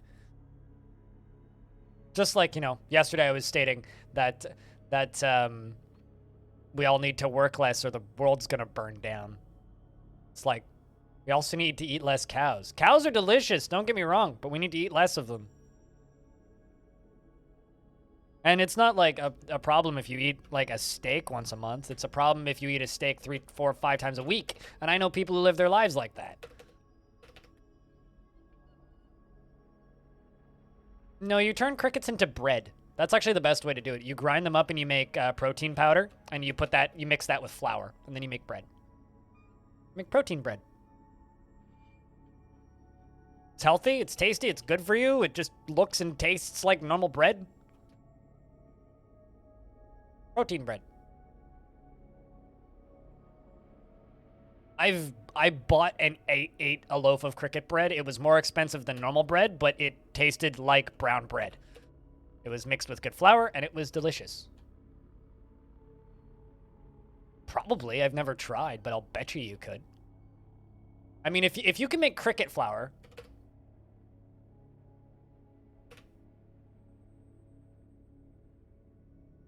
I found a website for cricket flour.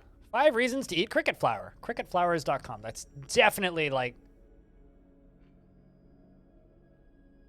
bugs for everybody! Wait, what? I'm gonna go through this website first before I look at it. Hey, we're talking about cute mascot. I found a cute mascot! Sort of.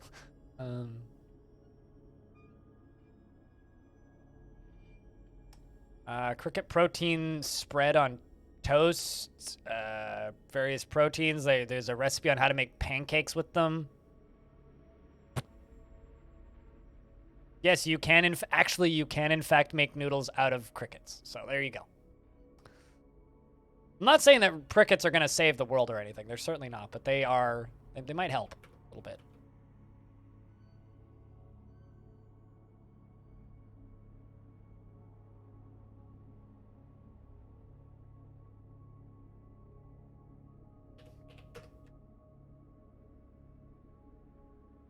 Bacon is boring. Pork is pretty good, though.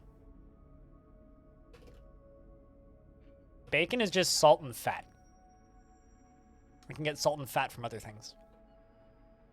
We can get salt and fat from potato chips.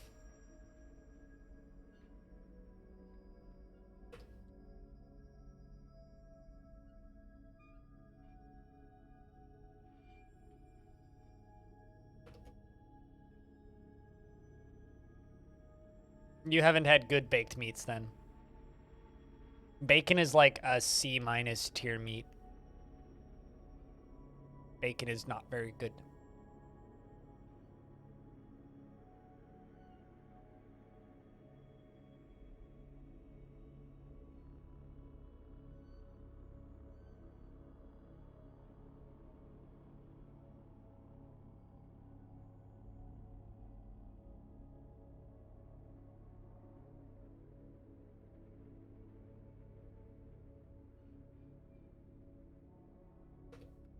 Someone yesterday asked me to say something controversial, so that's me saying something controversial. Bacon is not that good.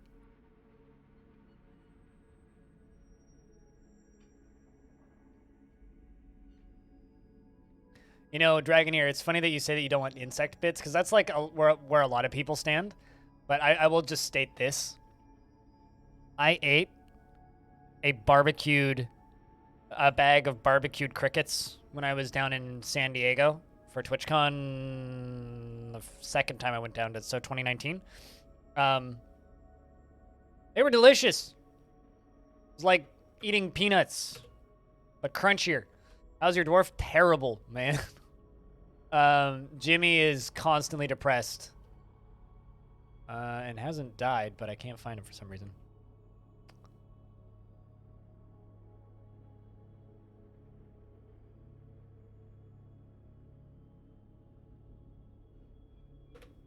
Utterly harrowed by the nightmare that is your tragic life.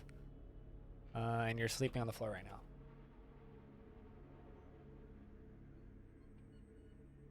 Bacon is a garnish. And it's fine as a garnish. But people treat it like it's this great, amazing thing that's wonderful to eat.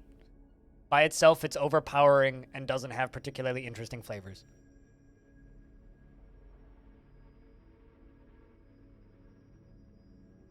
The best option? Probably not. Is it a good option? Yeah. Best option for protein-wise is probably mealworms, but...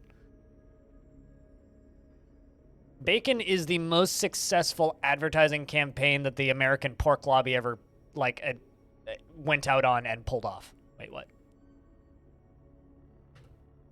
That's what that is. Bacon is the most successful marketing campaign, potentially, of all time.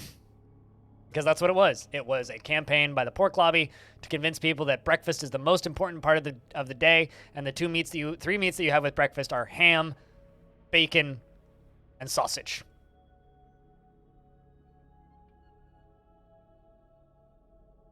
Before then, people had porridge. And it was a very successful marketing campaign. And it worked. Ham is good. I agree. A good ham is good. But you shouldn't eat it for breakfast. Breakfast should be carbs, not a lot of fat, and not a lot of grease. Just carbs to replenish your body after being asleep all night.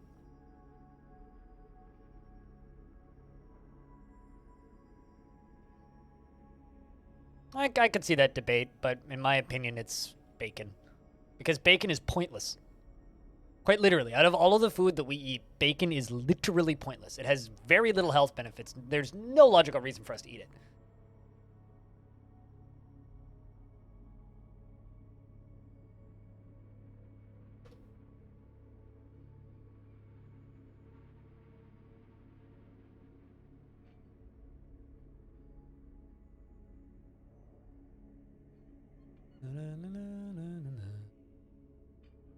Where did Nice go? There. Up at the top, of course.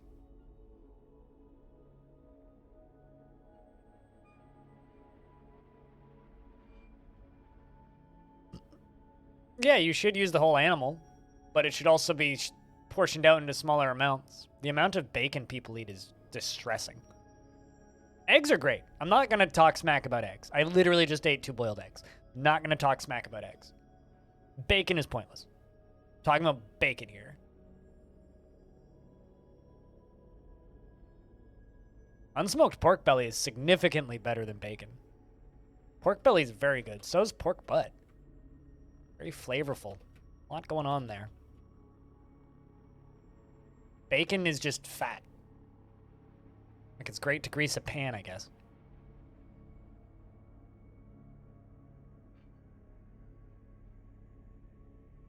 But I would rather have bacon as extra flavoring in a sausage than eat bacon. Put it in with other things. Don't just give me bacon. Bacon by itself is extremely uninteresting.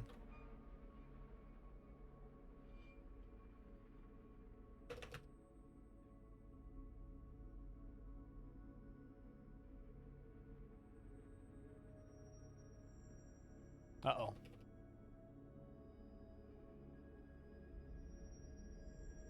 So, Arch just fell all the way out of my tavern and down to here. His foot is broken. I think he's fine. What you?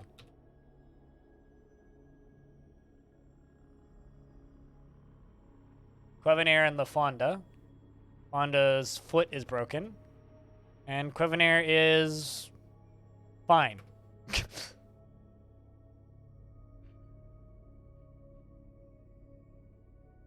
She's going back to serve wine. Damn right.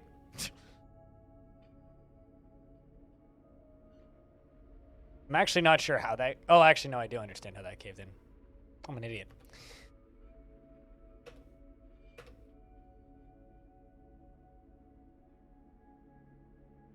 If you've eaten bacon with breakfast, you've eaten bacon on its own. Bacon in strips is bacon on its own.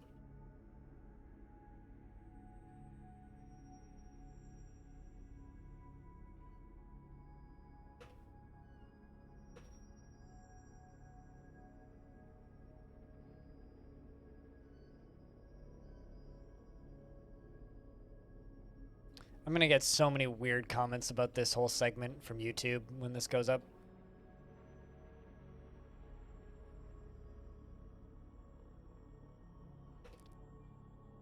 You want to know what's incredible, chat?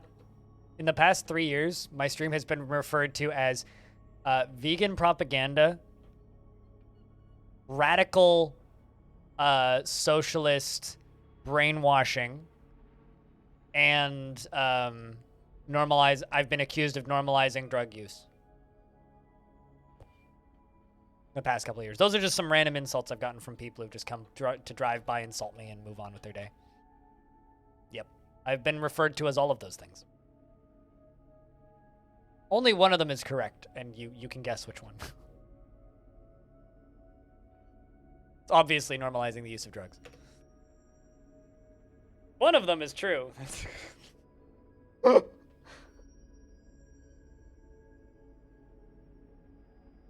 Then you've had drugs. Medication is drugs. Penicillin is drugs. Headache meds is drugs. Coffee is drugs. I'm playing Medieval Communist Simulator. This is true, yeah. So your definition of drug is something that is not legal?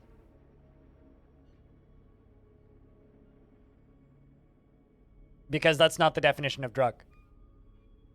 The definition of drug is controlled substance. Right? If you've used a controlled substance, you've taken a drug. Whether or not it's legal, prescribed or not.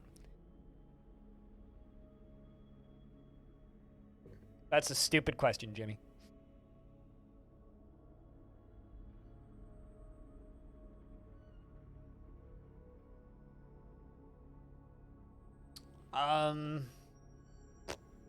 No, that's brass. Looking for nice, and I saw 2 S's.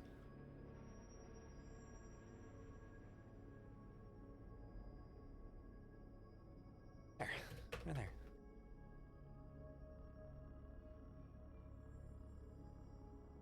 According to the brain fairy, love is a drug?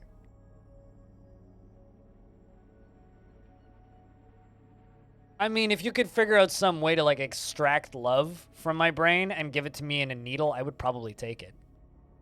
Sounds lovely. Being able to learn to love? Damn. Couldn't pay for that.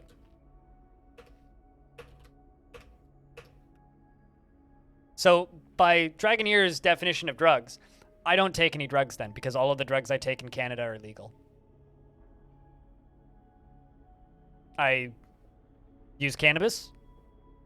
I've taken mushrooms. I've taken psychedelics. I have smoked cigarettes. I drink coffee. I had Advil yesterday. Not to count all the stuff I get from the pharmacy every month. You do drugs. Everybody does drugs.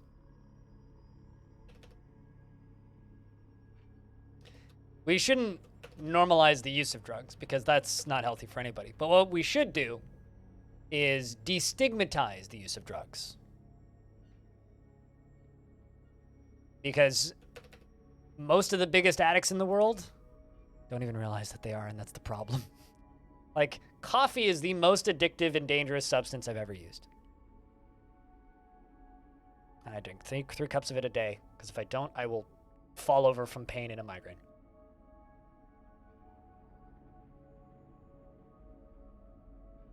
I'm not dead because of weed. How the fuck do I keep doing that? I'm an idiot. Am I dead yet? I don't think so. I need to be more careful.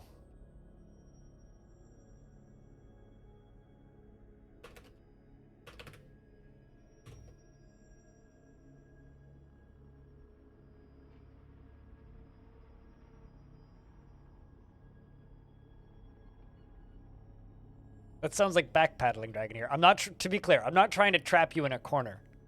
I just think it's incredible when people are just like, I use no drugs. It's like, well, have you ever taken Advil or had a cup of coffee? Or it's like, yeah, you've done drugs. They're just mild drugs. Still drugs. Drugs is drugs. It doesn't matter whether or not they're legal. Yeah, no, I know that you say currently, but I'm just stating in general, I think that's one of those really funny things is when I catch people in that one. It's just like, they're just like, oh, I don't do any drugs. I'm like, have you had alcohol recently? They're like, yeah, last night. Why? That's a drug. What? It's one that I get from time to time.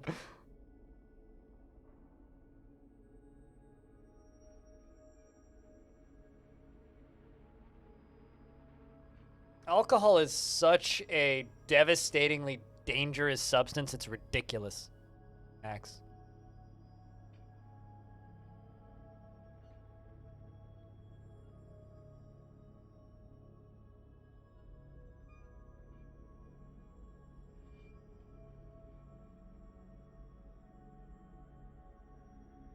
Neil, thanks for those. Cheers, man. Also, I totally missed this, but Halle Galley hosted the channel 30 minutes ago, so cheers. I don't always look over at that thing, and I don't see it. Unless I'm looking at it.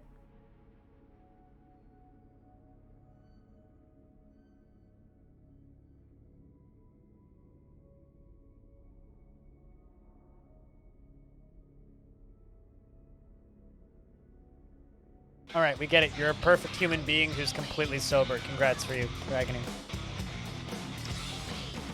Crip wave. Neil with the 54 months on a 54-month streak. Thanks for having a sub to this channel as long as you possibly could have. Hope you're doing well, man.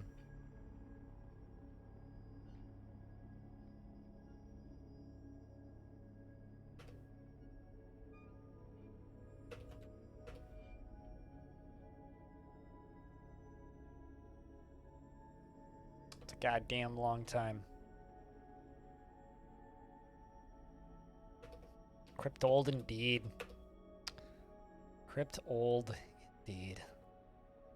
Time for a drink? Time to go have another cup of coffee, I think, chat. And cheers for the good conversations today. Good to hear, Neil. Good to hear. Seems like the YouTube stuff's still doing alright. Heads up, chat investments are open if you want to invest your tickets.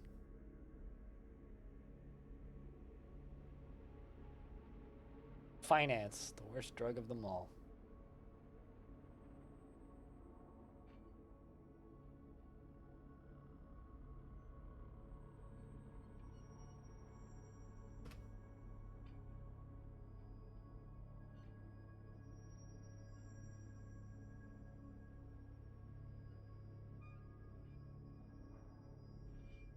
We are damn close to the bottom of this.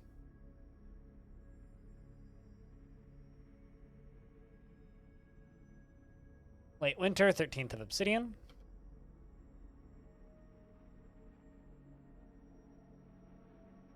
Why are you set to marker only? Excuse me.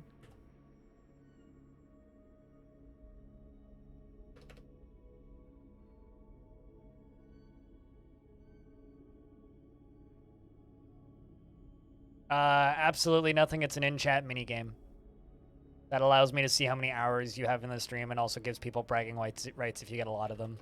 You get 2 every 30 minutes because you're subscribed. 2 tickets every 30 minutes. Exclamation point tickets to see how many you have, and then when there's an invest happening, you can invest them with a 50% chance to get more.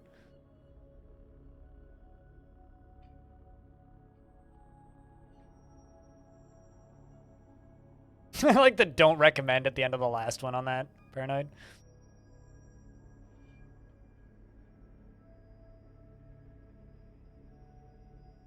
What did you learn is that there's nothing that that the average person is more wrong about than drugs. That's a fascinating take.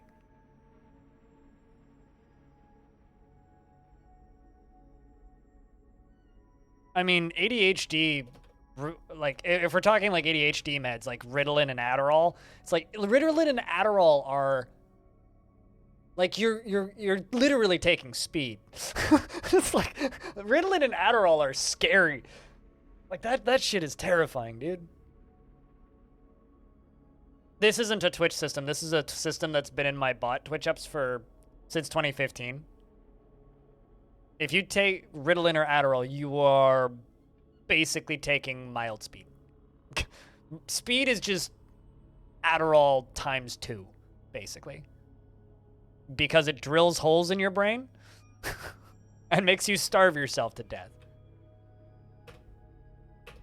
Ritalin is terrifying. I say this as somebody who likes drugs. Ritalin and Adderall are terrifying to me. But I also don't have ADHD. Why did I read that as I'm taking Cortana? I literally read that as I'm taking Cortana. I was like, I've been playing too much Halo. I'm taking Cortana. Chief?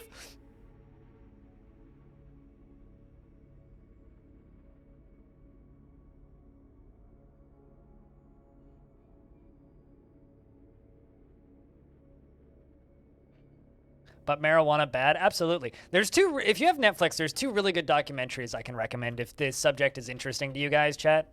The first one is a documentary called Take Your Pills. It's on Netflix. I think it's a Netflix original. It might be on other platforms too, but it's literally just about Ritalin and Adderall, kind of talking about what we've been talking about for the past 5 minutes. Also, yeah, fuck Cortana. Don't take Cortana. Cortana will take over the world and kill all of humanity in the future. Mark my words. Anyway, Take Your Pills is a very good documentary, and another very good documentary that I can recommend if you're interested about, well, actually, there's 3 I could recommend. Second one is Grass is Greener, which is the history of marijuana in the States, which is basically like, here's a history lesson on racism. All right, now this is why weed isn't legal. Fascinating documentary featuring everybody's favorite dope smoker, Snoop Dogg. So that's a good documentary. And then the last one that I can recommend is Have a Good Trip, which is all about mushrooms and psychedelics. 3 fascinating, well-done documentaries on Netflix that I can recommend, that more people should see. I wish my parents would watch those documentaries, actually. Weed because African Americans are super creative and keep doing really well in the music industry, and we need to stop that. And what is that stuff that they're smoking? That's probably the problem.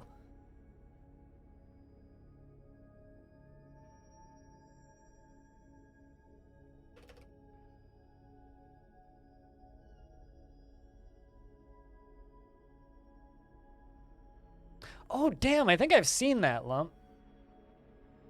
I'm pretty sure I've seen that.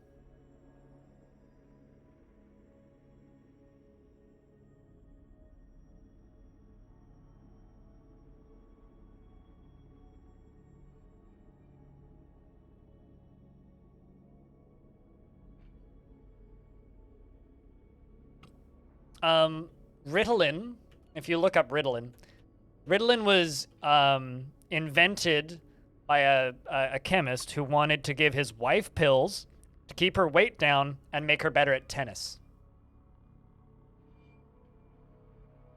That was what Ritalin was invented for. He wanted to give his wife a medication that would keep her weight down and make her better at tennis. That's what Ritalin was invented for. It was great at it. It was too good at it, in fact. Wait, what? Made her better at tennis and kept her weight down. Anybody who's ever taken Ritalin will probably state that, yeah, it's probably effective at that. And then Ritalin rhymed with her name. I want to say her name was like Evelyn or something. Hold on. I need to actually look this up. I can't remember this detail.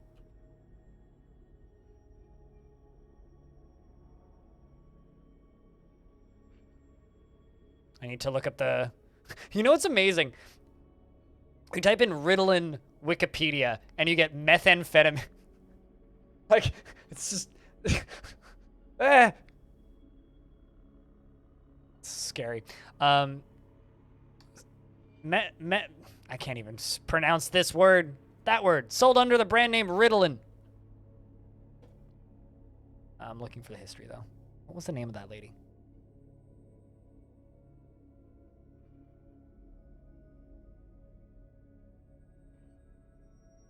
This is my favorite roguelike on the Citadel. Drug use? Yeah, I know, right?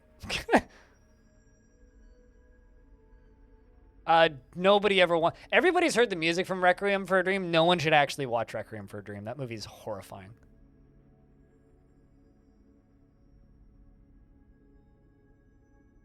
Yeah, okay, so it was synthesized by Siba, now Novartis, chemist, and he named the drug after his wife Margarita, nicknamed Rita, who used Ritalin to compensate for low blood pressure. According to Wikipedia, but there's more to the story than that. So it's named after Margarita, named Rita, changed to Ritalin. Imagine dating a chemist and then them just being like, I got this drug for you to try. That's a good time to get divorced, I think. How much drama? Oh boy. Oh, well. Doesn't seem worth looking at. Sounds like Apion's gonna have a headache when he wakes up.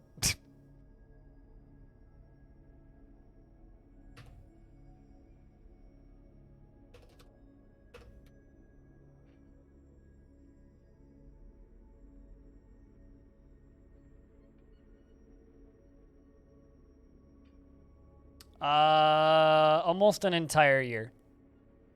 Ditiro. Pretty bottom barrel drama. Yep. Because most people are wrong.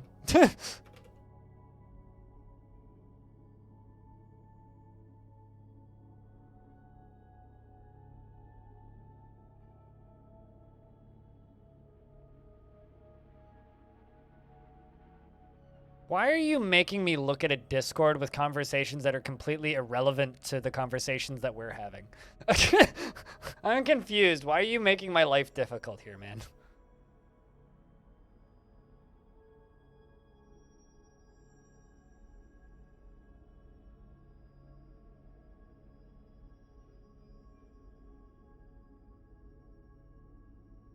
Especially in a game that I haven't played in a couple of months. Cheers, Paranoid.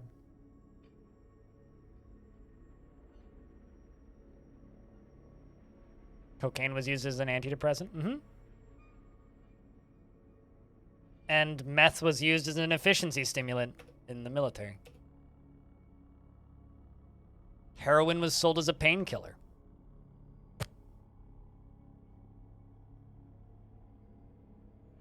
I'm not familiar with that one, Random J. Berry. Another fantastic documentary, if you haven't heard of it, is called Fantastic Fungi, which I recommend to everybody. It is a painkiller. It's a very good one. A friend of mine who was very fond of heroin at one point in their life once said that they really, really, really, really, really like heroin. The problem is they really, really, really, really, really like heroin.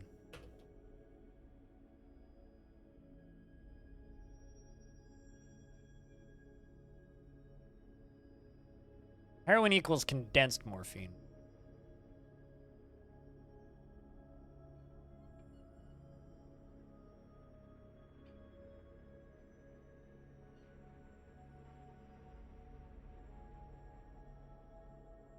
Today's been a weird stream, chat. Spring's arrived!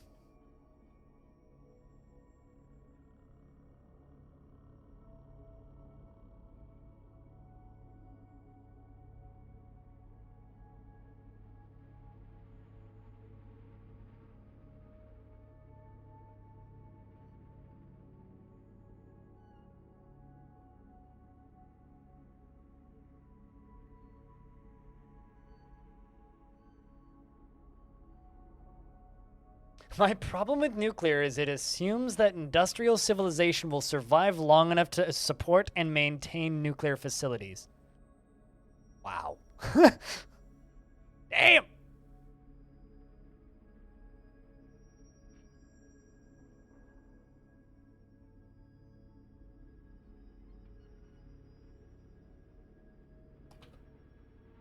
think somebody just died. Old age.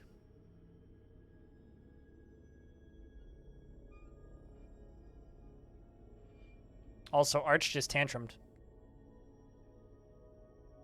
What the fuck are you doing? What's going on?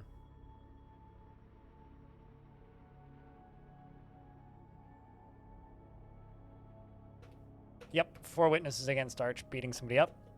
Mathol, the merchant, has been found dead.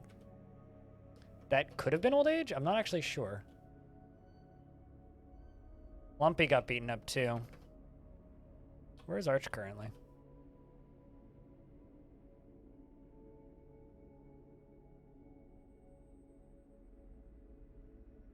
Tisk, man.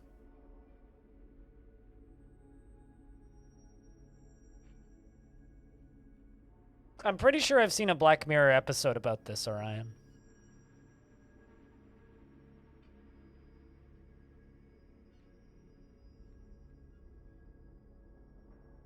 Today's been a fun stream chat, but I'll be honest. I'm remembering now why I don't like to stream on Mondays. We have great conversations, but it, like, 2/3 of the people show up because it's Monday. Okay, hopefully that helps you. How long are you getting in prison? 28 days? Did you kill him? No, he didn't. Well, that's interesting. So the dwarf that died actually died of old age. Wasn't killed by that dwarf. Twas not foul play.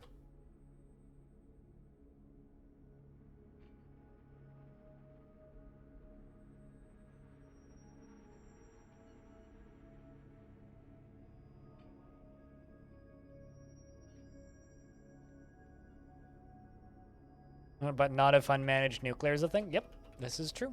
Because they'll all start melting down, and then it's literally a self-destruct button for the planet.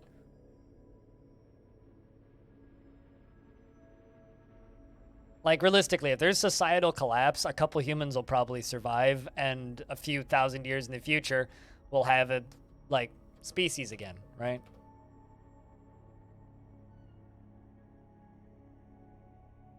But unmanaged nuclear is, gives us a time bomb.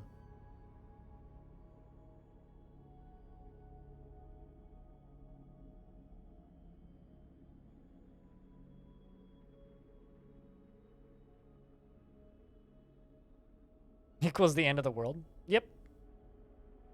This is true.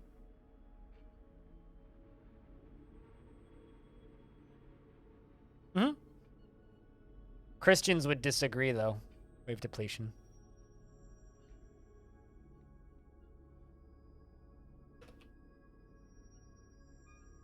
So eat your bacon, kids.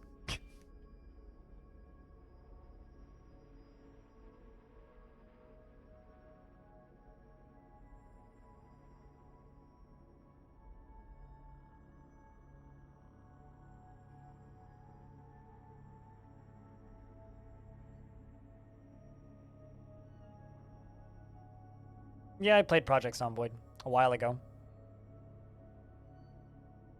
It was fine. Kind of boring. Fun with friends, though.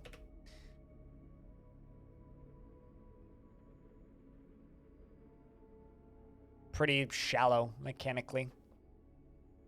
In regards to Zomboid. Not enough in that game for me to really want to play it much.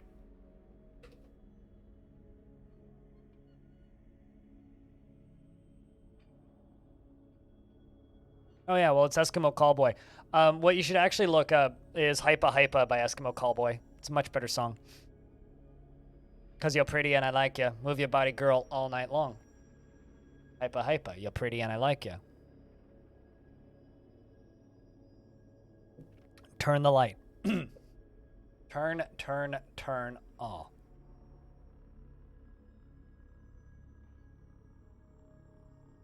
Eskimo Callboy is hilarious. They're funny. Not the greatest band, but they're funny.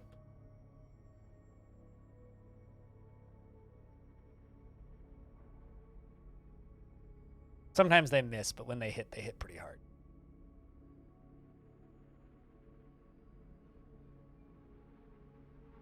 If you like that, I'd also recommend, I think of other bands that are as overtly silly as Hypa Hypa. We got Tribute, Stone, if you're here.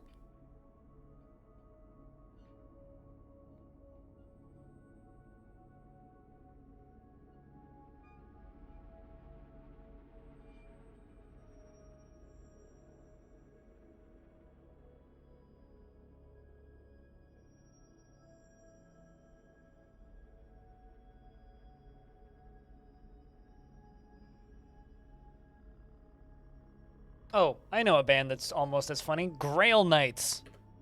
Want to see something weird? Look up Grail Knights.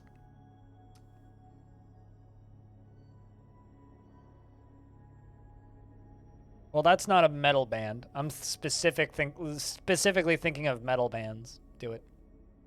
There's lots of goofy music out there, but I'm thinking about metal bands specifically.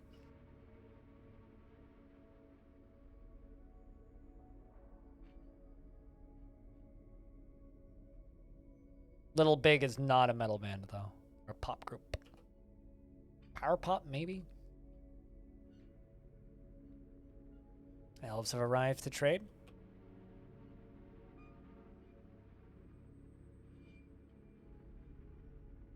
But yeah, Grail Knights. Grail Knights are fun. They're a superhero metal band. They're all superheroes. Sometimes they're super villains. Usually they're superheroes.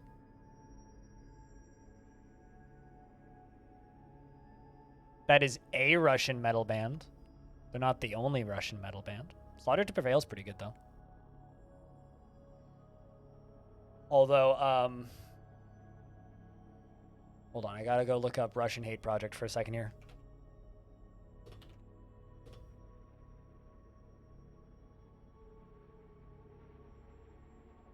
You're welcome, chat.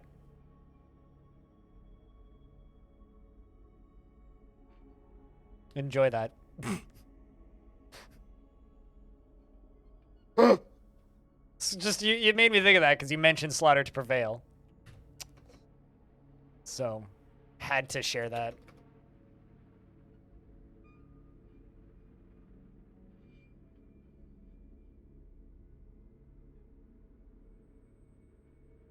Because man screaming over mountain meme from the song Big Enough is one of my favorite dumb memes that existed for a minute that everybody immediately forgot about afterwards. Whenever I see it, it just makes me ridiculously happy for no reason. And I watch that video sometimes because it's my favorite version of that meme, and it makes me very, very happy every time I see it.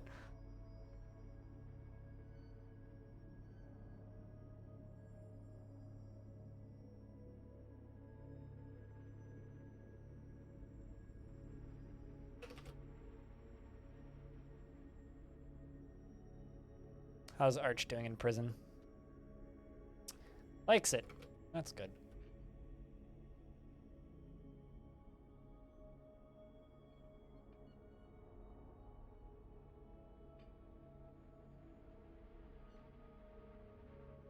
It must be... Chat is either, like, suddenly deciding right now is the time to be very quiet, or you guys are watching that video 5 times in a row, and I'm going to assume that you guys watched that video 5 times in a row, and I approve. You're mesmerized? It's wonderful, isn't it? A little bit of both. Blind, you're weird. I'm going to shut up now. Also, what is this? It's fascinating. If you're curious about what the song originally is, it's just called Big Enough. If you look up Big Enough, you'll find it. It's Australian-American Cowboys.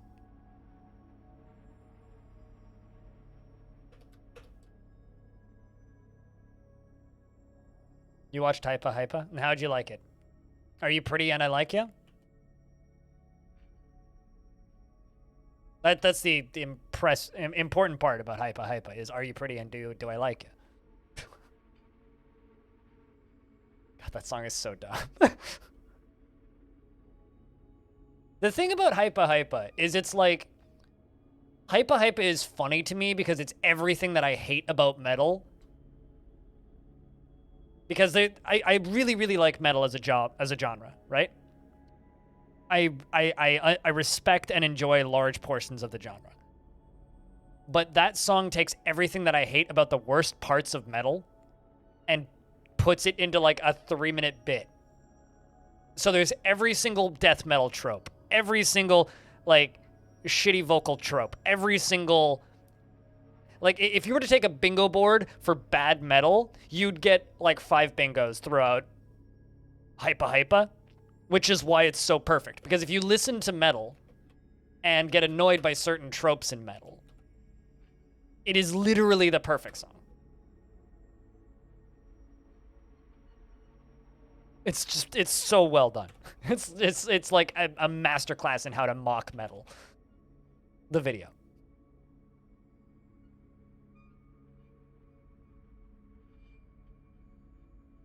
That's fine. I love metal.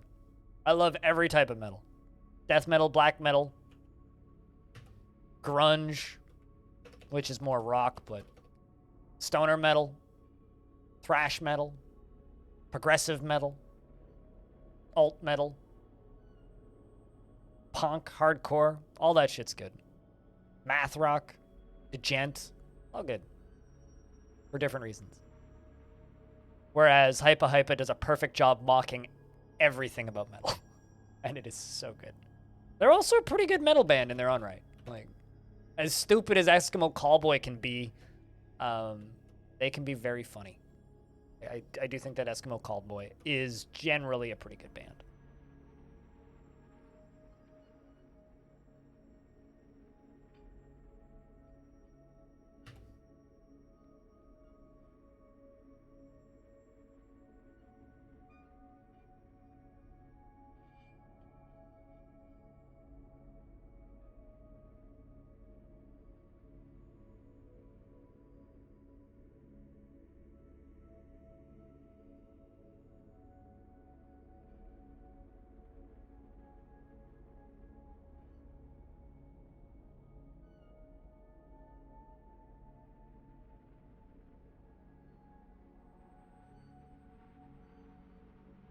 All right.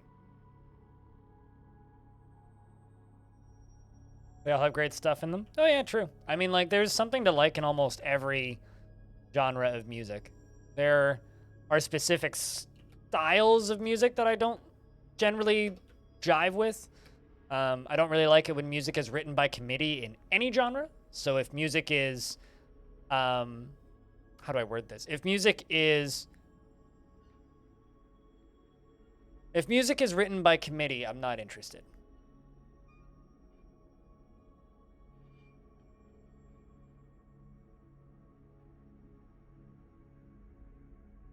Just not interested. So if it's something that's written by, it's similar with video games though. It's like, most video games are worth my time unless they're made by a focus tested group of people who try to make the most marketable thing.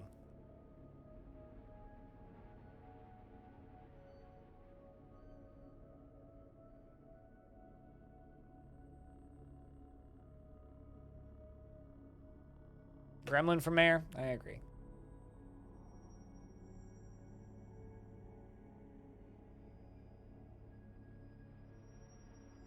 You know what's funny though is I saw a meme recently which was like this girl running away from a gorilla and she looks terrified. This little girl that is in like a school uniform at a zoo running away from a gorilla. The gorilla's like bah! Chasing her, right? It's like from an old advertisement, and it just has like a picture on the girl's head that says people who say they like all genres, and then the gorilla just has jazz written above it. Very funny to me. It's like people who say they listen to all genres. Okay, let's put on some jazz. Fuck jazz. What? Always.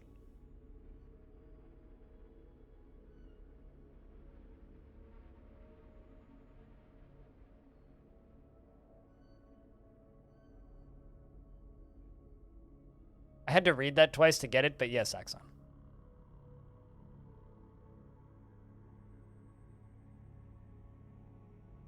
And they named him in the description. Yep. Yeah, no, like those guys are like a German treasure. They're great. They went kind of down the more absurdist comedy route recently, which seems to be working for them, I would say. Because Eskimo Callboy has been around as a band for like maybe a decade or so now. Like they've been around for a while, but they were just always that weird metal band that wrote songs about anal. Like they were just strange previously, but they've put out a bunch of stuff recently that's like just flat comedy, and it's working. Disco has been possessed. Got another strange mood.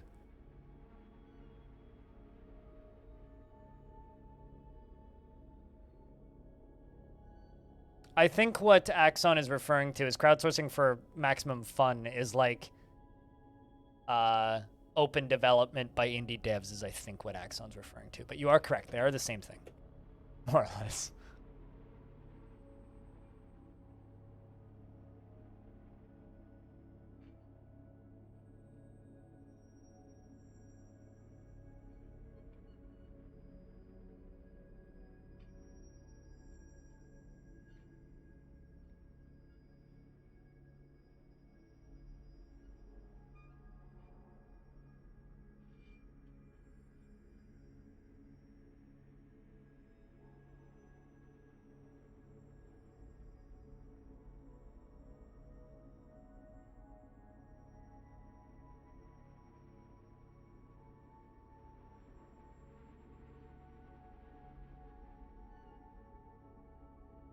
And the child keeps on gathering stuff. At least he's definitely got what he needs.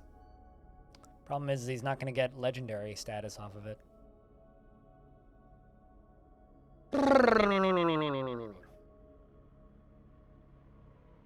You have a K-pop fan teenager at home telling you about prefabricated committee music. You know, it's funny because like I say that I don't like prefabricated committee music. Sometimes I watch K-pop music videos because they're just too damn cute. I don't really like the music, but every now and again I watch those videos because it's like, damn, they make humans like that? I refuse to believe it, and then I move on with my life. There should be laws against how attractive those fucking K-pop stars are. It's like not fair.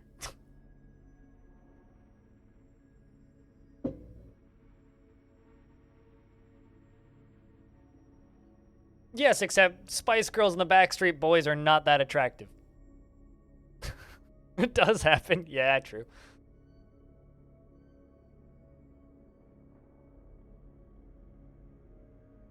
I mean, I figured out what you meant, Athros. It's all good. All good, man.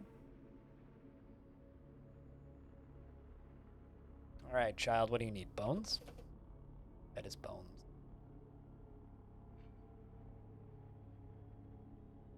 Or raw green glass, maybe. Rough color?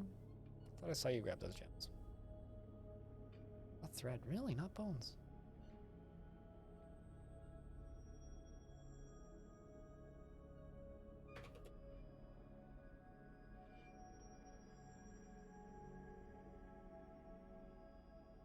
Nope, already got raw green glass.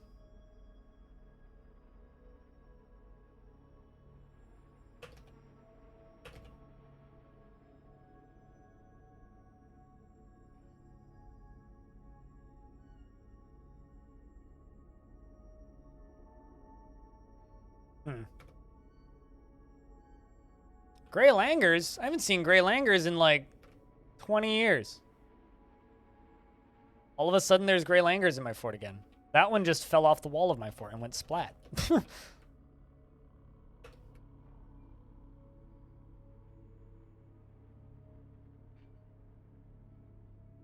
Oh yeah, no, I agree, Twitch ups. I do genuinely agree with you. I do agree.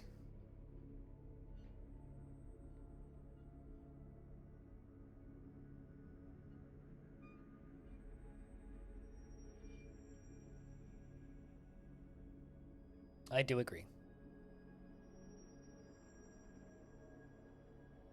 I see you coming to make thread or to spin.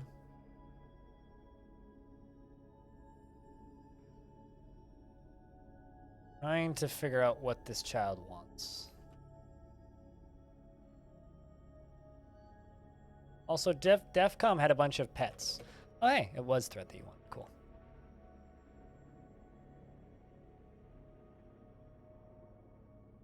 I mean, most songs are basically made by an AI. You think people write songs?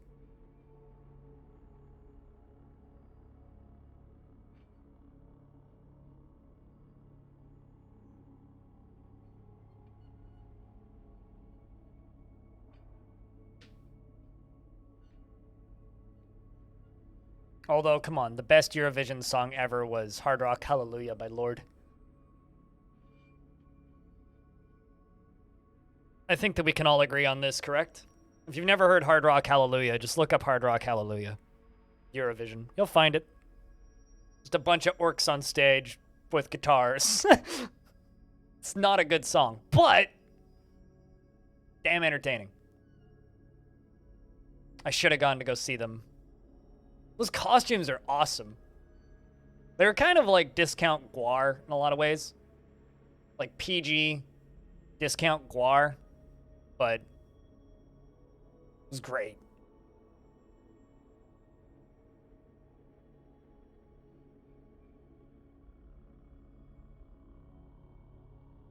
Genuinely great.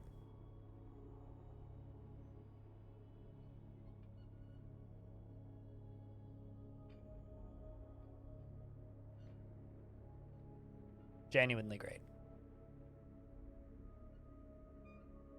I hate Guar. I think Guar's terrible.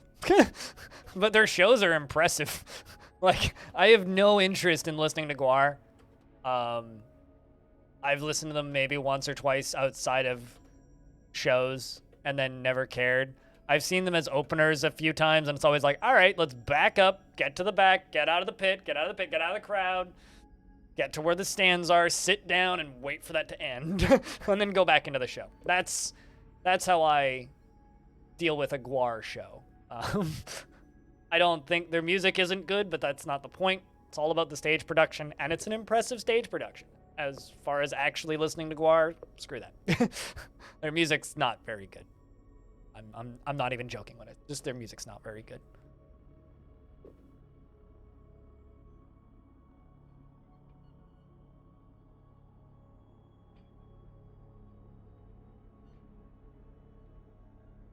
Quite a gay thing?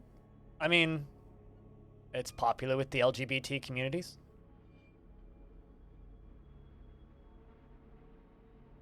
Because there's a lot of inclusivity in it. So, that would be logical. I don't really watch Eurovision.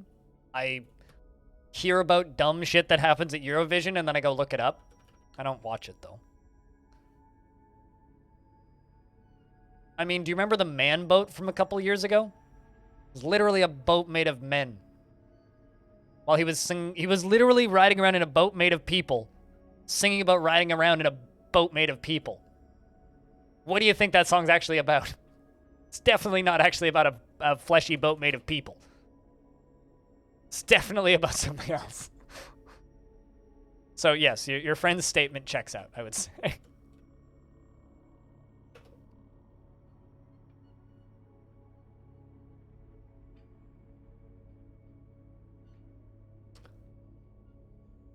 Definitely checks out. Jess, thanks for the raid. Cheers. How was the stream today? What are you playing? What were you playing? I'd like turned my stream on and I haven't looked around since. Oh, you're playing RimWorld. I get you. How's the new PC stuff working out? George, what's up? Rager, what's up? Wizards, what's up? Old guy, what's up? Salantre, hi. We should play more Halo sometime. And George as well, of course. It's good to see you. And Alistair. Disco has created Riflot Lorbam. Or no, created Ishla Mudist, an obsidian scepter, and claims it as an heirloom in the name of the family ancestor Maffel Axe Crypts. I read the last name of the dwarf instead of the name of the device. Thanks for the 16 months! More Halo sounds good. Stream's going pretty good. It's a Monday. I'm remembering now why I don't stream on Mondays, but it's a Monday. We are doing 24 days in a row for December, so I'm streaming all the way up until the 24th of December, and then taking like half a week off. So I'm just like trying to remember if I can still stream daily. It's been challenging the last few days, I'll be honest. I definitely had a case of the Mondays today. I woke up today and I felt like I got hit by a bus. I wasn't even up. I went to bed early last night. I woke up this morning, looked up, exhaled, and could see my breath. And I'm like, it's really cold in here. And I look to the side and I see my windows open. And there's like that much snow on the ground. I'm like, that's why it's cold in here. So that's how my morning went. It's just like, oh God. I have to get out of bed in my underwear and close this window because it's freezing. Also, this scepter is worth 90,000 Dwarf bucks. Never getting out of bed again. You're right. I'm just gonna stay here. I have to like bus to my parents' house tonight. But go follow Jess. If you guys don't know Jess is part of my stream team and she's fantastic. Give her a follow.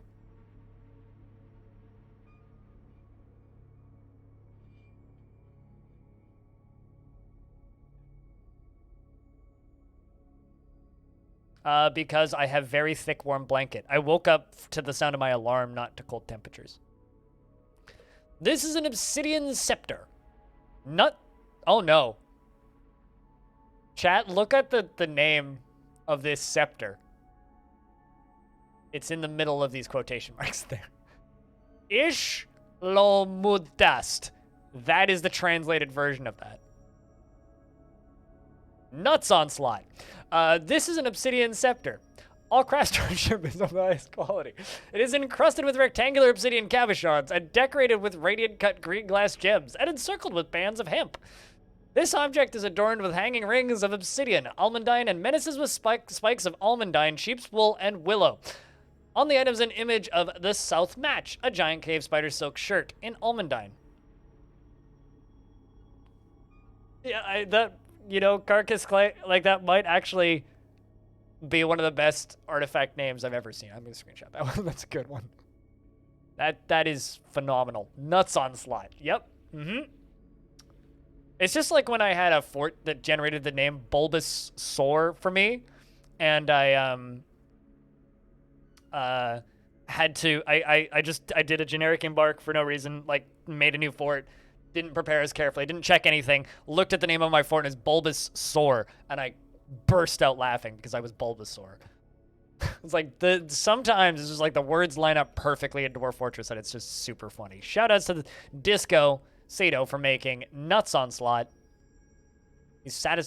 She feels satisfied after creating an artifact, but she was grouchy after being caught in the rain. Those allergies fear it? Yeah, those with allergies to nuts fear it for sure. The onslaught of nuts. You can't handle them. God, that's too funny.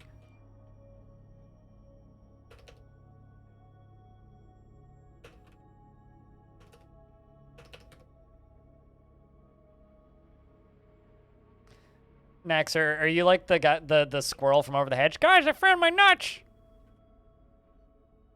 It's like the only part of that movie I actually remember is the part where he screams, "Guys, I found my nuts." It's like, it's the only part of that movie I've retained over the years for some reason.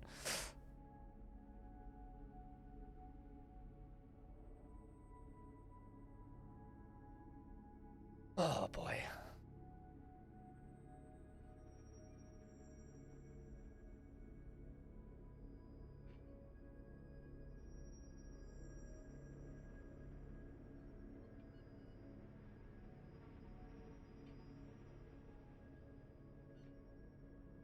But yeah, I'm just, you know, chilling and playing Dwarfs. I've been trying to decide what I want to do for an evening game today for a bit.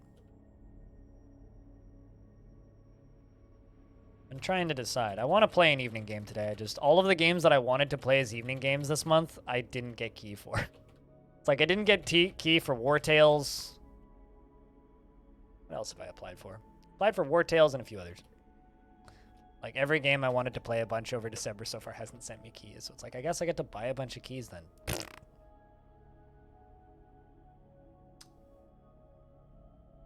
The best part about being a Twitch partner is then realizing that you're not actually a famous enough Twitch partner to get keys for the games that you want anymore. It's like, oh no, they want to give games to people with influence. No, I guess not me then.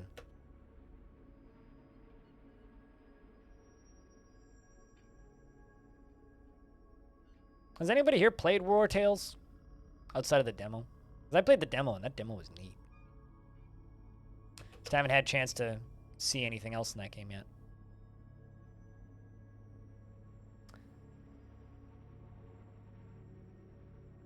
Not played, not heard of. It's by the people who made Northgard. It's that studio. It's kind of like a Battle Brothers type thing. So it's like a turn-based Mountain Blade.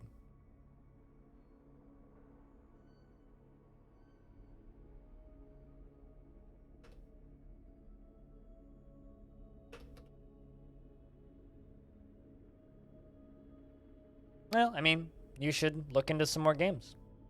Because those are interesting games. Poppy Tuna. Or, you know, just like look at Steam and look at the top sellers. I'm pretty sure they're still up there. But, you know, the fact that you haven't heard them is the reason why I should stream them.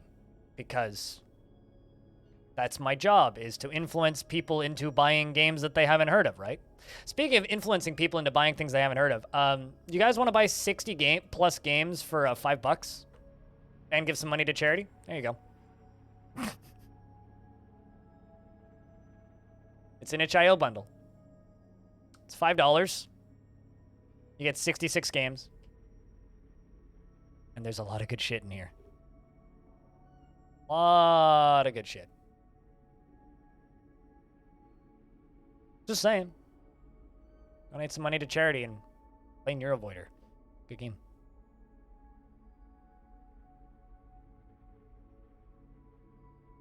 It's a game about raising plants. It's exactly what you think it is. It's literally like a management game about raising houseplants. No, it's itch.io. Bastet, so it's an itch account. Goes under your itch.io account.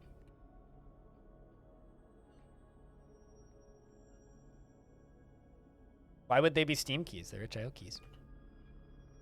More hatch. Over there.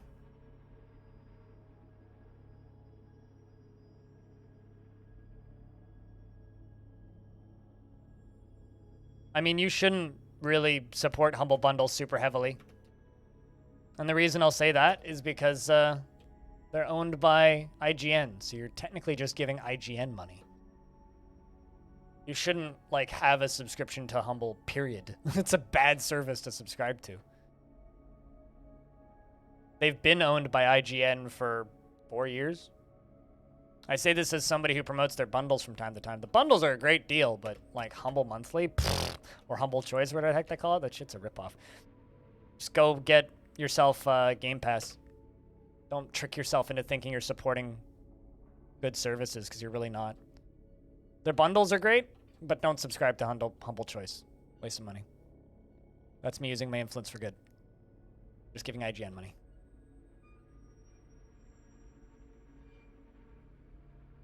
In 2017 that IGN bought them, I think.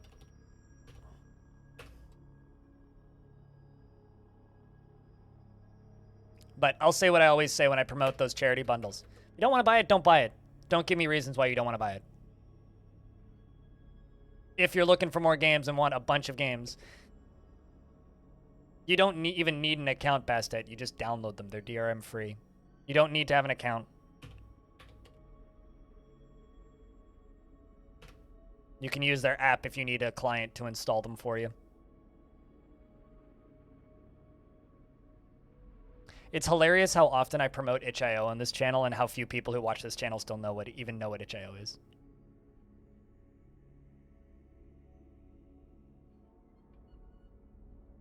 I find that incredible. Just means I need to talk about itch.io more clearly.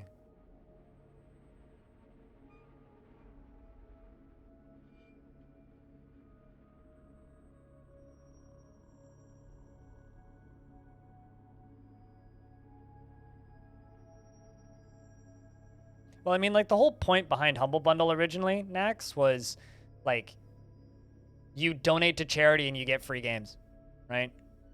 And then Humble became a business. and then it just kind of lost all point. Like, I still have my Humble Bundle link, but, like, how often do you hear me say you should go buy this thing on Humble? It's pretty rare. Unless they have a really good bundle, which, again, is pretty rare. itch.io is incredible, but so many people are like, oh, I don't have an account for that. It's like, you're silly. Quit being silly. It's like buying from the local organic shop instead of Walmart. You should do that.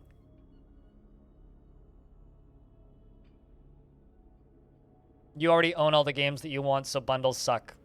Bundles are good if you don't own all the games that you want. Hello, son. I'm assuming you own bundles because you say that bundles suck, or that you own a lot of games because you say bundles suck. If you own no games, bundles are incredible.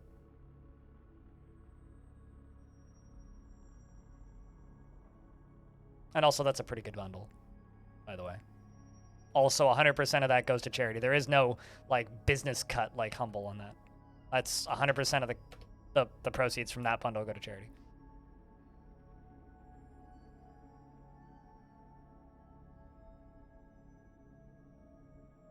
Because people don't want to work with IGN. Max. Like, legit, in order for Humble to be good, they need people that are willing to give them stuff to donate, essentially, to charity, right? And if it's a company people don't like, why would they support it?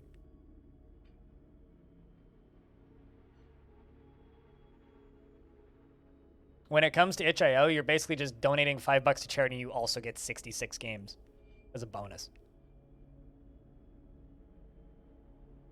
There's a bunch of games in there that are great. There's at least 10 that are worth $5 each.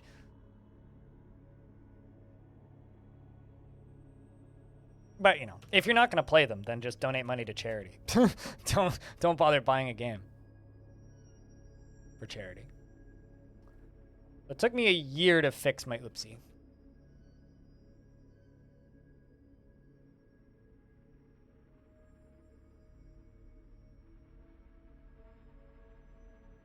A whole goddamn year.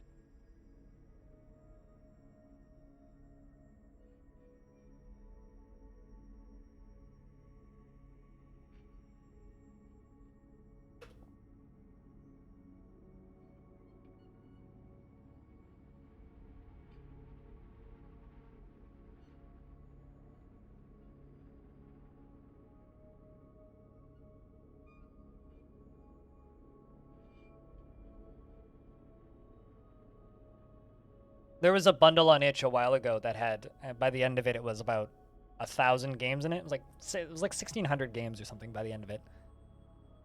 Why am I working on my day off? Why don't you pay attention to any of the announcements that I have? Streaming 24 days in a row, which I've stated many times in the past month. Because of December. It's December, so I'm streaming 24 days in a row from the 1st all the way up to the 24th, and then I'm taking like 5 days off.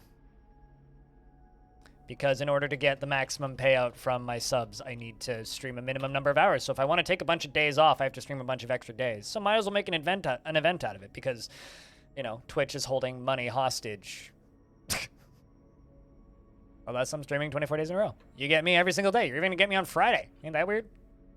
Yeah, you forgot that one? Well, now you know.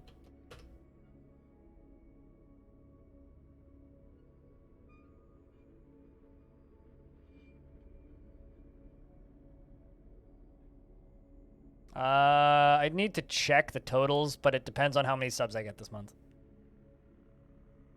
It's hard to explain unless you were here a couple months ago. Yeah. Well, I mean, I'll be on at normal time tomorrow. Tomorrow's Tuesday.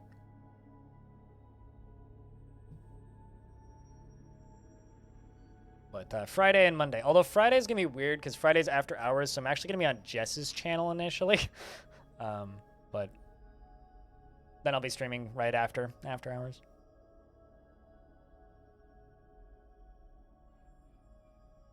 There we go. Just finished. Literally, it took me a year to fix my ellipse. Speaking of ellipses. Yep, should be good.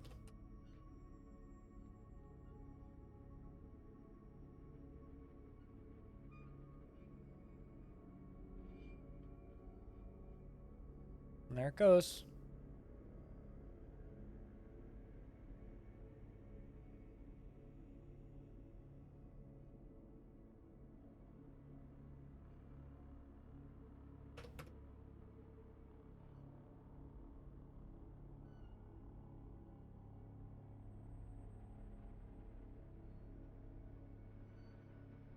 But I can give you the short version if you want, Mark. Twitch implemented regional pricing earlier this year.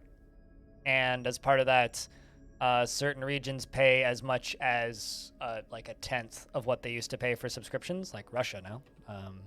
Subs are significantly cheaper in Russia. Same with Brazil and Mexico and Turkey and a lot of other countries. Some countries it actually got more expensive to sub, which I think is hilarious, including Canada. Because we get a percentage of the subscription, not a set amount, countries that are paying a tenth, we lose a lot of revenue. So I've lost about $250 a month in sub revenue because of this, but Twitch pays out the difference, minus 10% every month, if you stream the same number of hours on average that you streamed the month before. So if I stream the average that I stream every month, they will pay out the difference minus 10% until it hits what it's supposed to be. Ideally, it would balance itself out. The problem is if you want to take days off right now, you're basically kissing some money goodbye. In my case, it's a few $100. So I want to make that extra few $100 by the end of the month. I have to stream the same number of average hours. So if I want to take 5 days off, I have to stream on all my weekends, because I have to stream an average of 160 hours. That's why at the end of October, I did that kind of tip-a-thon thing, because it was like 17, I needed to stream like 29 hours in 2 days or something. So yeah, it fucking sucks. I fucking hate it. Drives me bonkers. It's fucking stupid, but you know, it's the world that we live in, the world that I live in. It's the life that I have, so gotta accept it for what it is. Doesn't matter how much it sucks.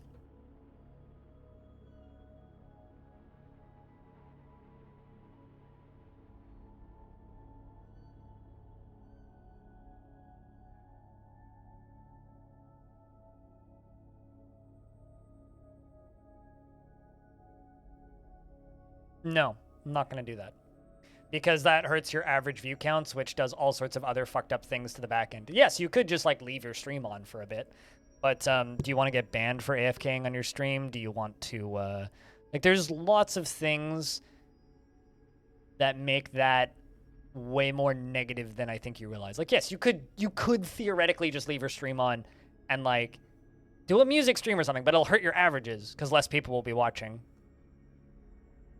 And that hurts. Sleep streaming is something that I morally disagree with. So if you want me to discuss what I hate about this platform and the things that I think are genuinely disgusting about this platform, we can talk about sleep streaming if you want. And normalizing that shit, that's disgusting. It's fucking upsetting. Like, yo, let's advocate people hurt themselves. Great. Yeah, that seems wise. Why don't you fucking talk to me about sleep streaming? Because people are creepy. That's why. Why do you think people watch it?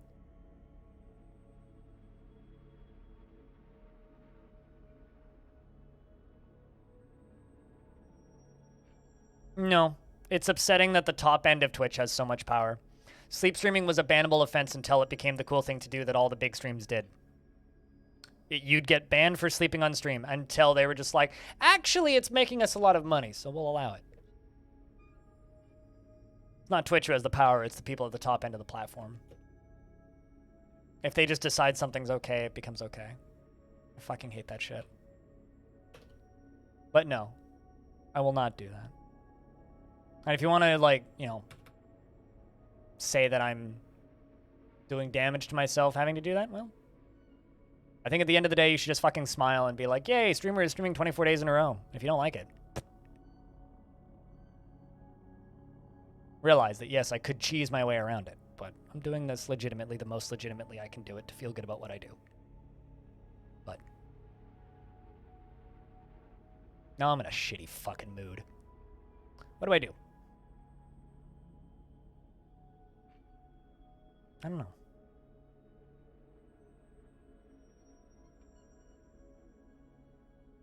Be sad because I'm out of coffee. That's what I do.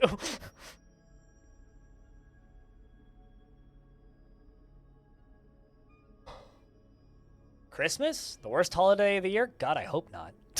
I think I'm seeing my family. That's about it. I get to see my little sister and my older sister in the same room for the first time in 2 years, which would be nice. Outside of that, it's none of your goddamn business. New Year's plans? Streaming, because I don't have a life.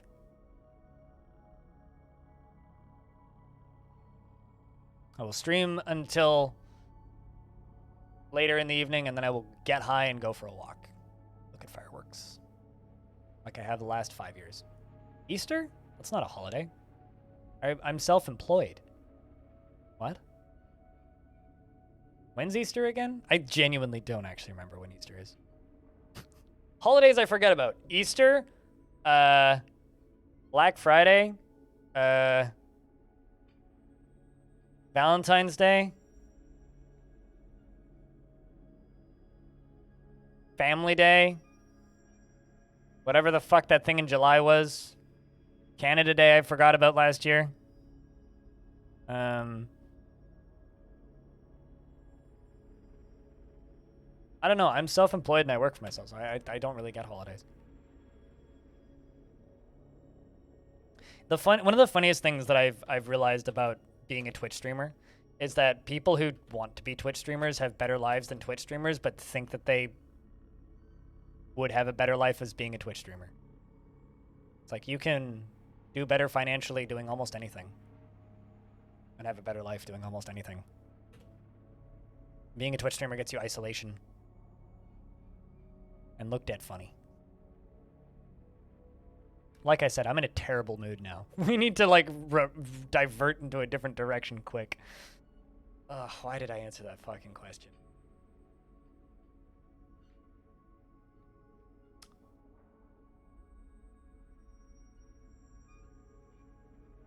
Not your fault. It's my own fault. It's my brain.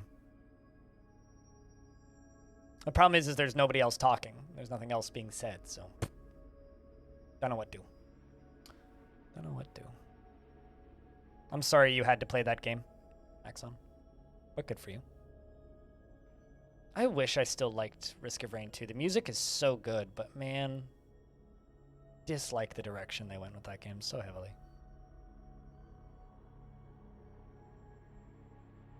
I loved it so much in early access, and now I just... Blech. That is probably my biggest regret of games that I got into over the past few years, is Risk of Rain 2.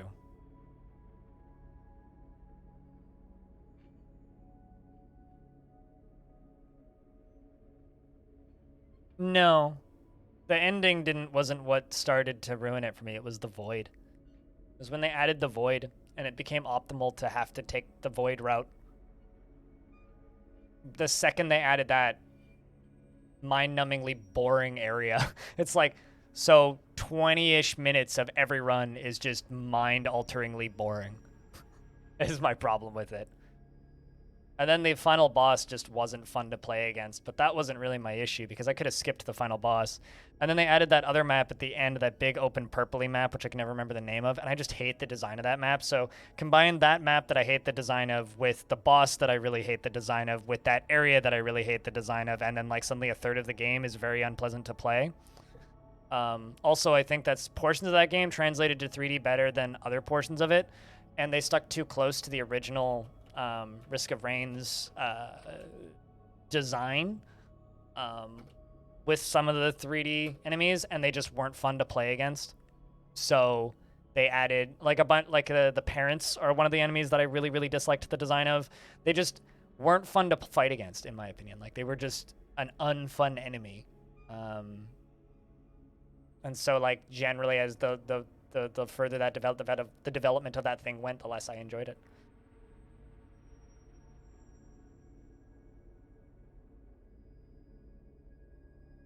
I usually shout about it on my stream before it's happening next. But, I mean, it's an easy thing to miss. Because they run it through itch.io, you could just... There's an email list that itch.io has where they let you know when there's game jams happening.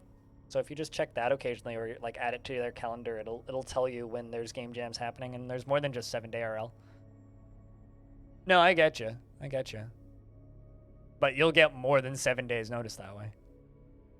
You'll get more than 2 to 3 weeks notice. My bad.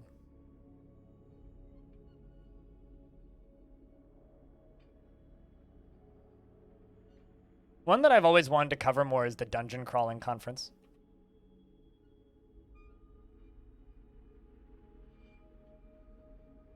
Which is just like first-person dungeon crawlers like Wizardry and Grimrock and that sort of stuff. Problem is it's a month long. So long. Those games get pretty complex. It's pretty neat things come out of that.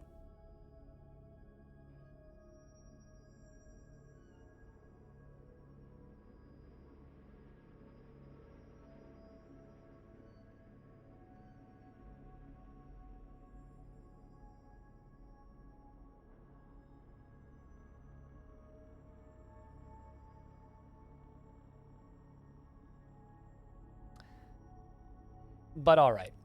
Chat, we've been streaming for 6.5 hours. And about 5.5 hours that's been, or 5 hours and 20 minutes of that's been Longdeath. I think it is, and we've fixed the oopsie from the beginning of the stream. It is currently 3:53 late spring. I think it's time for us to swap games. 3:30 p.m. my time. Trying to decide what I want to do. If you're here specifically for Dwarf and you want to support the shenanigans in the stream directly, there's a link to my Patreon. If you want links to the VODs, there's a way to get there. We need to figure out what we're playing next. Kind of leaning Conquest of Elysium. I want something I don't need to think too much, but also tricks me into thinking that I'm thinking, if you know what I'm thinking. I want something where I don't have to think too much, but that also tricks me into thinking. That's what I just said.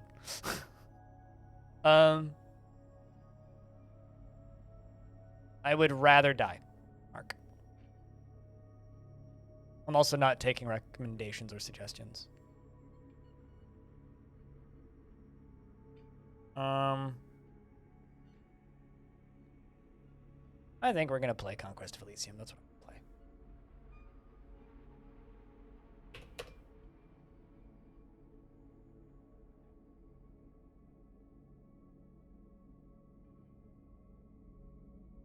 What, Conquest of Elysium or Balloons Tower Defense? I mean, it's fun, sure, if you like tower defense games. Can I play Balloons? Thousands of people stream Balloons. I don't need to stream Balloons. If I'm gonna play a shitty tower defense game, I'd rather play one that I enjoy.